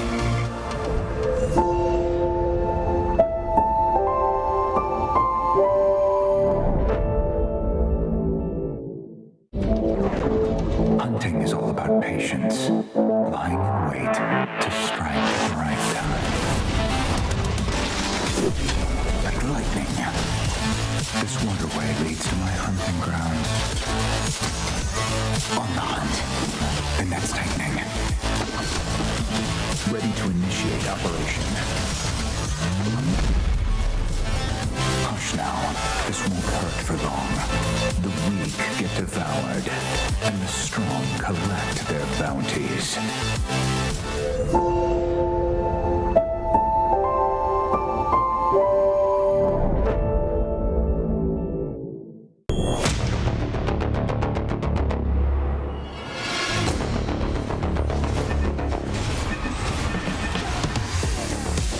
HOK's new mode, Superflow Brawl, arrives with a bang. Break fixed builds and experience true combat evolution. Whenever a hero reaches level 1, 5, 10, 15, choose one of 3 random talents to enhance yourself. The higher your hero level, the stronger the talents you can obtain. 10 major talent paths, freely combined to create endless strategies. Preview talent effects in advance to fully prepare for battle.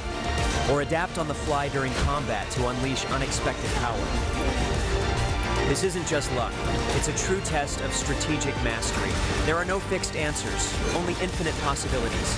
The most powerful and mysterious builds await your discovery. The new mode is coming soon. March 14th, write your Superflow Brawl legend.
the true me? Even I can't tell for sure.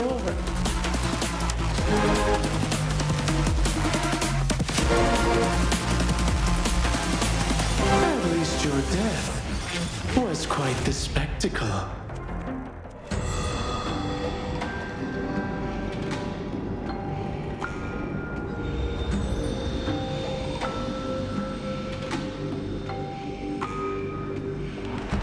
Yango creates a puppet that can replicate enemy abilities and fight using the 9 occult arts. This is his core mechanic. Attacks from either Yango or the puppet grant hero shards and recovers health.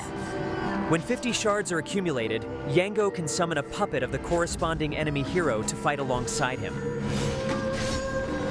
While controlling Yango's main body, he can use 4 occult arts: Umbra, Jichu Luan, Shadow Crucifixion, and Dispersal. Umbra throws the puppet, dealing damage and launching enemies in its path before allowing Yango to control it in combat.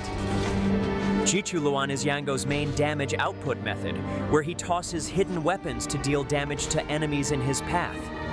Shadow Crucifixion can be used flexibly to allow Yango to engage or disengage freely. Controlling the 2 strings to intersect deals damage to the target and slows them. Dispersal is mainly used to avoid damage or crowd control. During the skill, Yango cannot be hit and all control effects are removed. When controlling the puppet, Yango uses 4 occult arts: Return, Substitution, Binding, and Breakout. Occult Arts Return immediately retrieves the puppet and launches enemies in its path. Occult Arts Substitution swaps Yango's location with the puppet, dealing damage to enemies in their path. Occult Arts Binding is used to bind enemies. Using it the first time deals damage and slows nearby enemies. Using it the second time continuously stuns and damages enemies. Occult Arts Breakout causes the puppet to dash in the target direction and pull Yango to itself, dealing damage to enemies in its path.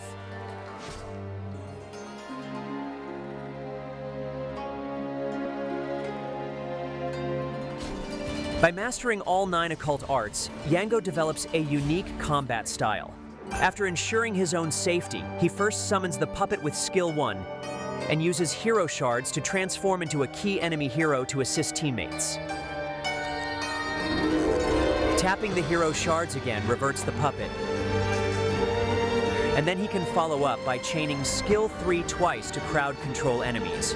While enemies are bound, he uses Skill 2 to summon his main body, then follows up with Skill 2 and Skill 3 to deal maximum damage.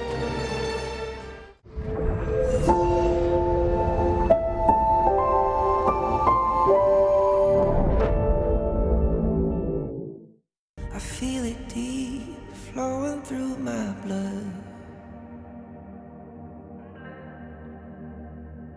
Rising up to become someone,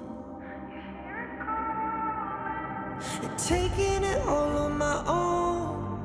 What a sweet victory. And taking all of my control, awaken something deep in me. Like flames, feel it burning inside. Take a hold in pursuit of the prize. I've been told ain't no way to survive, keeping all of this fire that's locked up inside. When this is the time, enter the ring. All those mental chemicals doing their thing. I got flashes of battles inside of my dreams. I was made for this moment. At least now it seems like it's time to come face to face with your fear. Been battling reasons for all of the years, and I learned how to fight them with style and grace no one's ever encountered. You say it's amazing, I'ma come out swinging when they open the gate. Go ahead, call passion, I'm calling it rage. I'm taking what's mine like I already own it. Watch but don't blink, going here to the moment.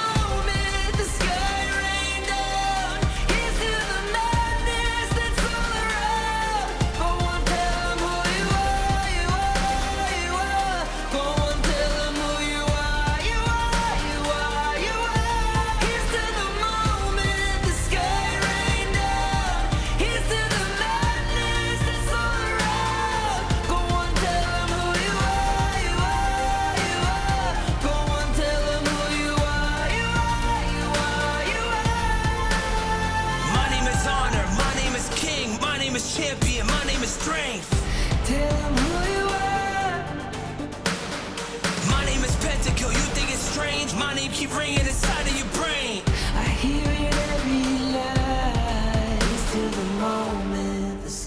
rain down. Here's to the madness that's all around. So tell them who you are, you are, you are. Go and tell them who you are, you are, you are. Here's to the moment the sky rained down. Here's to the madness that's all around. Go and tell them who you are, you are, you are. Go and tell them who you are, you are, you are, you are. Here's to the moment the sky rained down. Here's to the madness that's all around. Go and tell them who you are, you are, you are. Go and tell them who you are, you are, you are. Go and tell them who you are, you are, you are.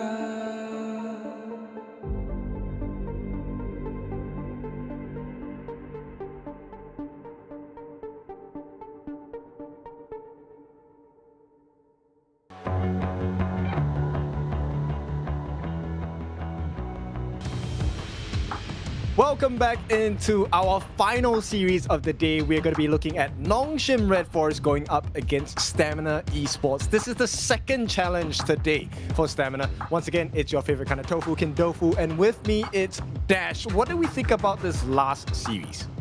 Honestly, last series was crazy. It was not really as expected because we were kind of expecting the Vicious is going to be taking over that game because they won before. But Team Max had that great revenge story in this series. They work really well, and man, I'm so excited for the future of the middle parts of our teams like Stamina, Team Max, and even Vicious. Okay, so obviously we need to take a look at the team. So let's take a look at Nongshim Redforce first as they take the stage.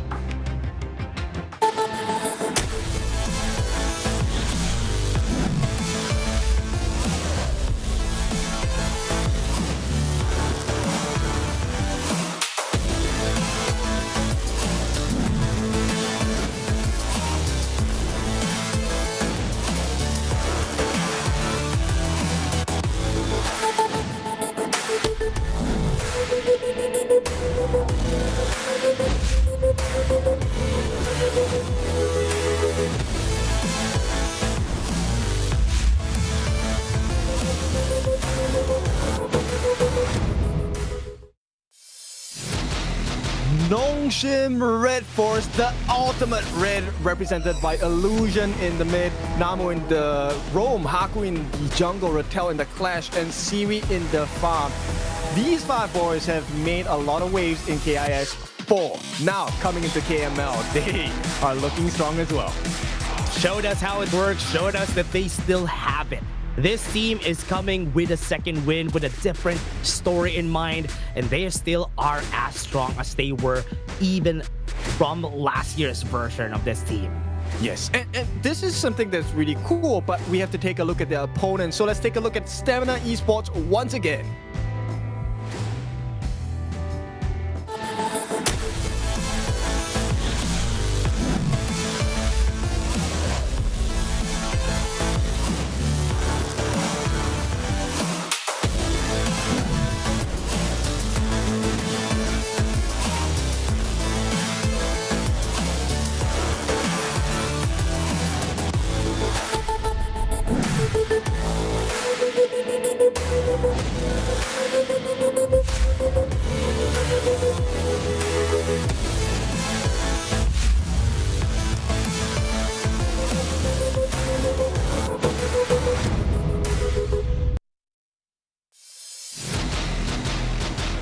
Stamina Esports a second time to show their fangs in this game.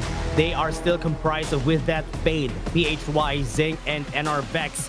They are still the players that we're going to be seeing for today's matches, but these guys are not going to be stopping, even if their enemies are the ultimate red. Alright, so we have to explore the differences in the first series that they played against Virtus Pro and now going against Nongshim. I think it's very clear. These are the top two teams in the league at the moment. So what do we think for Stamina? What needs to be done?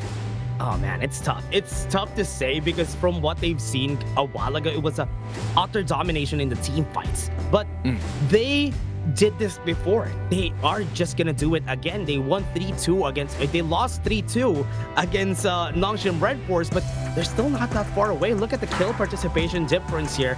It's looking like PHY is getting more of that scores, except for that KDA. Right, so he's able to extract a little bit more value in terms of the team fight potential, right? I think this is where majority of the stats come from. And with that being said, I think the biggest issue that Stamina Esports kind of needs to really adapt to in this game is the macro here, because they were destroyed by Virtus Pro in the first series through macro. I agree. They are destroyed by the macro, but one thing that's good about this, when you're fighting against Nongshim Redforce, they are quite slower compared to VP. VP, very fast, right? They are a very fast team, and when they see a mistake, they punish it. But Nongshim Redforce, they go in waves. They go kind of slow. They wait for you to slowly make your mistakes. They can punish here and there, but they are not a very volatile team like Virtus Pro. Okay, I like that word, volatile, right? Because Nongshim, I think they have been really consistent. The growth has been really clear as well. And when they first introduced this new lineup at the start of the year, we were kind of asking like, okay, Ratel and Namu, how do they fit in this composition? Right now, it really feels like they've hit their stride. They fit the puzzle perfectly. Stamina Esports though, they have some fixing to do. And it's not going to be easy. The first pick is going to be the Haya. That hurts. The Haya on the hands of Illusion, that hurts so much. This is one of the things that is very scary, right? Because yesterday, he was allowed to play this Haya Evernight Aspiration. He might not got the MVP, but he was scary during that game that they were playing that time. But Stamina Esports has something else in mind. They go with the Zoya with the Byron, which is a surprising first two picks for me from Stamina. Yeah, like why not pick the Yangjian, right? I think that's it's a super curious thing. But Nongshim, okay, they don't oblige. They say, you can have the Yangjian, we will pick up the Ogren. So the Soul Guide is going to be the one responsible for guiding them towards victory in this game number 1, at least in theory, for Nongshim Redforce. Oh man, I see something here. For if they pick up the Yangjian, I think Stamina should be scared. At least now Nongshim Redforce will be banning it. They are going to be using that Celestial Melody on the Reforged Blades here for God and Mo. So they are just going to be giving this to their side. So this is good. They're afraid of that presence of that Ogren, which is why they did not pick that Yangjian up early. Yeah, but why don't you pick the Yangjian? It's definitely going to be banned here, right? No? I think they're not gonna ban it. I think Nongshim is not scared. Okay, yeah, exactly. They're not scared of the Yangjian pick. Pick the Yangjian. We're okay with it. We're gonna try to fight back if ever you try to pick that Yangjian up. You see a lot of marksman bans, right? We have 4 already. So Nongshim Redforce is really lost on the choices here for their side. Oh, there you go. There's a Flowborn. Okay, I like the idea of the flow bot, right? This is a push and pull method once again. And Namu this time will have his hands on the mortar. The Peacekeeper is going to be responsible in the farm. We've seen how successful this can be, right? Even Vicious Esports showed us just now. And Stamina, they're going to reply with the Dun, right? So we have seen this combination before. Many months ago, the double D's Dun and Dole combination, but this can also be flexed into the Garden Mo and Dole combination as well. This was like last year's combination, right? Because it was a lot of times that we've seen this combination. They're very effective in the early game, but I was not expecting this because the new thing, the new hotness that we see from everybody was the Doya Yangjian, and they didn't opt for it for this game. I want to know why. Yeah, I mean, the lifesteal capabilities, I think maybe they're concerned about the stuns coming in. I think they were concerned about the Haya, the Evernight Aspiration. Because if you just pull the Yangjian out of the way, I think the Haya will be winning that 1v1. So I think that's why they were kind of afraid of picking up that Trilite, because there's already a counter that people have been using, which is the Haya. And I think that Dun also makes a lot of sense, right? If you time your Unruly Blade, your ultimate on the side of Dun right, you're able to be CC immune, you're still able to move out or move in to danger for Nongshim. So with this being said, I think it's a pretty balanced draft. Mid lane, it should be pretty stable, right? Both PHY and Illusion have decent wave clear at level 1. And we all know how good Coach YK is at this drafting. I think he was actually baiting the Yangjian pick which is why they banned it. But based on what we've seen here, you could see that everybody, only one stage brings together the greatest players on Earth. The Esports World Cup, rise above. Again, scan the QR code and get your tickets now right there at the bottom. Yeah, man, and that's exactly what both teams are fighting for as well, right? They want to secure their slots into one of the biggest events in mid-year of 2026 HOK. And right off the bat, you can start to see Illusion will have the big W in this first wave clear, which means the rotations will be slightly faster for Nongshim. Oh yeah, and this is going to be the case here for the team. They would want to go and slow things down here for the team. They have the, you know what, right now they are just trying to clear the waves. What I like about the Ganenmo and Haya matchup though is that both of them have good wave clear. Yeah, but it's also a position of this fight of distancing, right? Positioning. Yeah. And I think it does favor Illusion just a little bit more, unless, you know, PHY has like super godlike accuracy here. Yeah, I think this is a lot safer compared to what we were expecting here. But right now, I love that this is what's happening with our lanes. We don't really have some really cheeky movements around the map. Everybody's in the same place at the same time. This is not ideal. We can see right away, right? Namu as well as Siri, the combination is very simple. Cannon Blast, and then Siri just goes to town with the Arrow Storm as well. And that essentially can kill off Fade. Oh yeah, top side. Try to go for the stun with the Unruly Blade, but they still can't kill Rattel at this early stage. So they are just gonna do it time and time again. Haku just gonna be stealing those boards, getting a little bit of that advantage. And there's no answer, right? Like, as the Stamina Esports players, I don't think you, at this point, can burst down Haku. Illusion gets the ultimate down. Yeah, gets the ultimate, had to force him out of the way, and they are going to be fighting this 1v1 right there inside. And will they even be able to fight back? I think no. This is going to be a very dead Zing. He can't fight back right there. A first blood comes in for Nongshim. Yep, silver lining for Stamina Esports is that the fact that Zing is just a roam, but for Nongshim, they're super happy. First blood goes into the hands of Haku. Exactly the person you want. Yeah, that's what rule you want to give here, right? The 1v1, this has always been talked about by a lot of the casters. The Byron versus the Charlotte matchup, right? They are gonna be just tussling on that top side until the mid game in where Rattel gets his items, and he's just gonna go to town against that Byron. Yeah, but the support is coming in as well. Illusion joins the fray. I don't think With Dev is gonna be very happy about this. Oh yeah, this is not gonna be good right now. And for what's happening here, he's just going to be giving it to Haku because he knows that Haku really needs that farm, especially on those first fights that we're going to see. Yeah, the pacing just a little bit slower in comparison for NRFX here, which means Haku should have a natural advantage going into this 4-minute mark. But then we really need to take a look at the accuracy of PHY, because if he gets those hits, Stamina Esports can change the plane of the fight.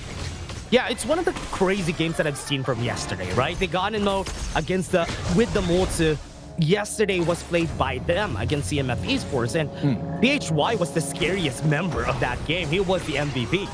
Yeah, but it looks like this is not going to be open for contention just yet.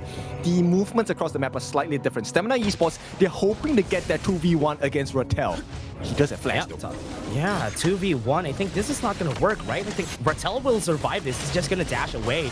They don't really have that sticking power. And he is actually trying to bait them out too. Trying to, yeah, go against me, bro. He's going to fight the 2v1, forcing them out of the teleportation circle on the top side. But will he be successful in doing so? No. Actually, he was not able to stop NRFX from getting close here. Yeah, they wanted to force out the flash from Rattel. And right now, Haku is on a different mission. PHY. Ooh. Almost hitting it though. If he actually hit the cannon blast, that could have been the death sentence here for PHY. Trying to go for the fight, push him back out of the way, just nudge him a bit so that Illusion will be able to kidnap him. And now everybody's in position. Will they be able to get away? The Unruly Blade reset will be here? No, doesn't even need it. No, but the damage is already done, right? Haku has taken away the Azure buff. This is a buff that NRX needs desperately because Dune eats mana like it's a buffet. Yeah, he needs it. He needs all the choices out there. That's why he needs most of that mana. And Venomous Staff already built by PHY here. It is a pretty good marker because there's a really good amount of healing from the side of Nongshim. Yeah, it's getting more and more difficult for Stamina, right? PHY does not have mana, he is forced to go back to base, which means Stamina, they can't contest this. Fate will give vision, but how do they fight this? Oh yeah, they are not gonna be able to. Oh, they're actually gonna just go for this. This is gonna be the Tyrant, gonna be taken for now for their side. 5 minutes on the clock, and they really need it. They want to go for this next fight. That's why they took it. Yep, and they oblige. Haku wants to go in. What an insane cannon blast onto the backline. It's a good thing that there was no follow-up from the side of Nongshim Redforce. That could have been devastating for Stamina. The goal has changed here. It's going to be a 4-on-1 situation at the bot side if they get their way. But NR Vex is caught in the middle of 3. Same thing for Rattel here. Yeah, they're going to go for it. The knockup power gradation was able to knock up 2. Had to force Fade out of the way. That's not supposed to happen. It's a 3v1, but Raquel seems to have won that one out. Now they have to make the rotations going into the mid. Haku once again will get the Azure Golem for free, and Nongshim in complete control right now. Rattel going crazy. Drops the pad of passing in front of with that and under effects. Because he knows he could go into the back line. They're denying the push here. Because the bot lane tier 2 is gonna go down. That's why Haku is just playing guard in this area. He's the bodyguard so that nobody could go to the bot lane. Siri just took it for free. And now they're gonna go in. They have the Unruly Blade. They got the damage in. A couple of blades won't be able to hit. And Stamina just has to go away in shame. It's the same thing. It's the macro game again. They're being out macroed and Stamina, no response. Yes, Faye gets a T1, but what's the cost? You lose a T2 with no response. Pretty bad. This is not good. This is not good for Stamina at all because they are on a 3k gold lead right now. A T2 taken down on the place where the Tyrant respawns is going to be a big hole that you need to fill. And bear in mind, this is without a huge team fight. Only one death from Zing, and this is a 3k lead. That's what we're saying. They want to go for the team fights right here onto the front line. Haku is not taking any damage. Illusion still holding onto that Moonscape Mirage. They have some damage on everybody right here. They have to go back and on their shell. They're back to the turrets because the damage is just so much. And Haku is still pretty healthy in this game. And they are still not stopping. With that is going to be the next target though. They go in. The flash has been expended by with that. But they can just go away pretty fast. They can't even hit anybody from the side of Nongshim. Yeah, they barely survive on the side of Stamina Esports. It's super lucky that Fade actually got their wave clear, which means they alleviate that pressure, but at the cost of the T1 in the mid. Now Stamina, do they really want to oblige to this fight? I don't think they should. Yeah, they shouldn't. They shouldn't try to take this fight. Oh, they got him. Now, they got it. Moonscape Mirage is there. They have the damage, but he is not going to be actually winning that fight, right? With that, it's going to survive. But everybody from Nongshim Redforce is already here. The cannon blast perfectly timed. But is that enough to kill him? Yes, Siri from the back line just used the Arrow Storm just to go for the kill here. And her Vex was able to get the redemption on him, so that's why he survived. Okay, so Fade is gonna try and make a great escape. Has put a decent amount of damage onto the T2. Rattel, oh, he's lucky he did not check that brush there. But if he did, it would have been a world of hurt. Now, Stamina Esports, they're trailing now by 4,000 gold. That's double, no, not double, but an extra 1,000 in the bank for the side of Nongshim. And we're still at 8 minutes here, Kindo, because I was expecting this kind of lead the longer the game goes. And Nongshim Redforce, this is what they do, right? They don't get a lot of kills, but they find advantage left and right on the map. Yep, I mean, they've taken 3 times as many towers in comparison to Stamina. And because of this, Vision is, a little bit dark for the side of Stamina Esports, and now Haku is very strong as well. He's level 12, he's the highest level now in all of the Gorge. Yeah, you know what's scary about this? Moonscape Mirage has been dealt already. Fade having that 1v1 inside. And I think he's going to be winning that fight, right? Because everybody's waiting. Even if he doesn't die, when they come back, he's going to be dead. And that to the right, the death sentence from the team to the backline. Namu having a 1v1 of his life. Ting inside the box. PHY had to force the flash out there. 1 HP on Zing. He's dead. The couple blades are going to hit, but the Haku still got away. And we are still seeing NR Vex trying to get kited out by the members here of Nongshim Redforce. They tried, but it didn't work. Stamina Esports loses 4 members. Oh, that was poetry in motion for the side of Nongshim there. There was no options left, and now PHY is going to be left to defend. One lonesome member, the stun comes in, they get the T3, and Stamina, the damage has been done. They're going to lose the Azure buff as well. Oh man, they lose everything. The T3 on the top side, and they lose all their jungler here because Haku is just going to clear that out. Remember, last fight, we saw Haku with 1 HP, and he still got got away. That's just so unfortunate for Stamina. Yep, this one definitely is vexing for the side of PHY. And NR Vex, at this point, they have to summon the entire team to make sure that he has prio over the Crimson Golem, which they will give it to Fade. But yeah, this is not a good game at all for Stamina. Oh yeah, this is not good. Losing a very strong pick on Adoya here and not winning this game is gonna be hurting as we go to the global ban and pick. Now, they even have to force, they're forced away just by the presence of Haku alone. And that this T2 tower in the mid lane is gonna go down. The damage from Siri is now hurting. And this is not gonna be easy for them. Haku is gonna fall down at least. And that's what they need. They needed something to happen, and that kill is good. Right, that's a ray of hope for this other Stamina Esports. They got the shutdown onto Haku at this point. Beautiful work, 6-1. At least they have something on the scoreboard. Oh yeah, they need the gears to turn. They need something. They need to oil it out. They just need to smoothen things out here for the side of Stamina. They're fighting against 4 people, not a complete team. Maybe this time they could be able to win this fight though, but NR Vex is walking. And most members of Nongshim Redforce could just kite him out. This is insane. Siri, he's a walking cleaning advertisement. They're going in. Yeah, they're gonna go in, take inside the box, gonna use against NR Vex. He's not gonna be able to get away here. The damage from Nongshim is just too much. They're just going in, they're in front. The Moonscaper Watch just got the kidnap on Fade. Fade is not gonna survive that for sure. That cannon blast to the flash almost killed PHY. And look at that, Rattel even finishes it off. All members right here of Stamina are already down with that, screaming for the life of his team. Everybody's down. He's left alone on an island. Everybody from Nongshim looking at a different objective. That's the crystal that they're gonna finish. And nothing from Stamina is gonna work.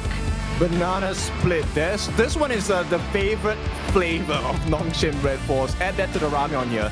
I mean, at this point, what? Oh, clean game. Okay, do not add that to the ramyeon. Yeah, honestly, guys, that's okay. Add that to your ramen. Play some Honor of Kings while you're eating some ramen. So maybe that's something that you could do. But again, Nongshim Redforce in the same fashion that they always do, right? A clean game. Not gonna give a lot of kills. If we give a kill, we get something else in return. And that's the Nongshim way of playing ever since the formation of this team, Nongshim Redforce. It's like eating chilies, right? The first one doesn't really hit as hard, it's not as spicy. But the longer you dip yourself in that sauce, it's gonna start burning. And that's exactly what Nongshim did. The growth that they had, I think the first thing was Haku getting their first blood. Was it really a big advantage? Not really, but the way they played the macro game again, Stamina Esports need to fix that. Yeah, and they just slowly just connected all the dots here for the side of Nongshim Redforce, and that's the reason why it's kind of hard to do anything. It's kind of hard to find something because slowly the map is just being covered again and again. And I can understand why they didn't pick up the Yangjan there because the Haya illusion on that Evernight aspiration was just so hard to deal with. He was taking anybody. Give me anybody, and we're still gonna get the kill. That's right. And I think the craziest part is, I don't think NR Vex actually got caught too many times. I think he got caught like once or twice by the Moonscape Mirage. But even then, right, it was just trouble because when you have 2 tanks who are consistently being melted by Siri, this guy was just too hard to handle. 5-0-3. Let's take a look at the damage he did. 98,000 in the span of less than 15 minutes. Yeah, once he gets those items going, right, it's gonna be hard for the Arlie Fade to even get close because the arrow storm from just long range is just so hard to deal with. And if you try to get close, the arrow of no return is also an annoying thing because you can do that 2 times. So, with what happened that game, I'm gonna give my MVP to Namu. What do you think? Namu, interesting. Okay, I actually will give it to Siri. I think Siri played, he was silky smooth in this one. There was never a time where his position looked too dangerous. I think for me, because of Namu, he was setting up a lot of fights with the Cannon Blast again and again. Look at that. He's hitting all his marks. And he's also zoning out the members right here of Stamina every step of the way. Look at where he's going. He's doing a fight of his own while everybody from Nongshim was trying to clear the front line. Yep, he's making a team work by being a solo player. That's the most impressive thing. Yeah, it's crazy. It's crazy that he's just, okay, you guys do your thing there. I'll just zone out this Ganon mode so there's no damage coming your way. And he always has been the bodyguard for Siri, which is why, that's the reason why Siri has been always comfortable. Actually, that was one of the first few things we were kind of addressing when they first showed up this year, right? Namu and Siri, how does this connection go? Because they've never really played together with each other. And, you know, add in Rattel. But this game, it shows the growth that they have on the side of Nongshim. This is a much more fortified, much stronger, much cleaner. My man. Yeah, there we go. My man's... Okay, Siri still got it. Still steady whale with a Flowborn. They are just gonna do it. I think 503, 29% damage dealt on this guy. I think this is gonna work so well as they move into the next games that we're gonna have. Just having this good Flowborn win is a good boost. Of course, we give our props to Namu, right? Because at the early part of the game, that laning phase actually was made a lot easier from the side of Siri because he was consistently getting the cannon blast, the stuns in, and then with the arrow storm coming in from the side of Siri, they were getting the wave clears early, getting a lot of damage onto their opponents like Fade. Yeah, and right now with this, Nongshim Redforce just shows how they play. I think this is one of the good things about them. Their identity remains the same, and they know how to play their game, and they're not gonna let any team take that from them. So I love that from them. Stamina Esports, you know what? They didn't do bad. They tried their best during this game, but when it came to the drafting, they just got checkmate from just the drafting early game.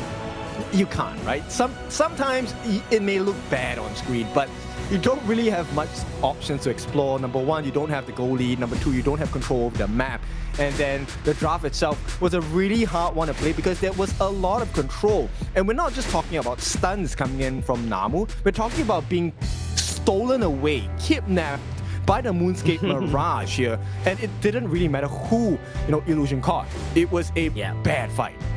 I love that since the release of Haya, she has been a really good pick, especially in the pros. You don't usually see her, right, in most ranked games, but you see her here a lot because of the fact that she could just kidnap the tank and you lose one big piece of the team. That's the most annoying thing, especially in this level of play. So then this begs the question, what is the game plan here for Stamina, right? Do we go for more tanky lineups and we try to put a little bit more burden and hope on the Fate to try and carry in the late game? I think from what I've seen from Stamina so far, their big struggle is their only choice for the jungle are only tanks. That's one of the biggest problems that I have with their side because usually that limits the way that this team works. Instead of picking up a Pei, instead of picking up a Jing Luna, having no threat to that is going to be a problem here for Stamina. Okay, I have an answer. I don't know whether the coach can hear me, but why not pick up the Ying? The Fire Spear looks good. You know what? Sure, I'll be okay with the Ying. All right, they need to have that. Yeah, let's form a team. It's time. You be the coach, I'll be the assistant coach. All right, so Nongshim, they're the ones listening in. They want to go for the tank jungler this time. And okay, look, once again, this is the beauty of the blue side, right? You have the ability to pick a flex pick. The Arta fits in the jungle, it fits in the clash as well. So Nongshim, they leave the door open. Stamina Esports, what is your choice now? I really love Ata so much. I think Ata has been on the rise ever since the December patch that we've had recently. All the teams have been slowly picking up on how Ata works, and the ghost ship also. That is the biggest, most annoying thing about Ata. The ghost ship, just one big wall in front of you, sometimes it makes it hard for some heroes to even run away. Yes, and one of the difficult things to deal with is that first skill on the Arta is CC immune. And so this two picks coming in from the side of Stamina Esports, the Mine and Dharma, I don't know if they have enough CC or damage. Sure, you don't get the stun, you get the damage in, but they don't fulfill that right now. Oh yeah, this is gonna be one thing, a big question for them moving forward here. And also, what are they gonna pick? What damage dealer are they gonna take here? Are they gonna take a Direnje? But a Direnje is a very hard pick here because they have the Ata. He can easily get trapped in the ghost ship. Yeah, it's a difficult position to be in, right? So Stamina want to double down on the control, right? So they have the Ryu Engine from the Mai, that's your first skill, the knockup. You also have the Cannon Blast from the Mo, the stuns. And then you have the ultimate from Dharma, which is slamming them against the wall. So technically, in theory, if you get the combinations down, you can get rid of the Ata. But what about the rest of the team then? Yeah, they already have a lot of crowd control on this first 3 picks. So they just have to top it up with damage, right? That's the only thing that they need here with the composition. Or based on what NRVX has been picking, he will just go for another tank because this composition doesn't really have a front line yet. So that could fit their MO, what they want to do, usually.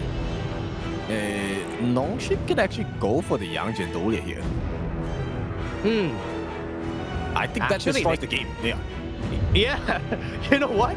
That would destroy the game because the Haya is open, yes, but they're not going to be able to pick it on the side of Stamina anymore because they already have these picks. So, as you said, I think that would be beautiful. Yangjian Dolia, they have the U1 channel. Perfect comp for them. Because you can't burst down the Arta. If you can't burst down the Arta fast enough, then, you know, Illusion, if he plays this in the mid for the Yuhuan, we get the Unending Sorrow, there's heals coming in. And in the meantime, while you're so focused on the Arta and maybe even the Yangjian at this point, then Siri is just going to go crazy with the channel again. I'm pretty surprised about these choices that they had here. They have to force out the Flowborn Marksman here for Stamina Esports. I mean, they don't really have any choices anymore so that he would be able to get away once they drop the Ghost Ship on him. So I think that's a safe pick. But as you said, the Yangjian Dolia is available. Oh, call me coach, bro. Call me coach. Let's go. Let's go. Look, this is a very dangerous lineup, but this is not the be-all end-all, right? Nongshim here can still suffer because the early game for Yangjian isn't as great in the jungle department. Right now, Stamina needs to pick up a huge jungler to be able to contest. Oh man, what a great bait from them. Ooh, they had to force out the Neja, which is usually the counter that people have been picking against the Yangjian. Also against the Arta, right? Because one of the big win conditions against the Arta is if you have anti-heal.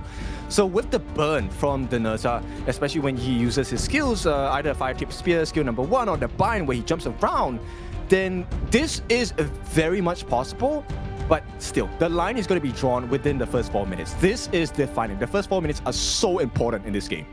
Yeah, they just have to think about what they do in their first 4 minutes here for the side of Stamina. They have great tools on their hands. They have great engages. And they can even make use of that early game. They have the Neja, they have the Motu. So they have the tools to actually bully out the Yangjian. Yes, and it kind of forces out the Heaven and Earth form as well, right? So once that form is gone, he is going to be susceptible to the CC available. And then the question is, how do you make sure you catch as many of the Nongshim players as possible? Yeah, Stamina, Bull is in their court. They could make use of that early game advantage and try to punish out this pick from Nongshim Redforce. And remember, the Yu1 is also not really going to be doing much in the early game except to hoard those stuns. So let's see how they play this out for Stamina. Okay, I feel like this is going to be a tri-lane in the mid, right? They want to try and emphasize on making the fast wave clear and put PHY on an even further back foot because he doesn't have the best wave clear. Oh yeah, that's true. Right now, they are going to be helping him out in the early game. Okay, I thought they're just going to be assisting them all throughout. That's what I'm expecting here. Hey, Illusion is getting hit by those every time. Yeah, he's literally getting zinged at this point. And one more, I thought that's going to hit. Okay, yeah, okay. That would have been first blood. Yeah, if actually they hit that could have been a kill there for them. But you know what? He has to recall just because of that. Okay, so this is a decent start from the side of Stamina, right? What will complement this performance is getting the first blood on their side. Now, Fate should be able to get the last hit here if they time it right. Unfortunately, not going to be the case. So Siri, along with Namu, will secure that. There's extra EXP for them. Can they win the lane? I think they shouldn't let them do this, right? For what I've been seeing so far, this laning phase that we've been seeing for the roamers and even the farm laners, this is what Nongshim Redforce wants. Let's not do any fancy things. Let's just stay in lane, and Nongshim Redforce is going to be happy with it. Yeah, I think because, you know, end of the day, that power spike is in the mid to late game for the side of Nongshim. Oh man, nice steal from Rattel. He was able to steal one from with that, and that's not gonna feel good. Right now, Haku, one good thing about this is he was not punished during level 1 to 4, and we were talking about that during the global the ban and pick. Yep, and this could be a cause of problem, but here comes the counter, right? If NRVX is actually able to find the positions, it opens up the doors for Zing to get the stuns. He actually gets a steal too. So he now has a level advantage against the Nezha. This is not good. This is not going well for the side of Stamina. I mean, these are micro things. These are very small things, everyone. But the small things matter in this stage of the game. It is. I mean, you're kind of collecting cards, right? You want to make a full house of cards at this point, and every piece matters. You want to have a strong structure and a strong foundation here. And for now, Haku has made sure that he has a strong foundation. Oh yeah, they surely should do that. And from what we're seeing though, 2 minutes 30 seconds, you still have 1 minute and 20 seconds for the next objective. We already see with that on the mid lane waiting for any prey to get close and just get stunned by PHY and him. Yeah, but the thing here is, like, in the farm lane, he's also not actually going too good here because the lupine traps have been pretty phenomenal from Siri, right? There is no cannon blast that is able to make it past that line from Zing. Yeah, that's what's hard whenever you're playing the Bolter and you're also fighting against a Chano. It's so hard to get a hit on him. Okay, one chance here. This might be the best one yet, but they can't show too early on the side of Nongshim. Oh yeah, Siri, just be careful. He knows. Yeah, what's he up. knows. Nobody's in the mid lane, so I know that everybody's waiting here. Here comes the pain. Here they come. It's a good thing that the cannon blast hit those 3 people.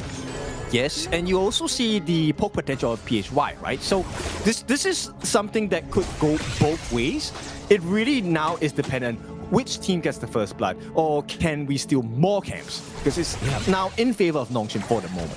Unfortunately, on the bot lane, even though that Zing is almost always on the bot lane, we are still seeing Siri getting the advantage in lane. He's fighting against 2. Look at this Rattel.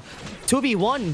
And he's actually winning the fight now because these 2 are in the top side. The Tyrant will be taken for free by Nongshim Redforce. Yep, they won't make it in time. And this is why Rattel is so smart. He actually forgoes the boots, goes straight for the Dragon Rage. Look at the amount of kills he gets. It's really quick. Yeah, and he's also going to be dealing a lot of damage here. PHY is going to be punished. He was able to get away, and there you go. They're both just going to get away from stealing the blue buff here on the side of Nongshim. Yeah, but you have to burn the Skyfall as a defensive measure, right? And now you can't contest, there's no smite. This is a freebie for the side of Nongshim. No. Yeah, it's gonna be a freebie. So it just neutralized the advantage of what they did there from the side of Stamina. So still, that's a big Nongshim win. Yeah, it definitely is. And slowly but surely, you can see the gold accumulation going up for the side of Nongshim Redforce. And this is the very scary notion. Stamina have no answers. Pretty hard though. This is pretty hard for them. They can't even find what they want to do here. Haku has reached that breaking point in this game. Level 8 is when you'll see him just dominate together with that Zoya and just go wherever he wants. Yeah, and I feel like this situation is extremely tough for with Dev. We've seen him on the Dharma, right? The first series, he couldn't find the catches because everyone was coming in different angles. Now this one, he can't find a catch because everyone is CC immune. That's true. They can just get away if ever he tries to go in. So, man, it's tough. It's tough for them. They can't even find the right draft against this. And now the Sun hits 3 people. That's big. Force the Heaven and Earth form out of the way, but it's okay. They are half HP. They can't do anything anymore. Yeah, they're just lucky they're hanging on by the skin of their teeth at this point for Stamina Esports, right? It's a good thing they are unable to get any T1s from the side of Nongshim, but first blood! That's not good. Ghost Ship is here. This might be it, the first blood. Not enough damage though for Rattel, so not gonna happen. It's okay. He does have the ultimate if he needs to use it, and at this point, it's really about buying attention, right? So Clash Trainers are locked in battle with each other. Can they get the stuns though? Great stun on the multiple tempo, and Vex is fighting against 2, and he has to dash away from that. And even forcing out the ult and ending Sorrow from Illusion just to get that healing on Haku. He's still very healthy. And because of that, they're gonna steal this whole jungle. Yep, and Haku made a slight adjustment this time. He made sure he got his own Azure buff before going for the invade on the side of NRFX. So now there is double whammy for the side of Stamina Esports. Yeah, still an okay spot for NRFX here because he's still not trailing that trailing that behind when it comes to the farm here against Haku, but the tower in the bot lane will be traded by the top side from with that. Okay, they will get it. That's a good sign. At least they get a trade, right? If Stamina Esports did not get that T1 trade, that would have been horrible. And now the damage truly will be done if they can't protect the Crimson buff. But for now... Ooh, gets his son. Zing is going to be chased down. That's a lot of damage, so he got the Cannon Blast, but it doesn't matter because he is in heaven and earth form. First blood comes together for the side of Nongshim onto the backline. The Truth Mantra comes in on Siri, but in front is Rattel fighting against 3 of his own, and he gets a kill, and Fate is going to be next. This is the fight that they wanted all along. Haku was just the bait, and he pulled him back to his team, and Nervex is also down. 4 for 1 for Nongshim. And it boils over finally for the side of Nongshim. Redforce 4-1 in terms of the kill score, and a free T1 in the mid for the taking. This is not ideal. Oh yeah, this is not good. Stamina, they lost that advantage. They had to pick up the counter, the Ninja. But in against this composition, it's hard to find a target. But break this down for us, Ken. It's the big jump, right? Now, Haku, everyone has to focus on him. This allows the open flanking coming in from the side of Nongshim. And with that, there's too many targets. With that, yes, you said he did get the catch on the Truth Mantra. But once again, the heals from Namu, the heals from Illusion. Yep, Rattel once again gets another one. Yeah, big fight is happening. Rattel is going to go for the chase down here against Zing. Was able to dash away from the wall. And Nervex was trying, but he won't be able to do it too. So he just has to sacrifice himself against the members of Nongshim. That's 2 kills on the board, but a chase down onto the backline. He got 1, maybe 2. Fate is going to be next. Here it comes. He's going to go for the chase down, but Nongshim gets another 4. Yeah, but the timing is just impeccable coming in from the side of Nongshim Redforce. Look, the response from Stamina. Yes, you've gotten the T1 at the top. What else can you get? Nothing. There is no waves to push. They get nothing. They are not having a good day here. This is not a good spot to be in. Is this tower gonna fall half HP on it? That's already good damage. Yeah, they don't need to over-aggress at this point. Nongshim already have a very strong hold over this game. It's a 6,000 goal lead, close to. Right now, PHY, if he gets caught out here, this could spell death. Yeah, PHY. Ooh, they're not gonna go for the hit there. And this is not good because they are the damage from the Arrow Storm. They got the stun in, but there's no follow-up because after the Cannon Blast, they need to have 2 PHY, and with that needs to be there. Heaven and Earth form have been popped, but good thing they were able to clear the wave though. They can't. It's so difficult. There's too much sustain. Haku has the Dragon Rage as well. Rattel has the Dragon Rage. They can come back to full life in an instant. Yeah. Now Nervex gonna be the target here first. He still has the Skyfall to get away, but of course he's not gonna use it to get away. Yeah, they can't do anything, right? They have to have faith because he is the fastest wave clear. At the same time, the split push pressure from PHY isn't going to do too much damage. Even if they claim the T1 here, what good does that do? Because Nongshim are just running rampant in the jungle of Stamina Esports. They lose the Crimson and the Azure once again. Yeah, you saw the exact problem right there, Ken. I think they don't really have good wave clear in the team unless the Arrow Storm is available for Fade. If that's not available, they don't really have any good wave clear unless they put bodies forward. With that, had a great angle there, but onto the back though, you can see Rattel finding a play of his own. He's trying to bait out, getting some attention from Stamina, but no, nothing is gonna happen yet.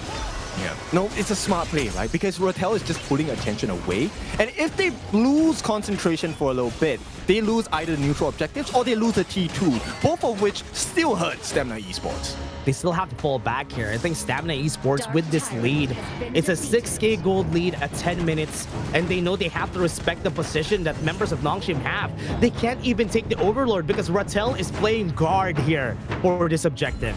Yeah, I mean, this is not the kind of guard you want to be in. I mean, this is a hardcore mode. You can't really win in this one.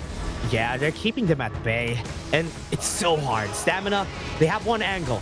Get a good engage, get a good flash in, and maybe that could work out for the team here. But Rattel is just walking where he wants, almost getting somebody. If Fade wasn't able to flash there, he could have been caught by them. And Rattel is just punching his numbers. He's looking for anything that he could get, and he has been so disruptive this game. I swear that was a horror game flash, right? He had no intention to drop the ghost ship. It was more of like, okay, I want to humble you. You need to be afraid of me. Yeah. They should be. They should be afraid of him. Look at him. He's just walking where he wants, and nobody can stop him from doing so. If he walks through the tower, he can do that if he wants to. Which brings us to the point. Where is the burst damage? There is none. Yeah, it's so hard. All the members of Nongshim Redforce playing so far away, so they are not in reach of with that and PHY, and they can't even pull the trigger.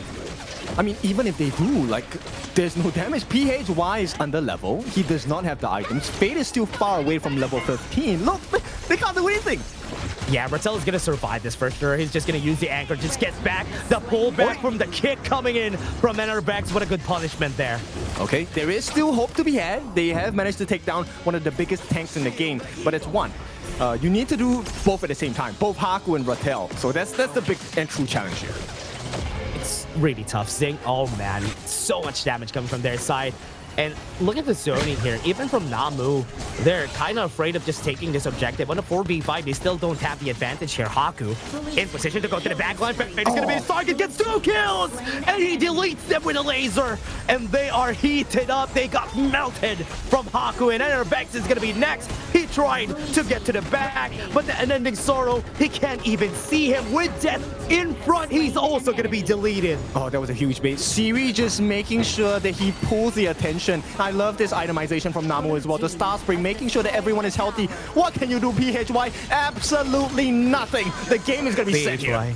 Yeah, last member right there. He tried to go for the knockup, but this game is sober, and that's it. Nongshim Redforce will take game 2.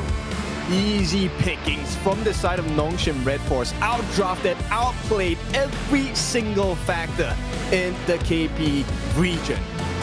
KR region. It was so hard. Yeah, it was so hard. Honestly, they can't even do much there with the draft that they picked here for the team. They tried to go for something very cheeky with the Nezha pick, but it didn't really work out because even if you try to get the anti-elo on Haku, yes, it's gonna lessen his healing, but he's still gonna be healing a lot, so there's no damage that's coming through from the team.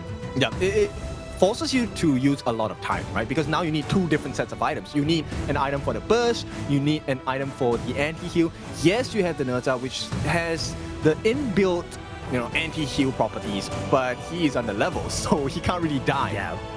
He can't even get close, right? Even the Skyfall, they're not even afraid of the presence of the Skyfall in this game, so it was pretty hard. We talked about the objectives here for the side of stamina. We wanted them to get the early game. They have the Mai, they have the Dharma, the Motsu on their side. So it could have been theirs if they made use of that Youngja not being able to fight from level 1 to at least level 8.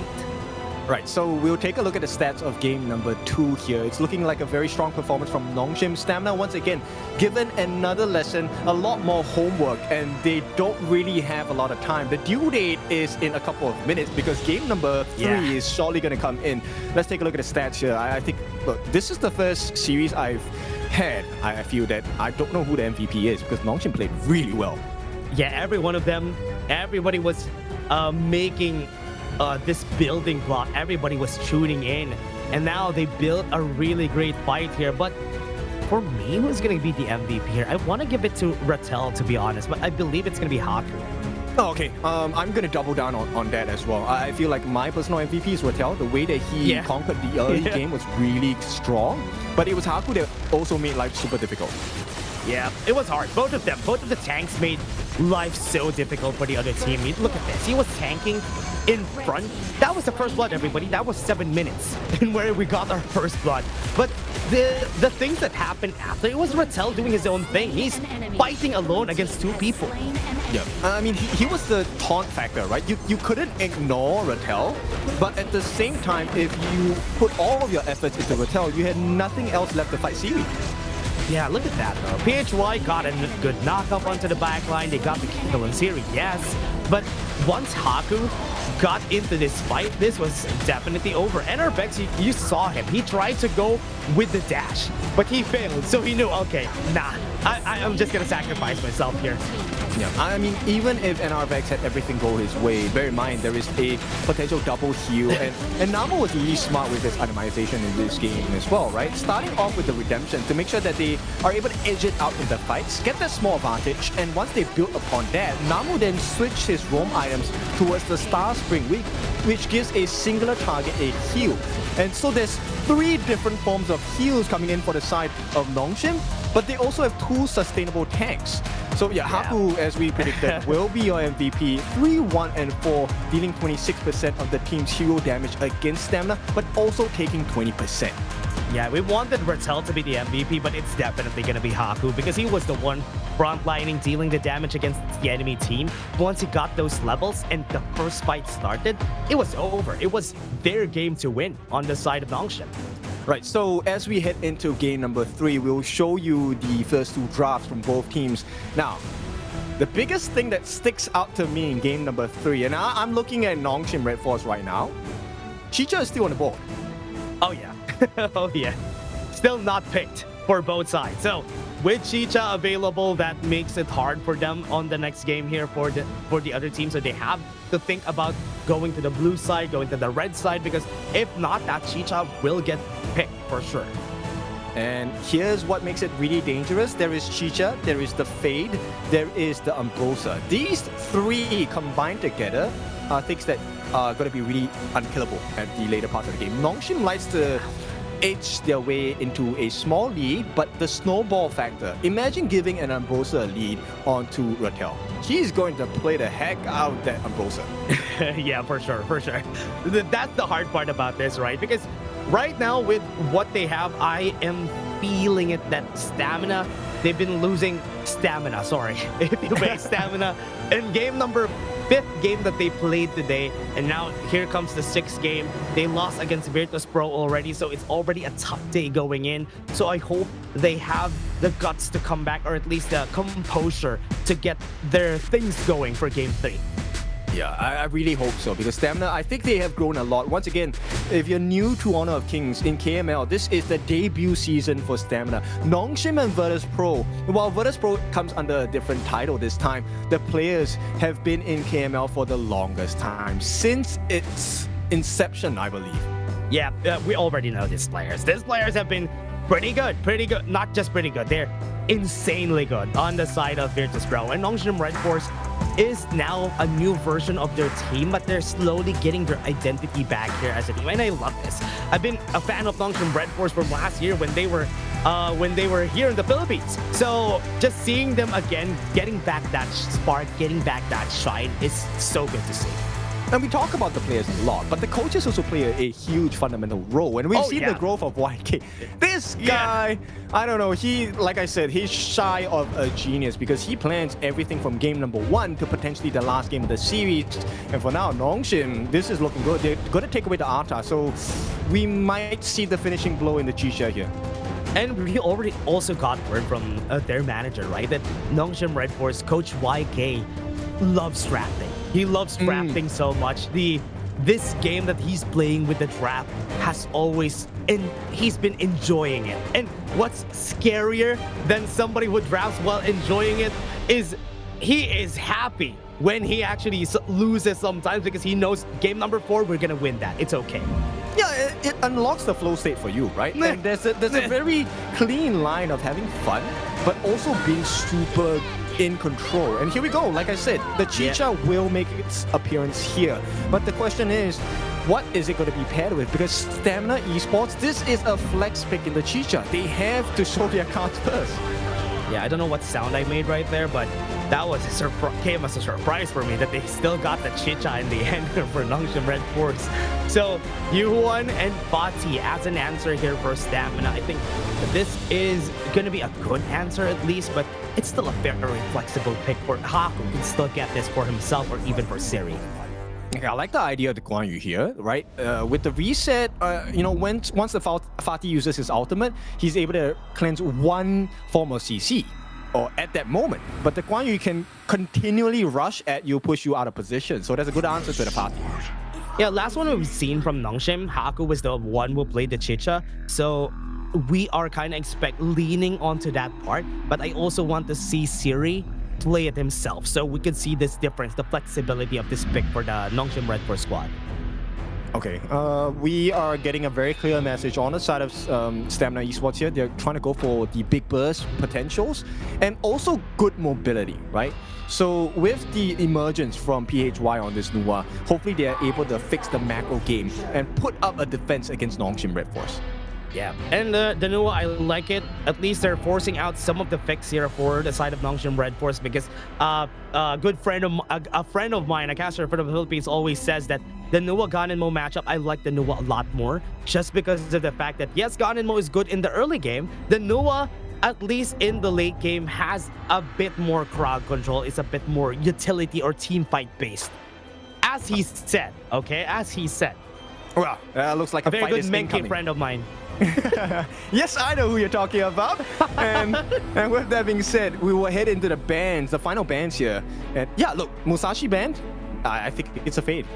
Oh yeah, and okay, yeah, honestly, that's true. I think this is gonna be a fade answer for them, just giving this Chicha to Siri so that they have the execution, they have the damage already, the displacement is already there, so they have what they need for. Whoa. Wait, what? Whoa. Okay, this is a spicy jungle. Okay, interesting. Oh no. Oh no. I'm so sorry, Dash. To our viewers, this is going to be a very painful game. If Nongshim gets their way, there is no way you kill the Baishi. There is no way you take out Haku in this game. And that's also why the Musashi is banned, because the Imperil state destroys this draft. Yeah. And I think even the Guardian could get destroyed by the Musashi if ever he gets stopped by that. So I think they got the pieces that they needed here for the side of Nongshim Redforce. Coach YK really smiling his way out of this game again because of this draft, and they got what they wanted. Okay, so this looks like Nongshim are here to clip farm. Here's the combination, right? Baichi gets the taunt, lay waste. Rattel comes in, groups everyone together. Illusion throws his Reforge couple blades. Namu drops the time lapse on the silence. Everyone dies. If they don't, Siri cleans house. Yeah, you could see here also on the other side, right? What they want to do is clear also. They want to go for sieges. I think they don't want to go for the fights. They went with the Agudo and Chano. They want to use all their pets to just help them push out. But the problem here with this draft is that this draft needs a lot of gold. They need a lot of economy. That's why it might be hard if Nongshim gets a good early game. I think Nongshim actually might just go straight for the invade here, right? Yeah. So the game plan here for Stamina, nobody. Stamina needs to rush their clear here. Rattel already making room, going to check which buff. He doesn't need to get a kill. He just needs to stop that passive being used. Because once you damage the NR Vex Agudo, he can't steal the creep anymore. Oh yeah, and I think he's just checking it out. Is Enervex gonna be checking this? Is Enervex gonna try? Is he forcing out the smite here? Okay, never mind. I thought he's forcing out the smite and trying to go for the steal there. But he didn't lose anything by doing that. And denying the spike tail beast, resetting it, forced with that to not take it. Smart. Okay, but Stamina did get this Tusk Boar Camp. That's a good start for the side of PHY. They're gonna start and try and make the rotations faster for the jungle camp as well, right? Helping the damage. This is going to aid in the growth. And our Vex, if he gets a level advantage, the bites, he can't really do much. Haku will be taken down. Yeah, right now onto the bot lane though, damage from Siri is going to be scary, especially with this arrow that he has been throwing every time he gets that bow. So this is going to be a fight that they need to take. Enervex going to go in, he has some damage, got the throw with a Gorge Mobilization, and Namu doesn't have anything just yet. The slowdown is going to come in, but Siri goes in for the save. I mean, it's a double-edged sword, right? Because when you summon the Soul of the Wolves, you also allow Siri to get the auto attacks in, which helps him upgrade his form. And yeah, you get the snipes here, so that's a lot of damage. That's a lot of damage. And it's very scary though, because Enervex, even with what happened there, he still got the spike tail beast. The push! Almost PHY had to force the flash. Okay, I mean, it's pre-2 minutes, so it's okay. They will have it for the 4-minute tyrant fight, which is great. Stamina, I think they're holding their own pretty well, but right now, they need to stop this invasion. Yeah, they still got the boar camps there in the end, so at least good for Stamina. So they're stopping anything that Nongshim Redforce is doing. They're stopping them from just snowballing this game out of control. Look at the top side though, having a 1v1 there and push him to the wall. And that's the last hit coming in from his side. Rattel just played it safe. A bit of a recovery. And that's first blood from the top side. Rattel takes it. Outplayed with that, was looking for that final hit. The third hit gets a knockup, right? One more shot and that's it. I think he's dead. That is Haku taking another kill for Nongshim. Okay, so it's close to 5,000 in terms of gold advantage to the side of Nongshim. The buffs haven't really been damaged just yet, so it's still possible to come back for Stamina Esports, but they need to figure something out quick. Yeah, and most players have been saying that early game kills not gonna matter if it's not gonna translate into anything big like a tower down. Still not past the 4-minute mark, so they can still have that defense on that tower. Yeah, but they forced the flash from with that, right? And it's not looking good. Yeah, it's not good. It's gonna be tough, especially 50 seconds. Forcing the flash. He has no flash on the next fight. And now they are trying to find something, just trying to bait out something. Haku, they're trying to go in. They have the damage here, but he's very tanky. Now into the back line will be the target here. They even went in with the emergence. Nongshim Redforce still very much alive here. Yep. They both make trades, but I think based on what's happening now, it should still be ideal for the side of Stamina because NRVX does have his ultimate. If he gets the perfect stun with the ultimate for the God's mobilization, it could change the fight. Yeah. 15 seconds. Rattel is getting a pit stop here, waiting for the wave to come in so that he could run towards it. The Laywage was able to hit, and no, BHY even had to use the flash, but the coupled blade still hits. Wombo combo. What do we talk about? It's about that catch, right? Once Haku lands it, Illusion should not miss, and boy, he did not. So Stamina now on the back foot. This is a straight instant 1k goal lead, and there is more pressure to be had. Oh man, long range pressure out of Illusion, just hitting his shots here. And because of that, they can't even get close to their blue buff Haku. They are still, they were still able to steal it anyway. Oh Illusion. My, this one hits hard, man. Illusion getting the Azure Golem is a big lose deficit, lose advantage to the side of Stamina. Yeah, they still have. Okay, they don't have the Unending Sorrow anymore for PHY. Zing has it now, but Haku had to use the Layways to just get away. Yep, this is a cause of concern, right? Because now it's no longer a comparison of, okay, Haku versus NRVX. This is not the comparison. The comparison here is how far ahead is Haku in comparison to everyone else on the side of Stamina Esports? Because if you can't take him down, he's going to get his Layways ultimate on as many members as possible, and Illusion is just going to clean you up. Already has the Dragon's Rage. He's going to go for the pullback. He's fighting against 4. And Rattel is not going to survive this, right? Yes, he is not going to survive, but here comes the fray. The cavalry's here. They're trying to fight. And Zing, the Layways actually missed on him, but it doesn't matter though. Haku still got the kill in the end there. Trying to go for the chase down. 1 HP onto the backline. The hits from the coupled blades. Illusion is such a big threat in this team. And they are just slowly creeping in. They want to go for more. They are very healthy. And they still get the win anyway, and they want to take this tower in the mid lane. Yep, look, the damage coming in is just so hard to deal with on the side of Stamina, right? Illusion, this is one of the freest games I've ever seen him on a gun and Mo. Yeah, that's true. I think right now goes in Layway. Zing doesn't have the Unending Sorrow. He's gonna be dead here. Oh, he got it right in time. Yeah, but they lose the Azure Golem. They should put this in the hands of Illusion, right? No, they're gonna refresh it for Haku. Yeah, they're just gonna be giving it to him. Good thing they got a tower somewhere for inside of Stamina. So that is something, slowly but surely, they can still keep this up as long as the players get the economy that they need. They might be able to come back from this. Yeah, I mean, it was for a moment, right? Immediate trade from Rattel on the bot side for the T1 here. And okay, Haku a little bit overzealous. Maybe that's what Stamina Esports can wait for. Wait, nice jump from Rattel. Yeah, it's still very scary, right? He still knows that somebody might be hiding somewhere here from the side of Stamina. But man, oh man, this game is really tough for Stamina. Now, they have their items though. I think one of their members already has 2 items. That is, okay, never mind. This is still not the time. They are trying to go for the fight. The Layways was there, but CC Immune from NRVX was able to get away. Top side though, we're seeing Fade doing God's work. But Rattel almost had it. Okay, I like this response from Stamina Esports though. Fate is actually getting a split push coming in right now. They have to be really careful. Do not group up together or you will live to regret it at this point. Waiting for it. Oh, Good damage on Illusion. Got the taunt. The lay waste is there.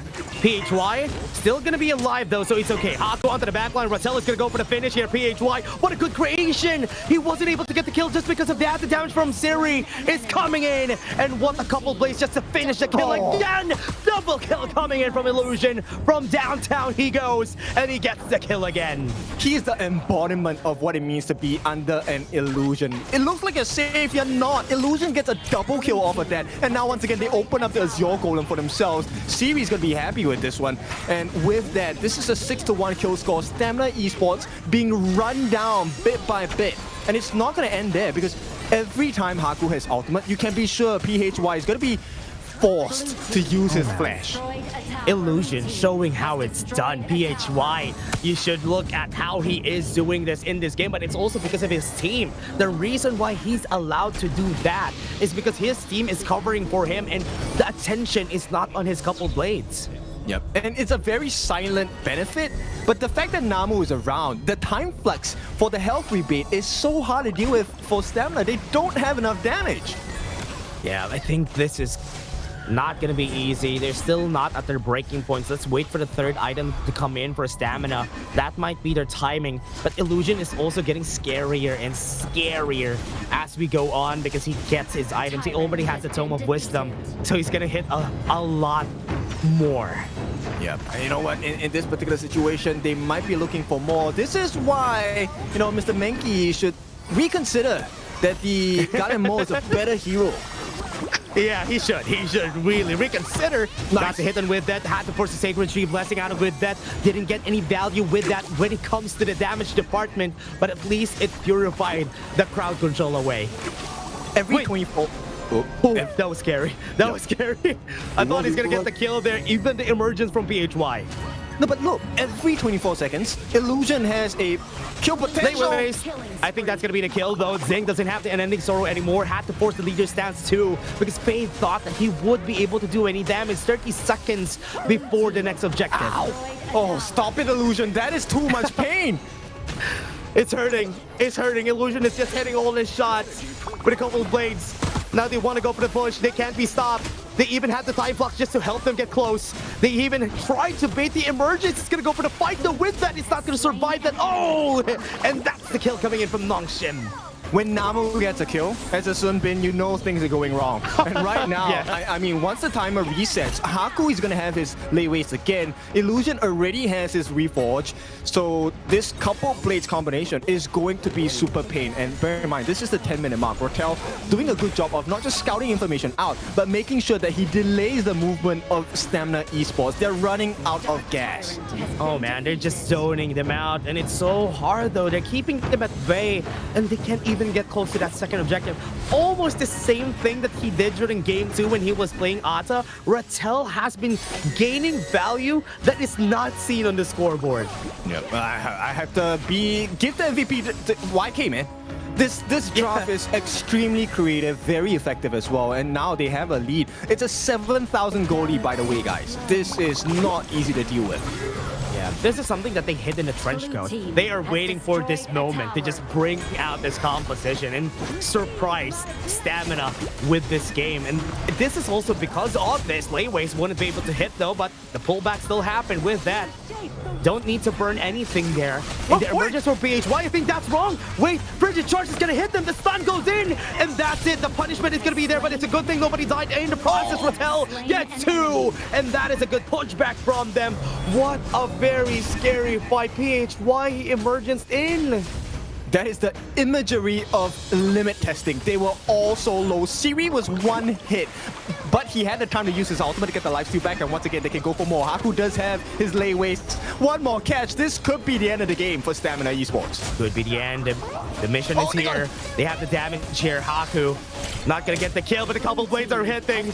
And then our Rex needs to back off. He needs to respect that. Yeah, we were so focused on the couple plays from Illusion, we kind of forgot about Series. Series just handling those hits as well. Stamina Esports, they're running out of time, they're running out of options, and right now with no more Primal Bond, Nongshim can go for the second neutral objective, the Shadow Overlord. That could be the nail in the coffin here. Could get locked down there. From what we've seen though, this is such an unfortunate event here for their side though. Stamina, it's just really hard to do anything at this point. 10k Goldie, you can see Rattel just trying to disengage the members right here, zone them out of the way, and they can't even help with that on the top side. Yeah, they're gonna start running them down. This is the T3 at the top, just a little bit more. They should be able to finish the job here. Yeah, they're painting it red. They're making sure that they are known, they are seen. Nongshim Redforce on the top side, they were able to get the tower, last T3 on the bot lane, but they don't even need that anymore. They could go for the finish. Yeah, right now, Series just getting all the free auto attacks in as well. Continual time lapses, continual time fluxes. They're playing with the lives of Stamina Esports, and it's not a fun game. Emergence again from PHY. Will have the flash in just a second. Yeah, but Rattel is gaining attention while they're taking the Overlord here on the top side.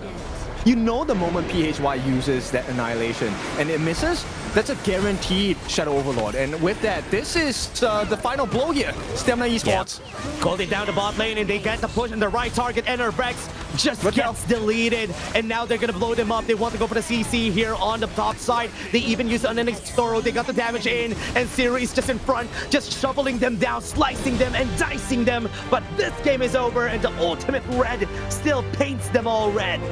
I was asking why did they change the name to Ultimate Red, but that's because they got an evolution, my friends. And what an evolution it is. Stamina Esports debut into KML, but unfortunately for them, they are facing against one of the strongest, if not the strongest teams in KML. Bear in mind, they were champions of the East time and time again. Yeah, and we have seen this again, right? 3-2 on round 1. After that, they took notes. Coach YK knows how to answer them come the next day. And it's crazy that he actually knows how to answer them come the next 2 days. 2 days, sorry. 2 days, and he already knows what to do. And they got the 3-0 back. Yeah, it's insane because it's kind of like, okay, here's, you failed the test, right? We're preparing for the final year test. Here's a pop quiz. And the questions are completely different.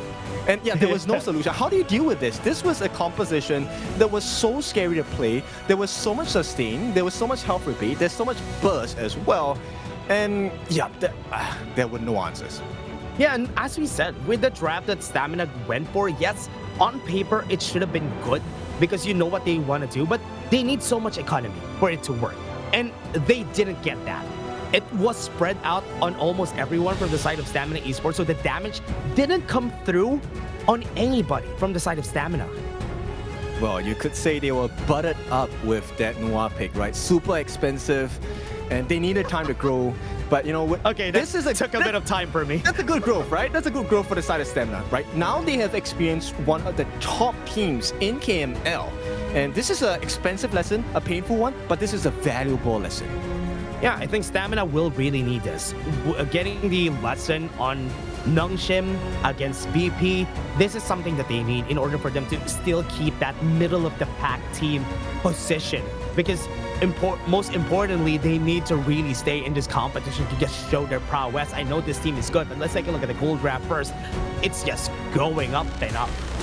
Up and up for sure. Like this one was a very nice attempt. They actually got the kill onto Rattel here. Nice dive. But bear in mind, at this point, they already had close to a 2,000 goal lead. And this combination lay waste into the couple plates. How do you deal with that? Yeah, there was not really a lot of options there. Look at this. In the mid game, you can see Illusion just dealing the damage. But you could also see in the background that Siri was also doing his own form of work against the members of Stamina. Yeah, they had all the answers, right? Frigid Charge, if you need it, you had the silence coming in from Namu as well, and then you have the constant cast from Rattel. If Haku Illusion's combination wasn't enough, you still had Siri, who is just constantly in their faces. Oh. Yeah, and the time flux really just helps what they want to do, right? The speed up for Haku, Siri, and Rattel, high value because they need to get to the backline, and they are not short of any distance whenever they get there. And the MVP, of course, Illusion, 309, 39% damage. He dealt 106k damage and 10.6k gold also. What a performance. Close to 40%. That's a lot. That's almost half of the team's damage. This is insane. Illusion. What a time to show off this combination. Now, all the other teams in KML are going to be taking notes, right? Okay, YK has this in the kit. What do we have to deal with this? Man, you know what? I'm always happy to see Nongshim Redforce. Coach YK is just so fun to see because the drafts that he's giving these players, yes, sometimes it's a hard draft to pull off, but they also love using that to their advantage. And this is something that may be one of many compositions that we are yet to see. Yes, it is. And this is a brand new composition we have seen in our regional pro leagues at this point, right? So this is really satisfying to be able to find the success of it as well. And then this leads us to the next thing, which is we know this is a battle to the top. So Nongshim and Virtus Pro still guarantee top 2 of the current standings in the league at this moment. One step closer towards that 5,000 USD as the grand prize, but more importantly, bigger steps for the middle of the year, 2026 HOK EWC. That's the one everyone wants to go for. Yeah, that's the reason why they're fighting for this spot for the teams in the Kings Major League. They want to get that spot on the KWC. And honestly, man, this has been a great day. We have seen some great games today. And we have seen some opponents right here and there that they were trying. But I think the most awaited game is going to be tomorrow, right? Nongshim versus Virtus Pro. I want to see that. I want to see who's actually tougher on these two teams that are at the top. Yeah, because it's not just a comparison of strength, right? Like it's kind of like an arm wrestling match. It looks like pure strength, but the technique, the creativity, the positioning, all of this come into play. And of course, we will do our best to point these differences out to you in tomorrow's games. But for now, I think the one thing that really impressed me the most today was Team Max. I think hidden in the shadows, they were strong from WKS, but they showed up today as well. Yeah, and I'd love to see this development from Team Max, right? Because with what happened for Team Max even before for the WKS, they were not this strong. And honestly, right now, this is a crazy development to see. And I love this, especially for Kashimo and Chigiri that stayed with the team. But let's take a look at today's matches again. Virtus Pro winning 3-0 against Stamina, Team Max winning 3-1 against Vicious, and Nongshim Redforce winning 3-0 against Stamina. Not a great day for Stamina, but a lot of lessons learned for sure.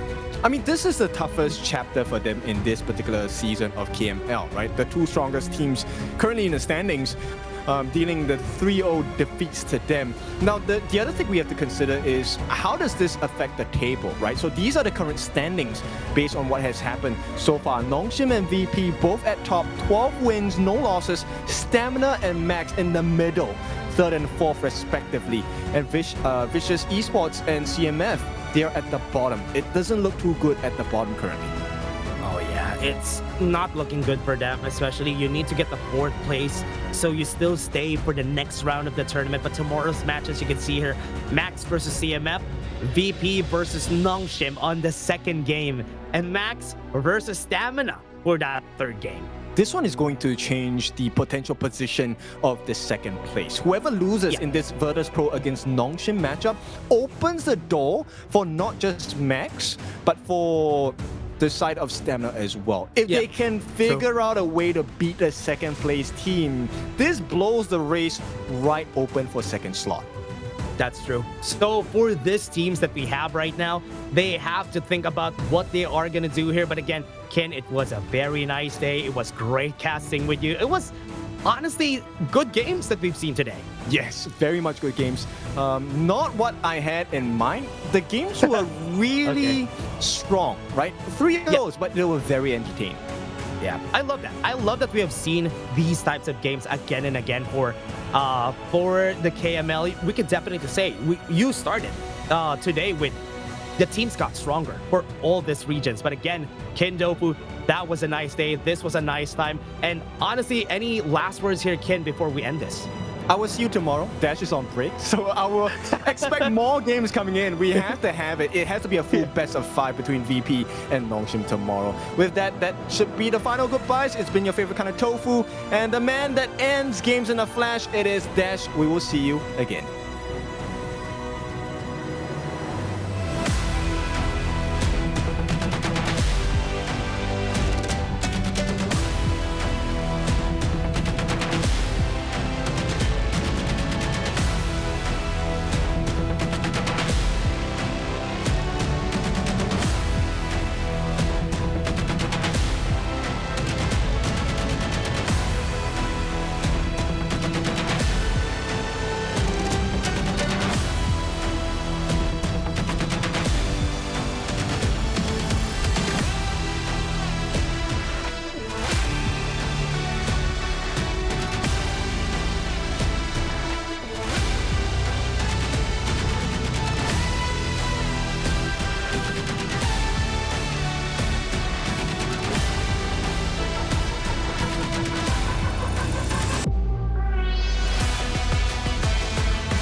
To be a king.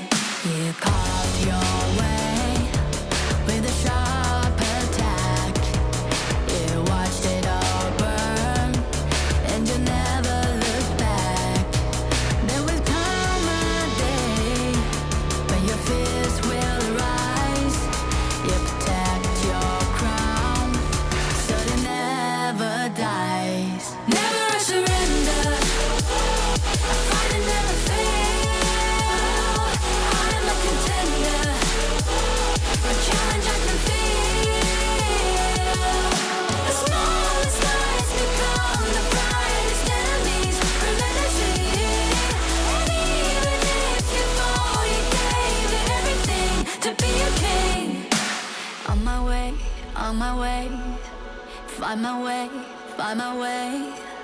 On my way, on my way. Dream my way, dream my way. Never a surrender.